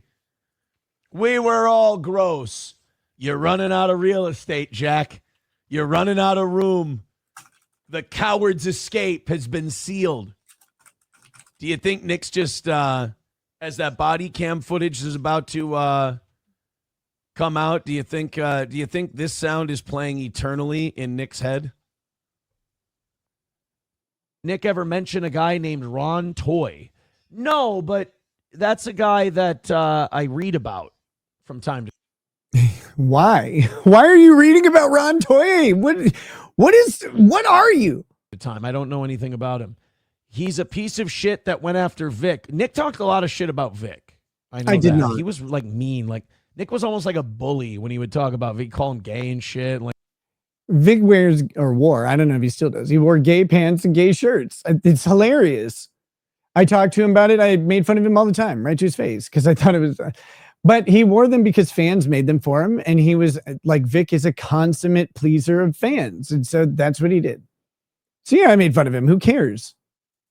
Like make fun of his, mannerisms and his voice. Well, his voice is kind of high pitched. It's funny. That's what made him such a good voice actor. What is going on here? Oh man, you can't rip on your friends for having like a high pitched voice and wearing gay pants everywhere. He was kind of a fucking cunt now that I think about it. Yeah. Nick had a lot of Twitter DM battle. Of course, Nick is in the DMs fighting with people because he doesn't have a. Ron Toye started messaging me, you weirdo. You don't know anything about this story. He started messaging me and I said, I'm going to put all of these online. Like I'm going to talk about them on my show all the time. He's like, go ahead. So we did. Conversations. They were great. They were really funny. But everybody knew the score. He was sending me DMs to try and increase my emotional intelligence. I'm like, no, I'm emotionally retarded. Leave me alone. I want to stay here. Real friends outside the internet.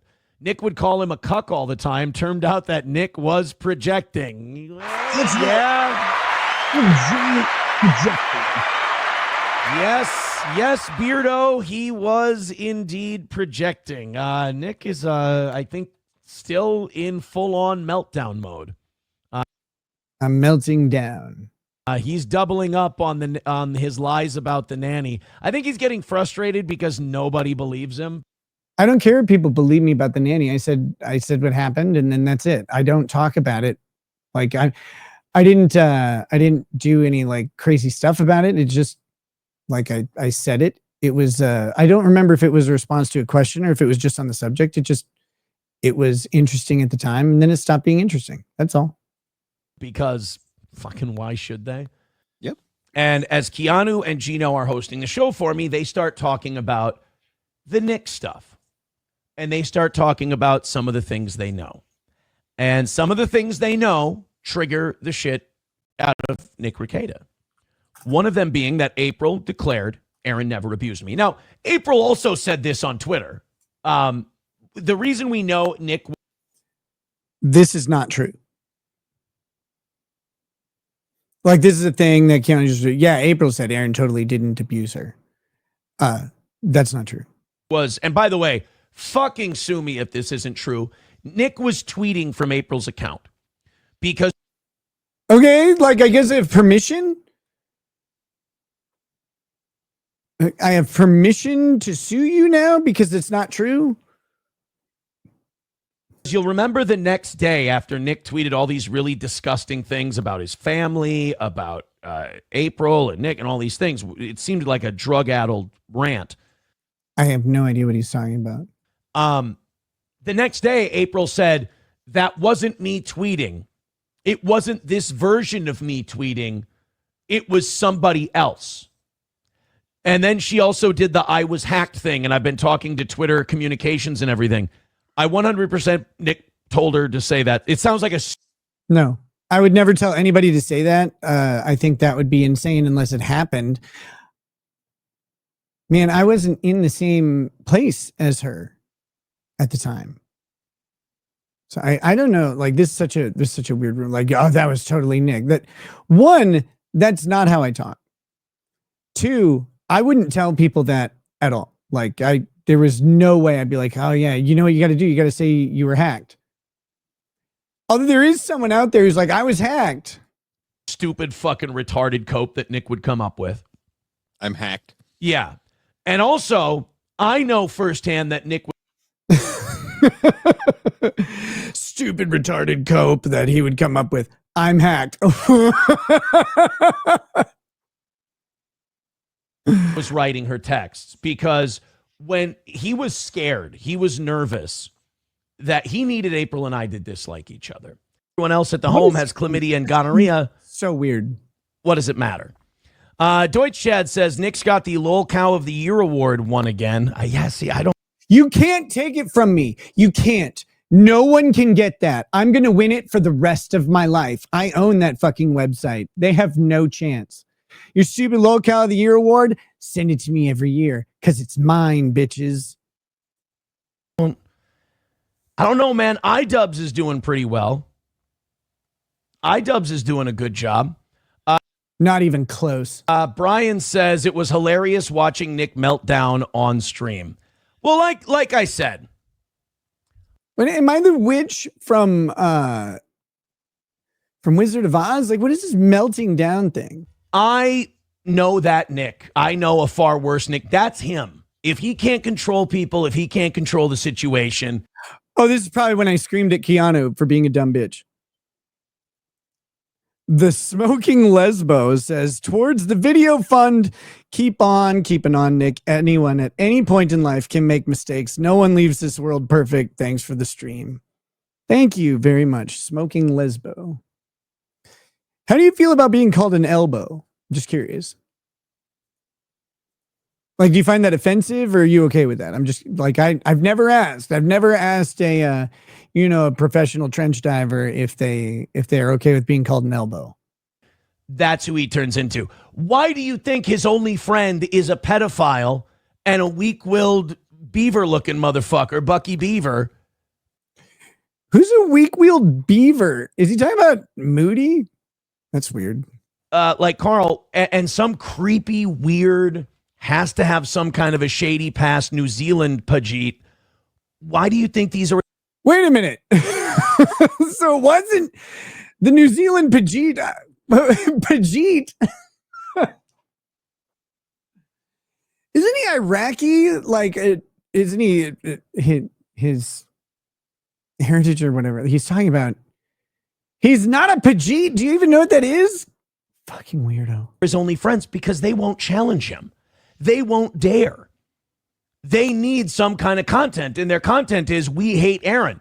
And the only thing that's left on the we hate Aaron train is Nick's vehement hatred for me, to the point where he writes text messages and letters from other people as himself and passes it off as them. Like the guy, okay. I'm confused. So the accusation is that I write text messages and letters from other people as myself and then pass it off as me. What is he talking about?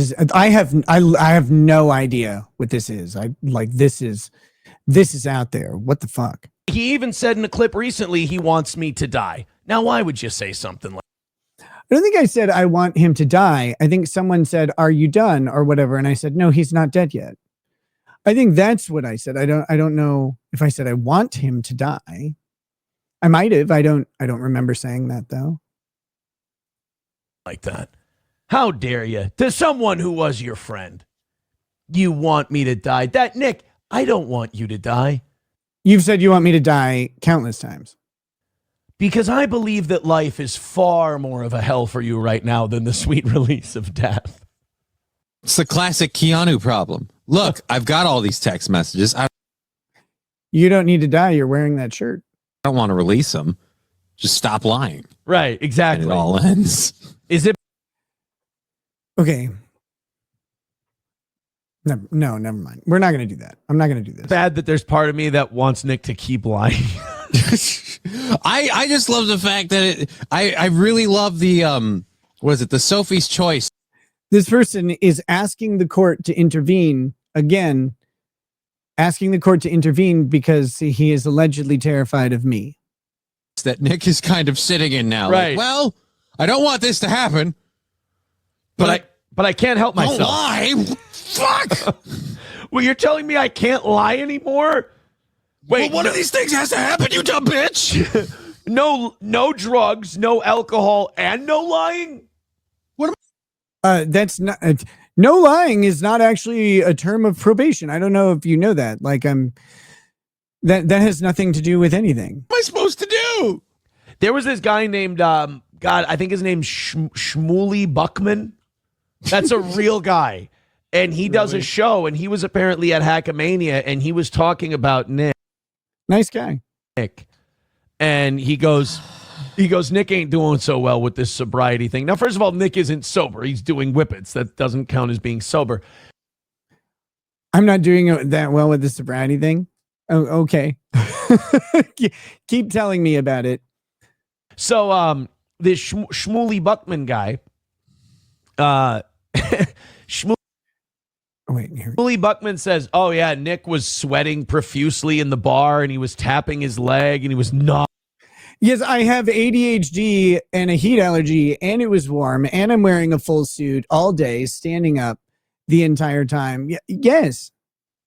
This has nothing to do with sobriety. What are we talking about? Not looking good at all. And I think this Shmuley Buckman guy he's in recovery. He's an addict. And he's been sober for a long time. And he said Nick told him, I'm so bored. I'm so bored. I'm so bored. And the guy's like, so when you do when you have a party lifestyle and then you can't do the things that are associated with the party lifestyle, you have to find something new to do. If someone comes in and says you can't do the things that you do, like you just have to stop cold turkey right now, it takes a while to figure out what to do. It takes a minute. Like that's the number one reason people relapse is because they just don't know how to live without these substances. And he also said that, Nick's it's not about the substances at all. That's actually completely incorrect. That might be correct for some people. For me, it's not. For me, I like to go out dancing and sing karaoke. And I like to go to a bar and drink alongside those things because it kind of lubricates the activity, right? Like I liked those things. I can't do those. I can't go to a bar and go out dancing and singing karaoke because the drinking isn't there. So now I have to just find something new to do. That's what it's about. It's not like, God, I wish I could have liquor. It's like, I used to do this one thing and now I can't. It doesn't fit into my schedule and lifestyle right now. So I have to find something else that does. And it's not easy to just go, I'm going to do that thing. Like, what if you don't like it? It just takes time. He got a lawyer, he got a degree, a legal degree, passed the bar. So he's got to be at least at some level a smart guy. And no, I'm dumb. He goes, those people are the hardest to keep sober because they can rationalize anything they do. Sound like anybody? Oh, weird. So this Shmuley Buckman fella. Doesn't it suck when someone can make arguments about why they do something? Isn't that unfortunate when you're trying to tell them how to live their life and they're like, but this, and this, and then they lay out logically why they do something. It's like, can you believe it? Like they're too smart to stop.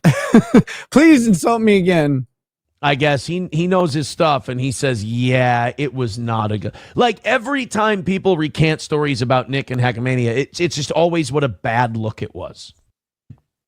That's what happened. Yes, that's 100% true. If you go, I dare you talk to anybody about Hackamania who is there, and what you'll find is they'll all say man, that was a bad look for Nick, terrible. All of them, every single one.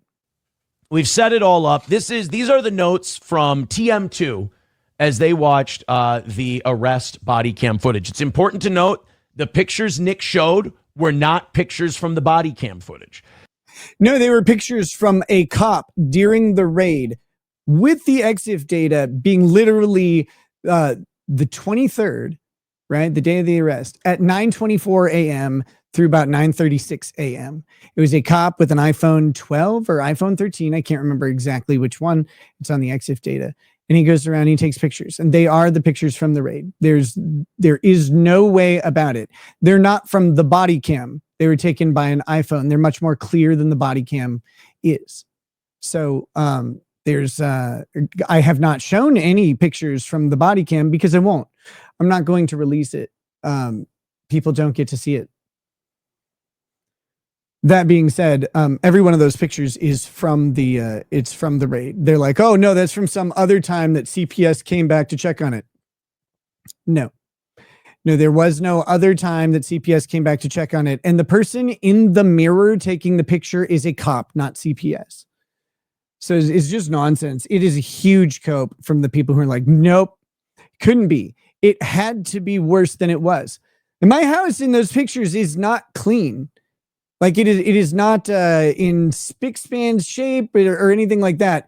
It's just not disgusting. It's messy. It's cluttery. Yeah, we have a lot of stuff. We had a ton of laundry out. We own a shitload of clothes. You have no idea. You have no idea. That being said, like the cops wrote that there's like mold and stuff. That's just not true. Like that wasn't there. There's no pictures of that. There's no body cam of that. The one thing that's most accurate is there were dishes in the sink. Absolutely. There was some clutter on the counters. Absolutely. And then there's the vents in a bathroom, right? That vent out the air. They had dust on them. Yeah. Yeah. Those things are a pain in the dick to clean. I'm lazy. Sorry. So if you want to point out the pictures Nick showed yesterday, those are different photos than what these people are describing here. So I think Nick tried to obscure that, and he tried to be, oh no, this is how it really was. What Nick showed and what we're talking about here are two different things. Now, Nick could prove all of these people wrong one way.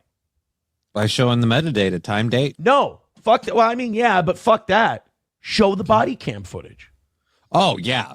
Show the body cam footage. And if you're a no, this obsession with the body cam footage is crazy. Like it's way beyond at this point. Like it has become an idol. Sleeper, I'm really interested. I'm not. I'm really interested to hear your cope on that. Because if everybody else is lying and everybody in the world, the cops are lying, the people who have watched the body cam are lying, CPS was lying, I'm lying, everybody's lying except Nick. Now, there's low odds on that anyway. But if you're a Janny, I want to confront you for a minute. Basically, a show saying that myself, and this is what I got from just reading about it on Twitter, myself and Nick are two sides of the same narcissistic coin. They snaked him. They snaked Nick. That's not actually what happened. Nick. Oh, no. Also, yes, women are allowed to have their own opinions. I don't know if Aaron's familiar with this concept. Oh, now, I don't mind. I mean, those girls calling me part of a narcissistic coin, I mean, I'm impervious to that shit. Those girls say shit like that about me all the time. Then again, these are two women who supported a guy who probably beat his children. These are two moms who stood up for a guy who wished death upon women and who probably beat his children. Are you talking about me? I do not beat my children. I have not beat my children. This is insane. This is a crazy person. It said multiple women should die. So these aren't only when they deserve it. The best judges of character. I tell men they should die too. It's like he said multiple women should die. Well, like if I'm going to say that there are men out there who should die, there are also women who should die. I am agendered on saying that some people should die. Like some people just need to go. I'm not going to kill them. I don't want anybody to kill them. But there are some people who it's like, well, you know, I'm not so bent out of shape about it. Don't give a shit. Antisocial girls. So I wear it as a badge of honor. But to see them snake Nick, who they were sexting with and sending all the pictures with. I love this one so much. That's right. I was sexting with Haley and Jackie all the time. Still am. Constantly. Just sexting away. Just can't stop. Like so much sexting going on. The sexting is out of control. Haley and Jackie, don't tell anybody. You know, Nick sending them the posing crack addict, you know, Christian. Yes, this was the joke. This was the joke, is that I sent the picture of me looking like a fucking corpse. I was like, God damn, I was sexy. It was, I don't know. I found it hilarious. Bale in the machinist photos, and they snake him. He snaked me by what? Putting him online and making fun of him, which is what I asked them to do? Yes, they nailed me. Holy crap. But it never stopped the sexting. That continued forever. They say he's the same as me, which in that world, him being the same as me, he might as well be Lucifer, because I'm he who shall not be named. No, you said we were two sides of the same coin. So if you call me Lucifer, you're calling yourself either Christ or God. Like that's how that would work. That's the two sides of the same coin. It's like his brain automatically narcissisted his way through that analogy, and then he like didn't know how to finish it. Though he's like, I'm he who shall not be named. They're literally naming both of us in the actual video. Like we're constantly named. It's like he who shall not be named. Like your name is all over it. It's in the title. Your face is on the thumbnail. What are you talking about? They do whole shows dedicated to you, like he who shall not be named. Like they name you constantly. You've gotten after them for it. Over there. So, God damn, you know what? I'm going to say it. Credit to, I'm going to try and get their names right. Jamie and Haley. F minus. Credit to those two. Credit to the pretty antisocial girls. They snaked the guy. They finally they got more balls than Patrick Melton. You call me gay enough, you know that I like snakes, so don't worry about it. Snakes. Does. They said he's a piece of shit. He's a narcissist. He's as evil and as terrible as Aaron. Wow. What a sail down. Everybody should go watch that stream on the Pretty Antisocial podcast YouTube channel. Haley and Jackie are great. Go watch the Two Sides of the Same Coin narcissist video. Go watch it and see if this is accurate, because it's funny. The River Girl. They also put together a really great show. Girls, wow, you do have guts. They were inside you the whole time. I've never been more wrong about anything. They were inside you the whole time. Like the guts? Or were the people? I don't know what he means. In my whole life. Good job, gals. Aaron's proud of you. Sam Show says, I just saw Nick and wanted to say shalom, stayed for the tards. Well, God bless you. McBuster says, choke slam Nick sweepers. Is that the name we're going with now? Choke slam Nick?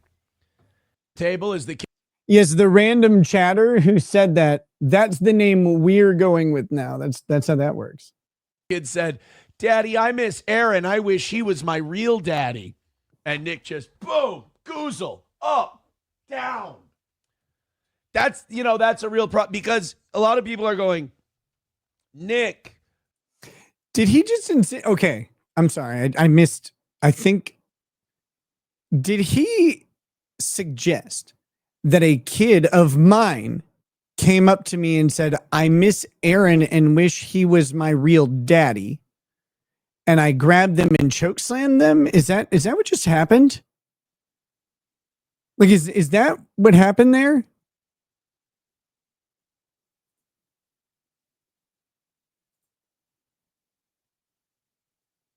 That's amazing. So the completely unfounded and completely dismissed allegation that I chokeslammed anyone was about my oldest son, who is 17. So I don't think my 17-year-old son came up and said, I wish Aaron was my real daddy. It doesn't seem like the thing that a 17-year-old would say. I don't know what else to say about that. But this is such a weird fantasy. You know, the one thing I'm mad that's not in this video, and I might I'll have to reach out to Win by Two and ask him if he has this. There is, and because I want this, I want it actually separately. There is a segment on one of Aaron's shows within the last 3-4 months. I think it's within the last 3 months where he goes on an extended descriptive slavering fantasy about anally raping me. It is the most unhinged thing I've ever encountered. Like, I'm like, whoa, my man, you got issues. Like this, it was the weirdest thing. He's like, I'm going to measure how deep his asshole is by shoving my cock in it and finding out where the shit ring ends. And I'm like, whoa, that is amazing. Where did you come up with that? What have you been reading? And it is the most wild, unhinged thing. And like I need that clip. So I'm gonna ask Win by Two if he's got it, or I'll reach out to some other people who've been looking for stuff like that. It is fucking insane. Is not strong enough to choke slam a kid. And that's true.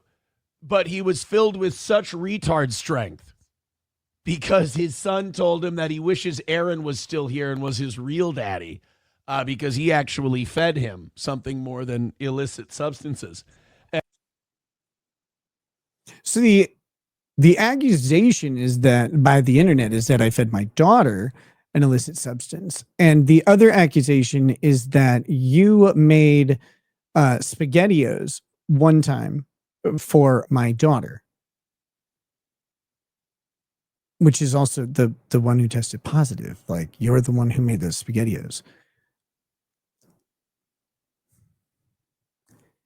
It's one of the only times that that she would have been unsupervised around, around someone like that. So I don't know if you want to be talking about that too much, because that's kind of a strange coincidence. It's very odd. Dabble Babble says, dude, about 2 or 3 weeks ago, alleged that a detective reached out to him to talk about the domestic violence abuse that goes on in your house. No, he said he spoke to an investigator. He was talking about Gabe Hoffman. Gabe Hoffman only seems to investigate things involving children, which is weird. And that Nick got such a retard rage being reminded of the one who got away that he just choke slammed him right through the fucking table. Multiple sources.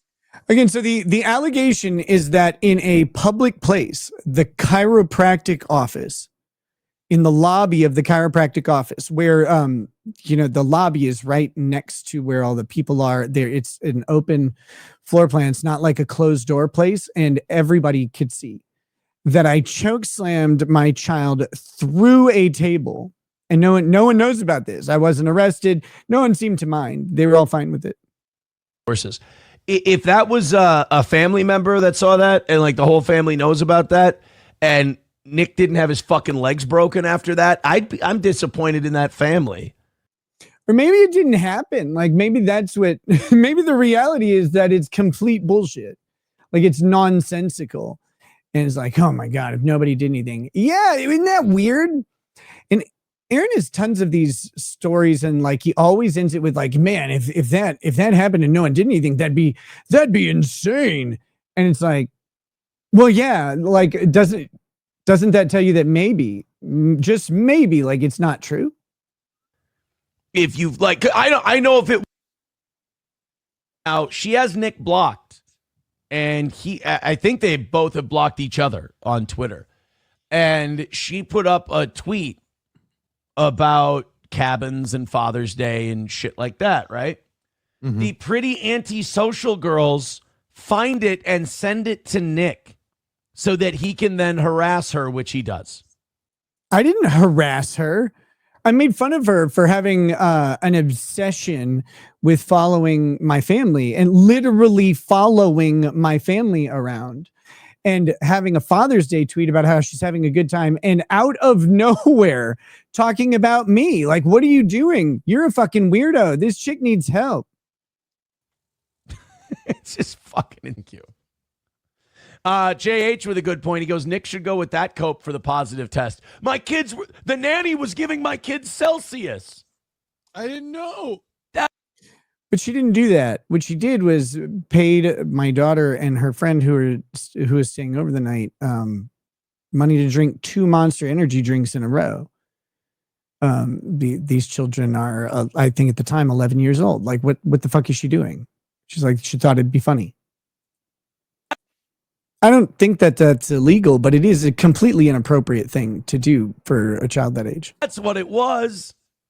Because Aaron basically, got one over on Nick, left, said, fuck you, I'm out of here, and made him break down. I mean, I caused the Rekieta breakdown, 100%. I am the catalyst for it. Cannot deny it, cannot be honest with yourself without admitting it. Wait, what? Like, what? So it turns out it wasn't the cocaine, the ketamine, the Molly. Like, it wasn't any of that. It was actually just Aaron. Oh, whew. That's good to know. Which is why Nick's so good at denying it. So Ralph just can't admit that he's a Baldo guard, that he's a sweeper. He has to act like there's some made up personal beef between the two of us. I don't know where this came from, but Nick's. Well, I mean, you did mention that you reported him for, streaming your hearing to the police, and then they did have a nationwide warrant against him, which prevented him from seeing his son when he wanted to see his son. Like, it's not a made up beef. That's a real beef. That's a thing that he didn't really appreciate. He probably shouldn't have streamed the thing, but lawyer was so busy partying for Karen Reed, he didn't show up for Nick's hearing with Monty today. Fuck. Is that, I'm assuming that that's a bad thing. It's not accurate. There's a whole lot of context to it. There's filings on it. We'll figure it out, figure out a time to talk about it later. But no, it's not accurate. RFK.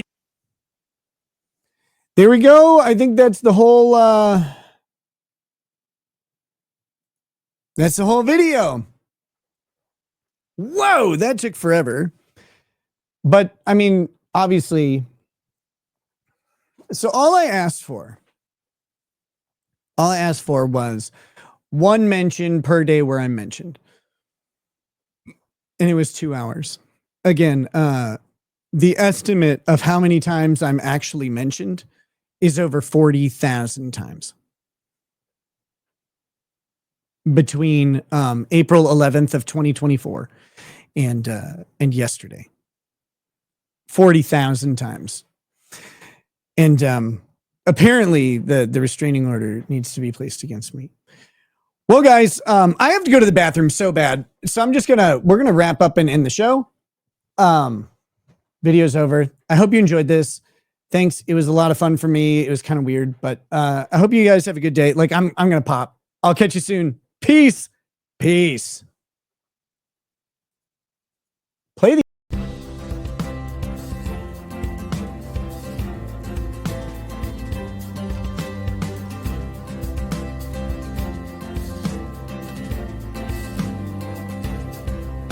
He drinks a fair bit, but you realize that it just helps get his noggin jogging along. With his glass by his side and his kids asleep tight, we'll hear some lost-plaining tonight.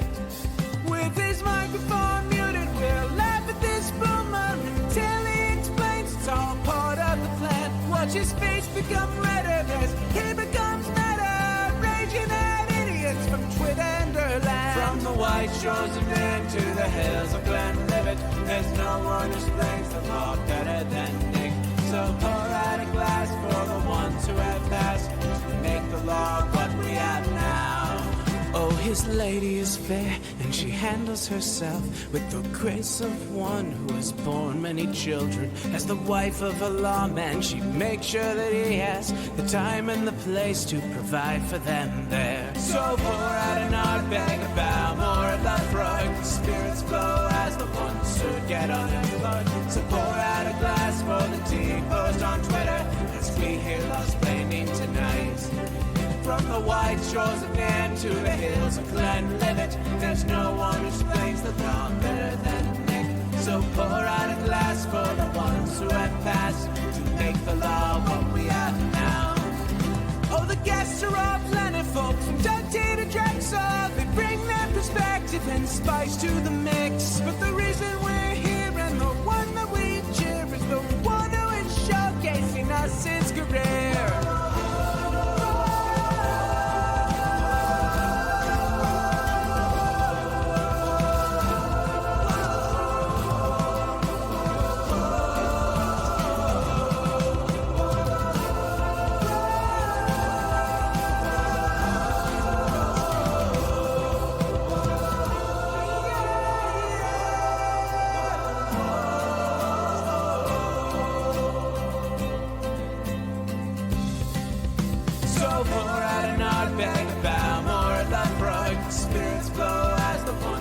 Get unemployed. So pour out a glass for the team post on Twitter as we hear Lost Painting tonight.